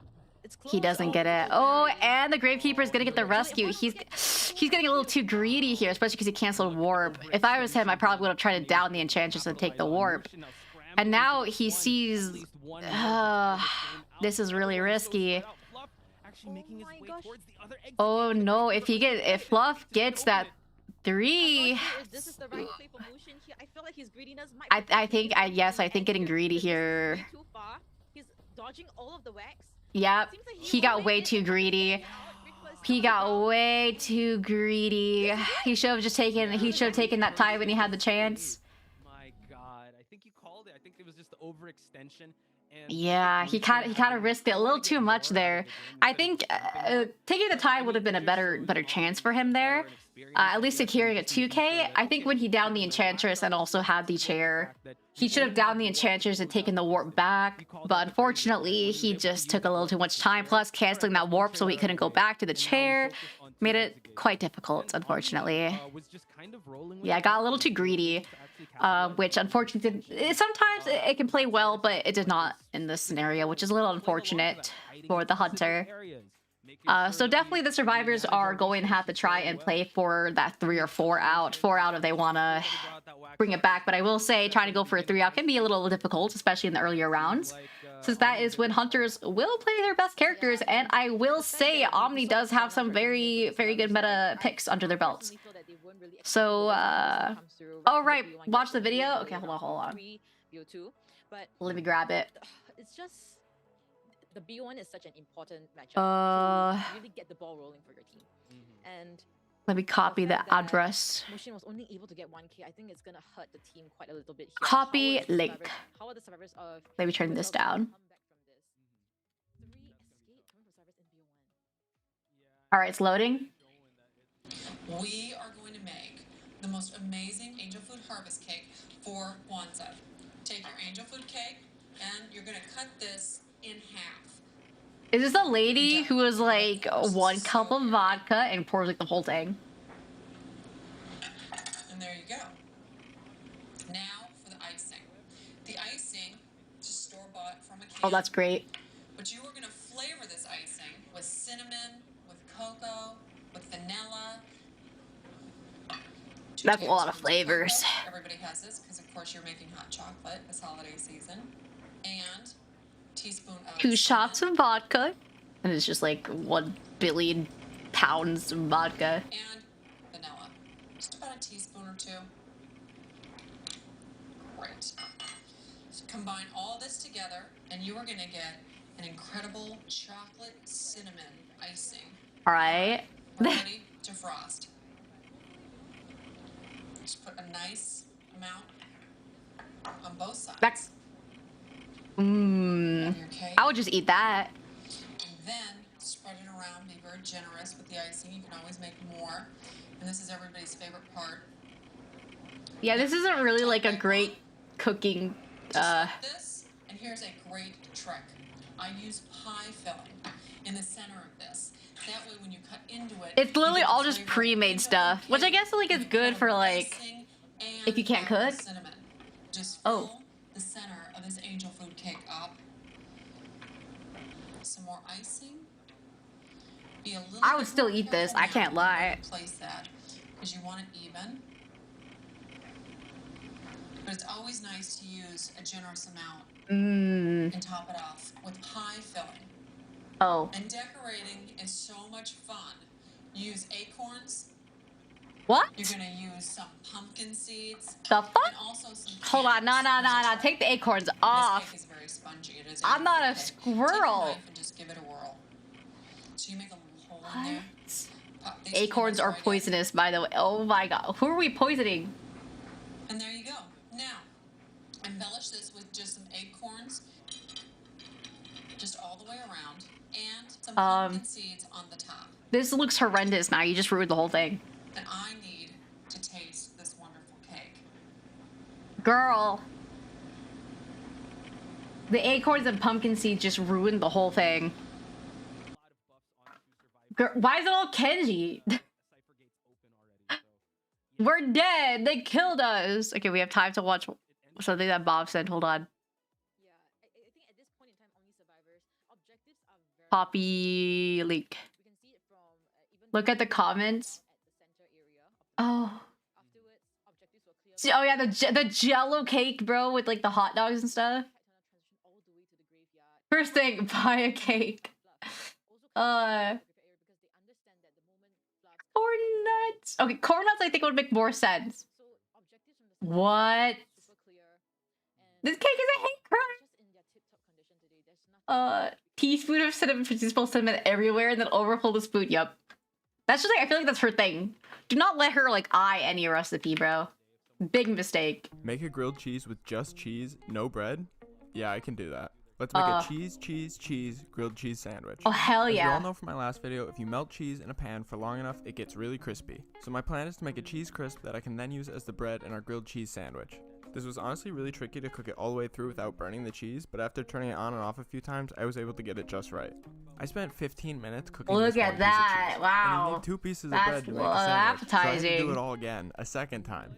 I let our pieces of cheese bread cool down so that they could harden up and be used for our sandwich.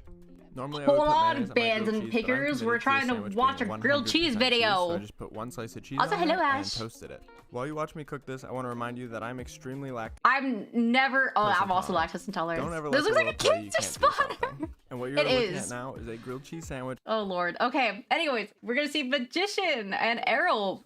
Ooh, for our first picks after the Enchantress and Dog Band. This is very much Goatman. We're gonna see a Goatman. Ooh, I love 1 Million Dance Studio. I've been watching them for years. No, I would also try it. Would it hurt? Yes. It would hurt. Then we're gonna see a Night Band, which is I would say pretty fair, especially if you're expecting a Goatman, which I think we're going to see a Goatman here. We are going to see FO for that third pick at our main rescue. You should definitely clean your room. All right, and Seer for that last and final band. That's literally the same word that I just said twice over. Anyways, fourth and final. There you go, guys. And Priestess. We're gonna see a Priestess coming out, which is a little interesting. Though I don't think I've often seen Priestess into Goat. Yeah. So how does it work if she like portals, but there's a cage in the way? Does she just go through the cage? Like, let's say like he has like a cage, and it's kind of like somewhat blocked by a building, like, you know, like you're cornered, but she portals through it. Does she just go through the cage as well, or does she get like This is just a actually I totally forgot about Priestess. We've been not oh my gosh, probably can't portal. Yeah, I'm kind of curious how that would go, because I don't think I've ever seen that.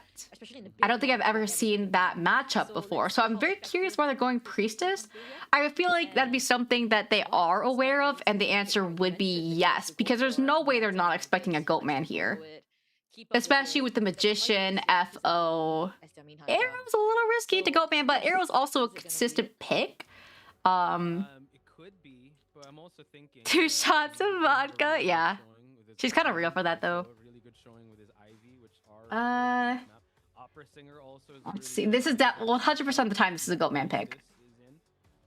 Like looking at those bands. Yep, there's the Goatman. All right, another Goatman on the list, guys. not pick the wheel either, but just go with what I want to see something spicy.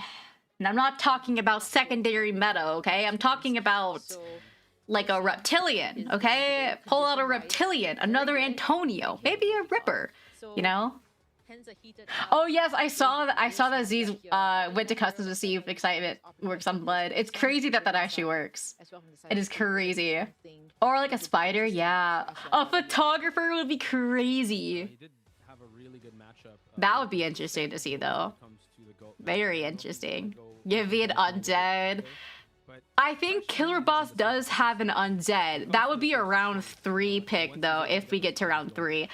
That very much depends on how these matches are gonna go. Bob, don't even joke. Don't even joke, lad. Alright, let's go. They need to be able to perform. First kite needs to be flawless just to keep him away from getting more presence. just for them to really... Okay, I think this is going to be a Priestess cut here. Reason why is because I don't think Priestess has the best lineup into a Goat Man. Not only that, I think the Priestess support is going to be a lot more dangerous for a Goat Man than a Priestess chase, especially because she only gets one portal in the beginning. We are actually going to see a Sui Priestess, so they are 100% expecting that Priestess to take chase with the knee-jerk flywheel. We do see the knee-jerk tied on Arrow, as well as standard rescue built on FO, and then the borrowed flywheel on Magician. Pretty versatile builds here, actually, and not one similar build. We are seeing the triple audience effect on everyone but the FO. Yeah, she's definitely ready for that first chase, 100%. Oh, Vagos? Oh, Joseph Feet for all of you photo enjoyers once again. Every time, the grippers. All right, let's see how this plays out. I will say I'm not quite sure if Priestess can really last a while into the Goatman, but she does have... Oh my, what do you mean bites greed? Show me the grippers. But Priestess is definitely going to have to rely on that full kite there for taking chase, because the portals, not only will she not have too many to start with, be kind of risky. Oh, red lighting, trying to red light a little bit here, but Priestess already moving upstairs, trying to threaten the FO a little bit. Maybe gets a pocket watch out. No, no pocket watch. Watch. Oh, immediately getting a hit on the Aeroplanus. A little unfortunate. Arrow is dropping both of those pallets, but is going to have to be a little wary here. Ooh, kind of mind game himself just a little bit. Beautiful hover, but he can't really go anywhere, unfortunately, because of that cage. Ooh, just barely does not get the hit, and the cage does run out. We are going to see another cage here. However, Cyphers are a little bit behind due to the rotation from Priestess and FO, as well as that early hit on the Aeroplanus. Arrow is now somewhat stuck here. Yep, he did kind of go through. Ooh, this is a little risky. Okay, beautiful patience from the Aeroplanus. Just needs to make sure not to get terror shocked. I would say wait for the cage animation, and we see a blink terror shock. At least that is blink out. However, Cyphers are a little bit behind, as we have 2 at around half and 1 at 80%. Right. I will say it's not overall a bad kite, it's just because a little bit of the early rotation. However, we are getting chaired on a Cypher, so that is 2 extra 2 survivors off those Cyphers for decoding. Magician is moving in, having called that FO is not going to be able to make it. Oh, does unfortunately get camped, since Magician does not have Tide Runner, as their Tide Runners are Aeroplanist and FO. Little unfortunate, especially because FO cannot go rescue now, as he is still injured. He is going to be late at the rescue. He is getting healed by the Priestess. But if he gets caught out here, it's going to be a little risky. Also, he uses hover almost right away. Magician is actually going to go for the save. This potentially could be another farm, but Magician's going to try his best to kind of stay here for him. Taking the hit, and he is a pallet. Oh, not quite, actually, never mind. It looked like he would have been. Unfortunately, these Cyphers are still not done. We still need to get those 3 Cyphers finished. This is looking pretty good for the Goatman. The cage is definitely a little wide. Arrow just... Oh, that tram, where is it? Oh! Oh! This is gonna be scary! Right, and I will say I think Arrow is kind of nearing his limit here. Oh, unfortunately loses the pallet mind game, taking a down.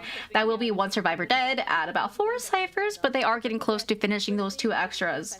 A little slow in decoding, however, they should be able to clean up a little bit here. It is going to be very dependent on that second chase. I don't think Arrow was expecting that chase there, which is very understandable.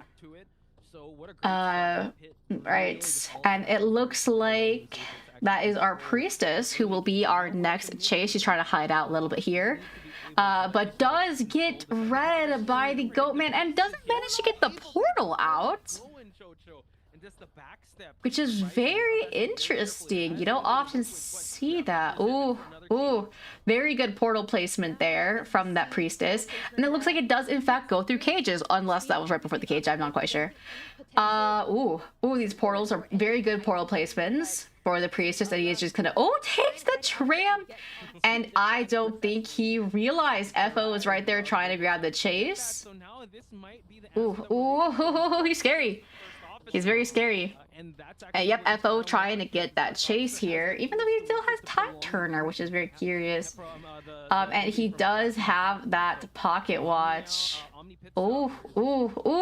Isolated from the rest of the ciphers from moving, so this could be the answer that These mind games are very well played from the FO. He does TP to the Magician of the cipher. That is 92%. They do need about one more cipher here to go. Oh, that is going to be a drop down, which is very unfortunate. Drop down into the down. FO is going to have to move in fairly early. Unlucky drop down. Definitely is in favor of Goatman here, as Chocho just mentioned. A little unfortunate, especially considering Magician still had full utility left, aside from one wand. A little unfortunate. Priestess is going to be forced off her cipher here, as to not take it down, especially considering that chair placement. They still need to clean up the cipher at Corner House if they want to successfully get that cipher off. And we see a black cage here, which I don't think. Oh, more so a little difficult in Goatman's favor. Priestess is starting. Graveyard Magician is going back to the other cipher. And FO is going to go down here. I will say I think Magician's going to have to move in for this rescue. However, FO is going to be chaired near that last cipher, which does put the survivors in a very big losing position, I will say. This is looking like 3K, potentially a 4K. Either way, tying this would be severely difficult for the survivors at this point, especially considering Priestess does not have borrowed time, and that last cipher is on that chair, and we are going to see it down on the Priestess, and I'm not quite certain if he can make this rescue. Ooh. Oh my gosh. It is a miracle that those hits did not connect on that Magician. However, Magician will be getting chaired here. FO trying to push that cipher a little bit. However, it's only at 60%. This is looking like it will be perhaps a 4K in the Goatman's favor here. Very interesting play coming in from USL survivors. Oh, very good pocket watch of mind games, but does take that hit. Yeah, that hitbox was really bad. FO does go down, and he is gonna just pressure the Magician a little bit. Ooh. Oh, getting a little stuck. Magician is trying to play those mind games here. Unfortunately, ooh, there goes the last wand. Very good wand from the mage. And FO will be chaired here. It looks like they're going to try and get that cipher prime before moving in, but I don't think it'll be quite ready. Ooh, this is a little risky. Does take that down, and it is not quite ready. And he is going to chair the Magician here. Especially considering I think he knows exactly where that Priestess is. Priestess is kind of forced to rescue. But already getting TP'd on there. She moves fast. That is for sure. Also, I should probably like put this like a little fuller screen for you guys. There you go. There you go. A little better. All right. Now this is a matter of a 1 out for the survivors, which does put them at a very big disadvantage in terms of the point matchup, but does get crows, meaning trying to find that dungeon is honestly going to be almost an impossible feat for the Priestess.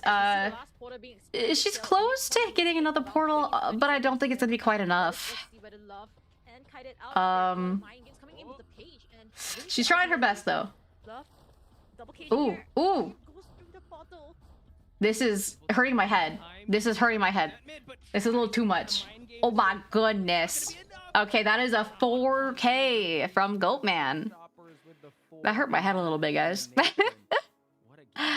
That was, I would say, decently well played by the survivors. It was unfortunate that kind of like that rotation into a little bit of early hits for Aeroplatus. But overall, well played. 4K for Goatman here. But let me pull up another food video, guys, while we're waiting. Bob sent one in, so we're gonna pull that up.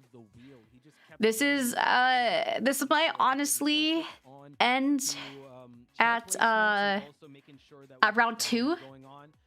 But we'll see. We'll see what happens. 100%, the tables can definitely turn. You never know. But we are 1 to 8. The main way they kind of turn this around is if USL gets a 4K and probably a 3 or 4 out. But we kind of need the tides to turn entirely if we're going to see that. Yes, I think it definitely could have been a tie. I think it was tieable for them, but at one point they just kind of kept going back and forth. All right. I'm calling bullshit on. Hold on. I gotta turn them down. Alright. The myth that everything's better homemade. And I'm testing Ooh, jelly. Scratch that nobody in their right mind would ever make. Peanut butter. D&J. I got some grapes, and for some reason, just being in the room with them makes me uneasy. I feel like I'm supposed to do something with them. Anyway, I don't know what it is. So I ignore those feelings, and I got started on a grape jelly. Grape jelly is not something that we usually have. Dream once, who knows? Grape jelly is the meta in America. After straining off my jelly, I was left I with like strawberry jelly. Grape mush, and I decided that I may as well start experimenting with grapes. So I blended and dehydrated all of that pulp, because I'm pretty sure that this is the way that you make fruit leathers. And if it's not, then this is a way to make fruit leathers. Anyway, I coated them in sour sugar, and look at that shit. I really did just make candy as an interval in this 1-minute video. Anyway, back to the main thing we're making. I got started on a brioche kind of dough, which I made with a stand mixer. Good night, Crown. Sleep well. Right off. Store-bought white bread is extremely squidgy. Oh, why do you punch so it? Squidgy that I don't think that I can compete. So I cheated and I made a brioche. And I'm definitely not a baker, but I think it looks pretty damn good. First, we're going to assemble the competition. Cheapo bread, whatever peanut butter, and whatever jam. Then we're going to assemble that doesn't. masterpiece. And we'll be able to okay. Of should you invest over half a day of your life into making a peanut butter and jam sandwich?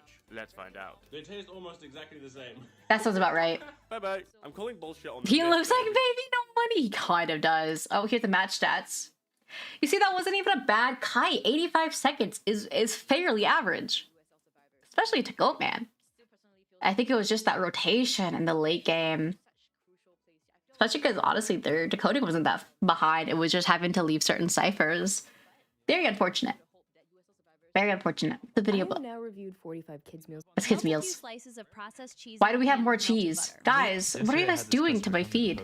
And he asked for a large bowl with white rice. When we got to the protein, he immediately asked for 8 fucking scoops of salmon. Oh, at yeah. First I thought I misheard him, but then I realized he was just staring at me, waiting for me to add each scoop. After I added them, I thought he was done, so I headed to the fruits and vegetables. But then he stopped. Yo, Pitt definitely did not want to chase FO. He knew. I know our fish is good, but damn. After I put a scoop of spicy tuna in, he only wanted a little bit of edamame and masago.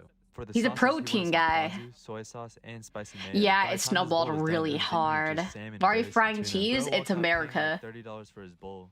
Yesterday I had this customer. The come to guy pick- has macros here. Modern Sony Inacom memories. Hello? Modern Sony arrives with a completely new OMC. We have outcome memories on our feed. Someone said this to chat or More something. aggressive, more lethal. Now dominates the field with its Seed Extreme Bus, devastating spin RAS, and immortal because it can speed damage while using that ability. And I feel like a baby right now, watching like my little cocoa melon. So it is hidden within. Cookie videos? It's been Okay. 626 days since I started this gochujang back in 2023. I started Does with this basic tickle bean your powder and fancy? fermented bean powder. I added soju, malted barley water, and plum syrup to create a fairly bright and watery paste, which I added to this Korean oven wet pot. Look Now, I at kept doing that. it a few Ooh, times, yeah. and at first, it didn't seem like much was happening, but then once this hit a year, things started to change drastically. The color darkened and the paste thickened, but most of all, the flavor started to deepen. It's At 1 year, it was desaturated. tasting What pretty deep and happened? Rich, nothing like the store-bought gochujang, but it wasn't spicy enough, so I added some chili flakes. But I Oh, still yeah. stuck to the small glass jars spice. to keep this in the fridge, and then set the rest back to age a little bit more. In that time, I'd I'm sorry, making everyone until I hungry. moved into my new studio and was moving some of my ferments over. So let's wipe off the dust and crack this open one last time. Now, not only is I this would hard get to see on baited camera, thinking but it's also honey pretty and then hard to just see get in a real life because whole how load dark of this has like become. But spice scraping in my away some of the face. top layer, it's only just a little bit lighter inside. I'm gonna scoop out all of the gochujang into a bowl, which gives us a good look Yeah, at the better of the real week. color. Oh, wait, Way you darker can than see when we my thing started, up here. and still way darker than Whoopsies. anything that you can get in the stores. Now, giving this a Just taste, realized it's that. deep and rich and spicier than before since My I added bad. the extra chili flakes. I don't really think the Farrell, extra I thymes make love that Farrell. much It's of a also really difference. fun. You can I even can't compare lie. this to the jar I extracted 8 months ago and see that not much has Extracted. actually changed. And the same kind of goes for the flavor, other than it being a bit spicier. With that Yummy, said, I'm going yummy. to transfer this gochujang into an airtight glass jar and keep this in the fridge from now on. fermentation. What is this? Oh, lobster. I wouldn't know. I'm not rich enough to know what lobster looks like, guys. Clearly. Straight when I poach them. Not 100% necessary, but it does result in a prettier final product. I've gone to lobster. What's it called? Lobster. Red Lobster. I've gone to Red Lobster once in my life. I love their biscuits. But the inside's still completely raw. Go to the restaurant for their bread, not their main courses, obviously. DNA from... Whoa. Why are we getting DNA from strawberries? Are we trying to mutate them? We get the zombie strawberry. From the farmer's market are these multicolored cauliflower that I broke down, tossed in oil, Cauliflower. smoked paprika, garlic powder, and threw in the oven at 375 degrees Fahrenheit. We also had one zucchini and gold bar squash left over from the farmer's market. After cutting the squash, it was Eat zucchini. Eat zucchini. Scored it, seasoned it with salt, and seared them. Why are we? Poaching butter sauce and sweat down and add pressed garlic. Strawberry. Kind of small. I don't really like using my knife to chop garlic. It's either microplane or the garlic press for me. Just a personal preference. Then I added a sprig of thyme and This is a lot more effort than I've ever put into anything in my life. Every restaurant that I've worked in, I was required to cube cold butter like this. We're watching food as we wait for the next round of COA. We're hungry. Or for basting proteins. Is that butter? And they look cute. With the white wine reduced, I just add little cubes of butter a bit at a time to Whoa, that's a lot of butter. Fast and the sauce will get cold and break. Sorry, this is what we do while we wait for the next COA round. Just keep whisking, waiting until We're like babies that need stimulation right now. Nice emulsified sauce like this. In the bag, that's a lot of butter.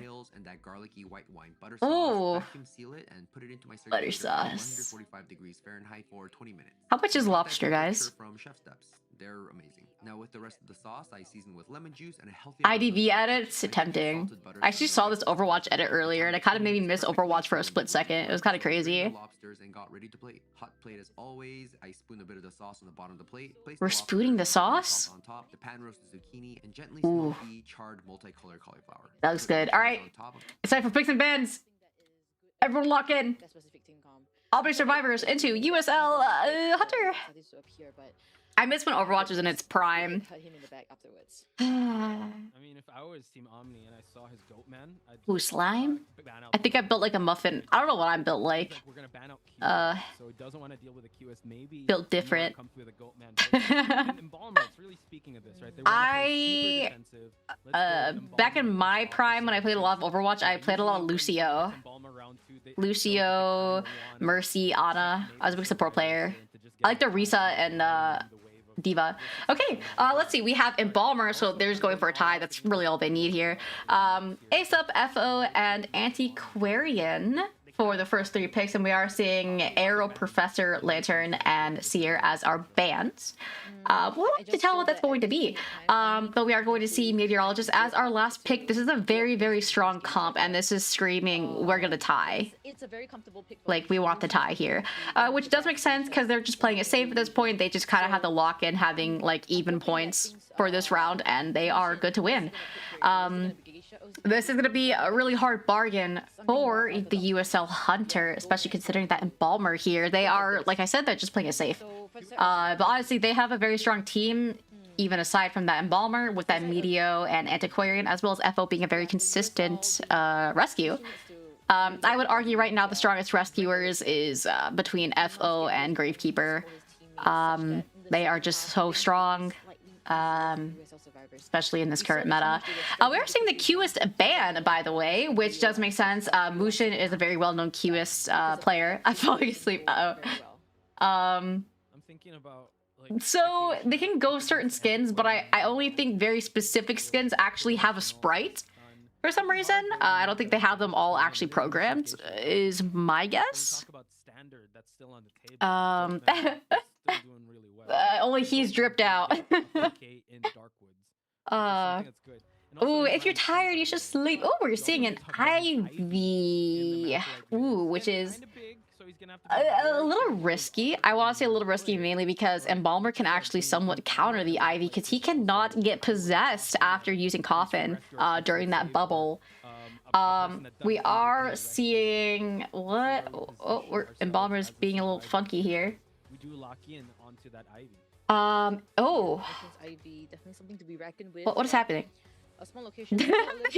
All right. 20-minute match. Oh. Oh. What? Oh. So we're All seeing right. confirmation as of Very yet. interesting here. It looks like they're kind of trying to protect their antiquarian a little bit. They're going for defensive. They want to go for Ivy is going to spawn in between the antiquarian and the meteorologist. I will say most likely will want to go for the anti, is my guess, because Meteor does have big boat turning if she can make it. We are seeing the double tide with standard rescue build on FO and tide fly or fly tide on meteorologist, and flywheel borrowed on anti, and then Nijik borrowed on embalmer. Once again, we have very different builds from one another. We do have quadruple audience effect right now. Well, yeah. Yeah, Ivy does kind of counter anti though, so I think we're definitely going to see antiquarian first chase. We are seeing very standard Ivy build with the DT and so blink. Yeah, very interesting spawns. However, I think it kind of works for them. It's a Cypher Rush spawn, I think, because you have someone who can go middle, they don't get chased, which is why they put Meteo there. And then you have Crab Shack, and then Big Rock if it spawns. If you don't have Big Rock, you have Docks, which I believe Docks would be blocked off, though. No, Shore will be blocked off. So very much depends on the Cypher locations. It's a Cypher Rush spawn, 100%. Which is what they did, because I think they're banking on antiquarian getting chased, and if it's not anti getting chased, they're still set up to immediately have those 3 ciphers ready to go. So it's actually a pretty good spawn. It's weird, but it works. Looks like we are sending Yit to try and find the antiquarian immediately at small boat, which main body is also there. Does want to full go in on that antiquarian, who is kind of hiding around. I do not think Musha managed to spot her. Sending Yith towards Docks here, keeping main body around. Oh, does spot the embalmer and does decide to switch onto the embalmer, who does get spooked, who is now at 58 here. Does have to be a little wary, especially since just a little bit may tip him over the edge in order to get spooked. Does avoid the spook, which is going to elongate the kite quite a bit. Does have to worry about that. Oh! Whoa! What the? Terror shock. Lays, I think I'm not do not quite understand why we went for the vault there, especially considering we were under the red light. But this is definitely going to put Mushin into the game fairly early. Not going to use coffin, which definitely makes sense. We don't really want to coffin directly on top. FO is moving in for that rescue. Does have to be wary if not a second terror shock here. It was given to Mushin here. What a great start, but it's not how you start, it's how you finish. Let's see how they're gonna try to counter this. Ooh, okay. Sorry, I was kind of holding my breath there for a second. Anyways, we do get it before half rescue. It looks like does kind of clock that Lays is. Ooh, does get the blink down onto the embalmer. Embalmer is just trying to make as much distance from the coffin as possible. I would say just leave Yith here at that point. However, again, just to mention, you cannot possess an embalmer who has the embalmer bubble. So that will be able to buy him a little bit of time here. Very lucky that FO did not get possessed before leaving, because that would have made it really difficult for the embalmer. That terror shock, however, does put them quite behind, unfortunately. First officer is injured. They are going to most likely have to heal up a little bit. Oh wait, they were able to. Oh, you just can't get fear. Sorry, you can go for the bubble. My bad. Oh, Leona! Your Umas being Umas, and that is going to be a down. We're only at 2.5 ciphers right now. They are going to stall because they want to heal that FO. So it's a little more difficult for the survivors. As you guys know, what I mentioned earlier, when you reach a 3 survivor mid-game for Ivy, it automatically becomes extremely difficult for survivors. Honestly, getting a tie, it would be a miracle for the survivors here, as you kind of mentioned. Yeah, the ciphers are behind, and not only that, you are now at 3 survivors, and resources are being burned here. The only one who has max resource right now is Antiquarian, and none of which are rechargeable. This is definitely a little risky. And we are going to see full pres onto the FO. Does barely miss that spook. Very much in the FO's favor. However, does have to be, does get that second tune. This is still very bad for survivors. And again, I want to point out that we are at a 3-man mid game for Ivy, meaning that we're going to have a 2-man end game into Ivy in most scenarios. Sending Yith out towards middle, just kind of try to get a sight on where the survivors are. Wants to try and put some pressure on the decoders here. Yeah, that TS was really game-changing for them. Especially getting that Embalmer out for the late game. You're not going to be able to get that Coffin for a guaranteed tie. Typically, Embalmer is either used to guarantee extra time or is usually... there. Do we... Am I crazy? No. Okay, I thought we saw Wind in use. Am I crazy? Did I see that? I don't know if I saw that. We are going to see a Wind here in use. We do have about one more... very beautiful Blink predict from that Meteorologist.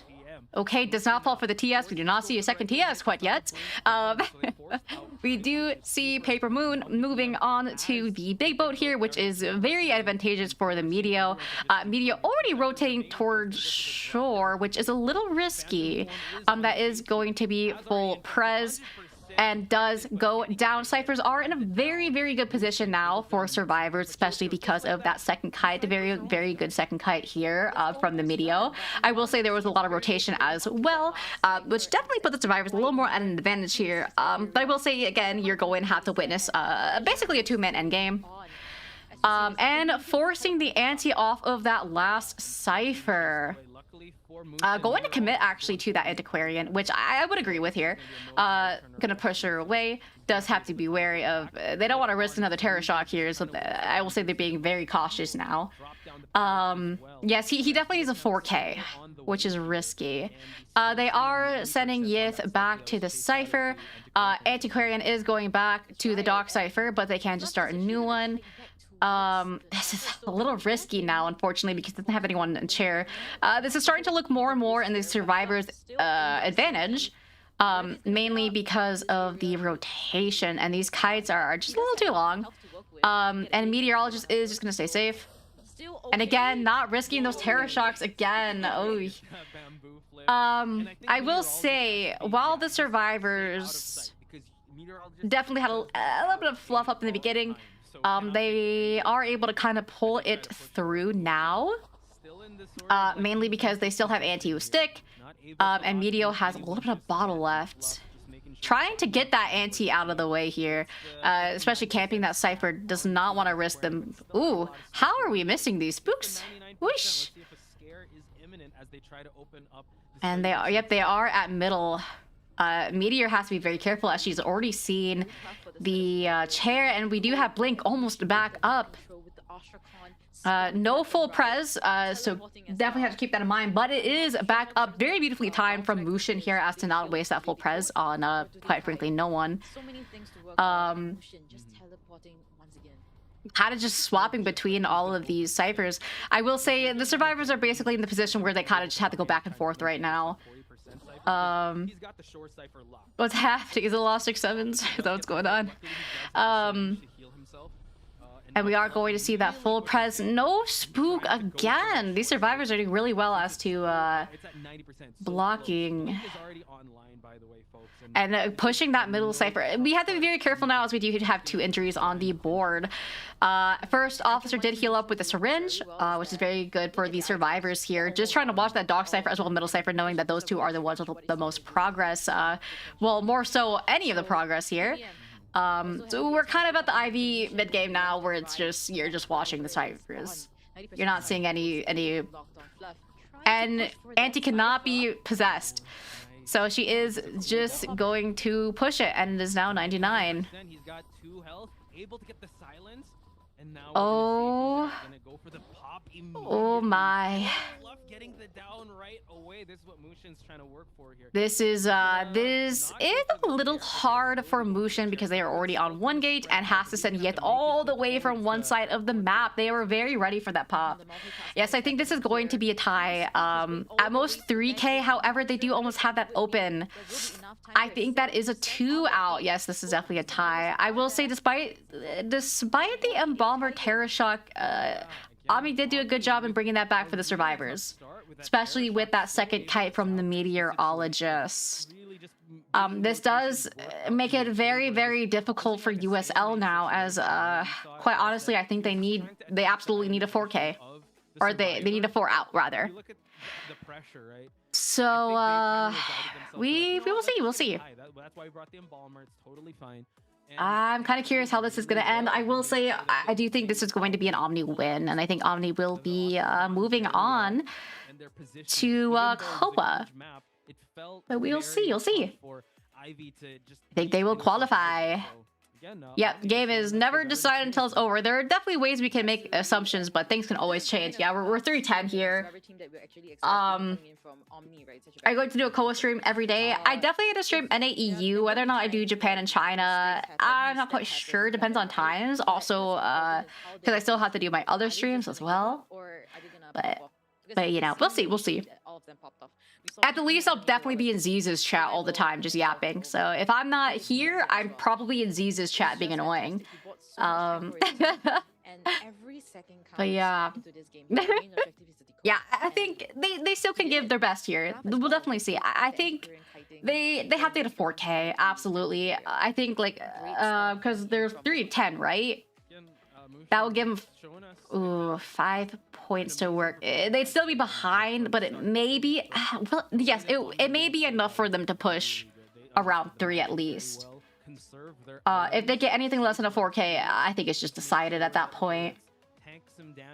But yeah, we have a long stream today. It's been 5 hours, guys. We've been here for 5 hours. Can you believe that? Yapping for 5 hours? Would have never believed. They did very well. Fluff had an amazing job. Hello, Johnny. Hello. What hunter might be played? I honestly think that they could even just put in Killer Boss here. High key. Because I think they can put in Killer Boss and probably just go like Percy or something. But if they keep Pitten, they honestly have the whole arsenal to their advantage right now because it's only second, you know? Also, thank you. I appreciate that, Johnny. Oh, hi, Needy. I have a question for you. How tall is Kenna? I'm kind of curious. For no reason at all. I think a USL genuinely needs a 4-man out even to come close to coming, like, close to still staying in for a round 3. Context of the terror shock. The coffin wasn't even in a prime location. So the fact that they were able to back from that scenario. Kenna says that she's 5'11". Is this true? Is this true? I need confirmation because I don't know if this is true or not. I feel like I'm being tickled here. No way you're actually 5'11". That's crazy, bro. You should be on a girls' baseball or volleyball team, bro. At that point. It's wild. I'm dead. I'm just, bro, that's wild. That's crazy to me. Alright, get out of my chat. No tall people allowed in here. If you're taller than me, you gotta go. I was in softball. Alright, close enough. Alright. At this point in time, it's a very lead that USL has to come back from. Like, a lot of people here are actually taller than me, so I can't really say that. I'd lose every single person in here. I can't even say that. Go for USL survivors. Alright, guys. Do you think they can get a 4-man out? I think 4-man out is basically impossible. I do not think they can. We'll see. We'll see. You want to be able to win this round? I don't have toes. Sorry, I actually cut them off. I lost them a while ago. They got infected after I was at war. Don't ask how. Don't ask why. It just happens, you know, when we're at war. And I lost my toes. I don't have them anymore. I'll try to grow them back though, just for you, okay? You could ask next time, and I'll give you an update. Things are not too pressurizing. Clerk? Right now. Imagine. I don't know.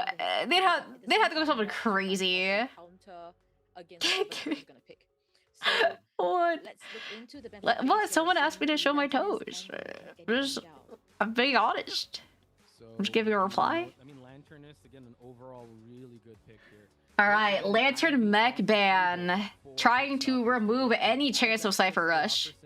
Can we talk about thighs? Ooh, love those. Forward, meteor. Yeah, we're trying to go really strong characters here. They need to pull out a 4K, 4 out more so. Oh my gosh, ballet. That sounds kind of scary. I feel like ballet is definitely something where you kind of risk your toes a little bit. And your ankles. Risk your ankles. Wait, have people become like paralyzed because of ballet, do you think? Let's see what USL is gonna go with now to pick up. Yeah, I like that you mentioned this route I see. Hello. Also, hello, is it Isaiah? Hello, hello. Welcome in, welcome in. Enchantress, yes, we're going very strong picks here. They're trying to really pull in a 4K, which is little risky, I will say at the least, I think this is going to be a 1K for Omni, which is that's really all they need. 1 or 2K. To run on the knuckles of my toes. How do you do that? That sounds kind of scary. I can give you a thumbs up with my big toe. That's about all. I can also pick things up with my toes.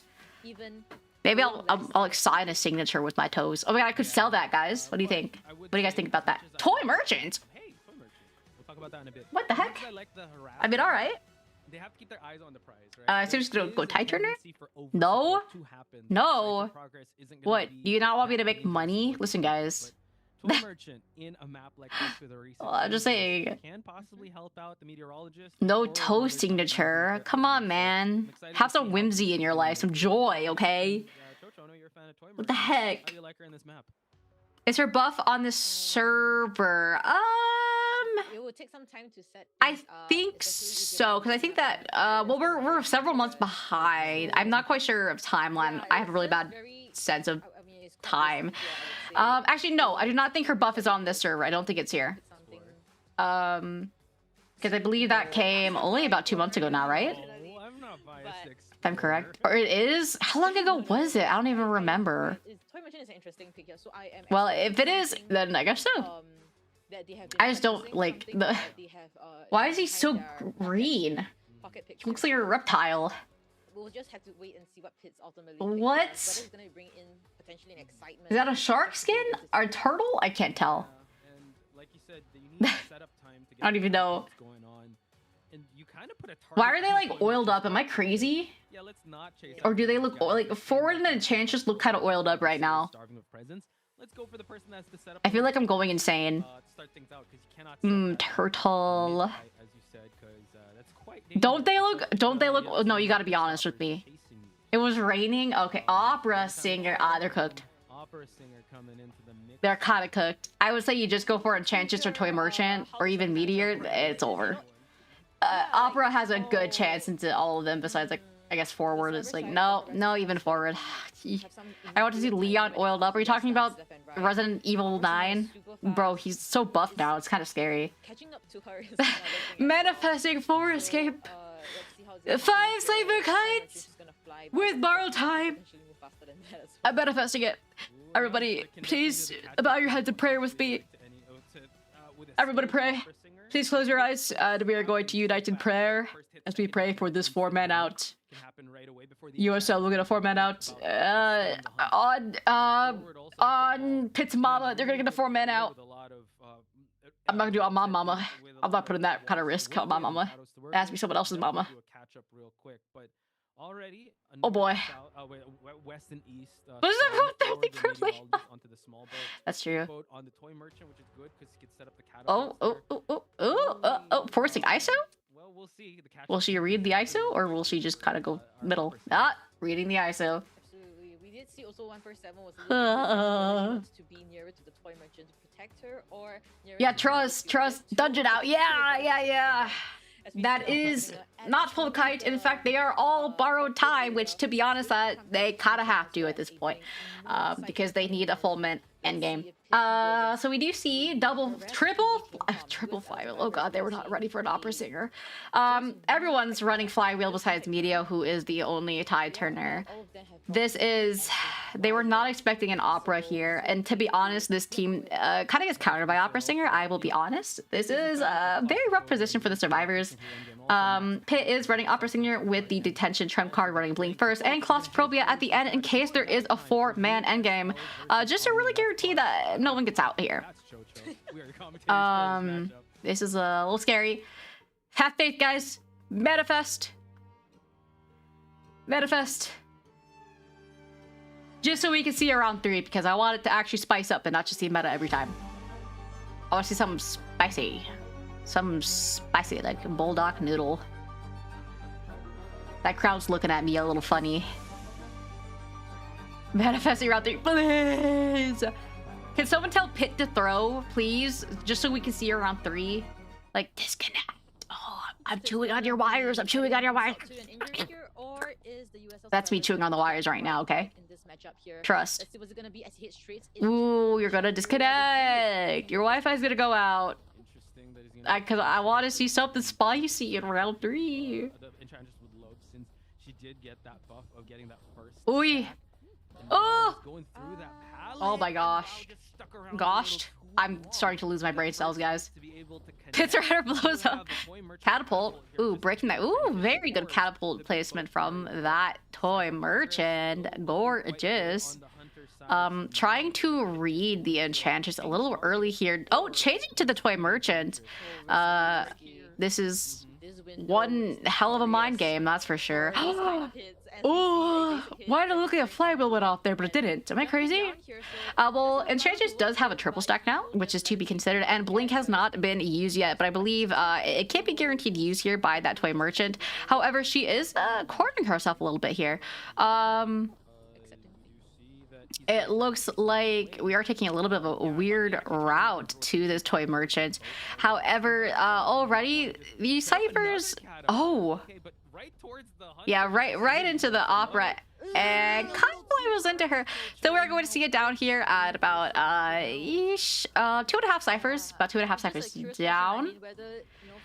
This is looking like a tie position typically, but you never know what they can pull out. I will say we have to consider here that Meteorologist is the only tied runner. And we do have Enchantress, who is already injured despite having those 3 stacks. We are seeing that forward is already here for the rescue, trying to get that stun. Beautiful stun from that forward, going to get that free rescue thanks to that splendid stun. Trying to body block for that toy merchant and does get the block. However, this is a very bad area to try and rotate out of. Toy merchant is kind of just stuck here and realizing that is going to be forward to use ball and return to the toy merchant, who is going to take that vault. Just gonna decide to break the pallet instead of using that blink. And we're going to see a double down on the forward and toy merchant. Toy merchant is just going to get chaired here. Meteorologist is going to be forced to go in, and I will say forward can be used as a weapon here, but it looks like Pit, who has already spotted the meteorologist, is in a proxy camp, which is most likely going to force the Enchantress in and forces a wind out of the meteorologist. We do see Enchantress trying to move in here for that rescue, and again, she does have triple stack, but one thing to consider is we do have blink in play here. And we see a terror shock, we see a stun by the forward. However, this is just gonna be a farm, and forward only has about a sliver of a ball here, and he may just take another down from the opera singer. Meteorologist is full health. However, we are not going to see any play here for that tie turner quite yet. This is definitely going to be a win for Omni. Enchantress is going to be chaired here, and I will say if forward pokes his head out and happens to take it down, he is slugged for the rest of the game. We are finally seeing that third cipher popped. Meteorologist is forced to move in here for that rescue. And now to consider, Enchantress does have a triple stack to her name. This is definitely a little scary. Forward is kind of stuck in this area. Meteorologist is moving in behind chair. Ooh, just barely does not get that hit. Finally does get a hit on that meteorologist. Ooh, very beautiful wind. However, all these survivors are here in this area trying to support. Looks like she is going to try to scare off the forward a little bit and perhaps even slug. This is definitely a little risky for the survivors. They are trying to kind of double kite here, which I'm not quite sure if I agree with at this position, all things considered. Forward, ooh, oh boy, this is a little risky. They are trying to go for harassment here. Trying to cancel that dash did come close, but not quite. Enchantress is now going to be taking this chase and will go down here. Now forward does have a little bit of ball left, but it's not enough for really a worthwhile stun. I will say forward and Meteorologist will have to reset here, but at this point, it is kind of just a win in Omni's favor, all things considered, as we're only at 3 ciphers, and we are at a tier and a half. Yeah, this is a little risky. Not looking good for the survivors, unfortunately, and resources are also quite low. I think at this point they're kind of just doing their own thing, pushing what they can, trying to scout for what points they can really get at this point. They realize that they cannot save this Enchantress, they cannot heal in time and go in, so they're kind of just pushing for what they can. Which is definitely unfortunate for the survivors here. This is looking like a 4K for Omni. Does see that dungeon is at bow, does spot the Meteorologist, and again, to consider, forward does not have self-heal anymore. So we're kind of just playing a slugging. Beautiful mind games from this Meteorologist, not taking the bait. This would have been perfect to see. Lots of mind gaming, holy cow. Ooh! Ooh, okay. Does take that hit, and I will say, if this was any other position, they would be in a good position considering how long that took. Forward does get hit here, and that's going to be a slug, and they just surrender, and that will be the Omni win into USL, which means they will be going... they've qualified to go to COA on the global stage. Well played to both teams, and GG's. I will say all teams definitely tried to pull their weight there. Very hard to go into some of these teams. But they all played well. They all played very well. It's just difficult, you know, because you have like the top teams going into each other. You got the nerves. You got certain teams who are used to that tournament stage. And it's a lot different than what you can see on your day-to-day rank, right? But very well played to all teams. GG's. Congrats to Omni for qualifying for COA. And we will see tomorrow what everyone else is going to have in store for us. We'll definitely see who's going to qualify into the next bit here. But yeah, GG's, well played. And I believe that is all the matchups we have for tonight, if I am correct. Peaks. Oh, was it result? Is that what it said? Hold on, I kind of want to see. Oh yeah, match result. The match result here is the winner, Omni. But yeah, I believe that's kind of it for tonight. I don't think we have any other matchups. Is that correct? I don't know if I'm wrong or not. I think that's correct, because I think the rest of it's tomorrow, right? Wait, let me double check the schedule, because I really never know with IDD, honestly. But GG's, very interesting games. I will say I kind of wish we saw some more spice at the end there. Also, hello Nick. Hello. Looks like your name is Nickadict. Yes, okay, that will be all the teams matchups for today's. Yes, I hope we get to see some more spice. Alright, well, GG's to all the teams. Like I said, everyone played very well there. And that will be all from me for today, especially considering I'm hungry. My tummy is growling. So for Twitch, I'm gonna see who we can raid out to. IDV official. Oh yeah. Just kidding. Let's raid into Hikaru, because we actually have to see him a little bit, especially because we haven't been ranking with everything being so busy. Let me get the raid message in just a second. We're gonna start the raid out into Hikaru for anyone who is still here. Yes, unfortunately the teams could not defeat Omni, which kind of sucks. We won't get any new blood this year, but that's all right. We'll see what comes in store, because it's going to be Omni into whoever wins. It's probably just going to be another Omni versus B for you thing, and it's probably going to be B for you, because that's what happens every single year. We're starting the raid into Hikaru, and I'm going to get the raid message for anyone who is going along with the raid. And for everyone else, I will see you tomorrow. We're going to come back with more COA. And I'm going to be lurking in all of Z's streams as well, and being annoying while I fall asleep and pass out. But yeah, thank you guys for joining today, and I will see you tomorrow. Make sure to take care, hydrate, rest up. Make sure to get some food in your belly as well, because that's going to be exactly what I do. And yeah, make sure to stay safe, because I know right now as well, the world is crazy. The world's crazy.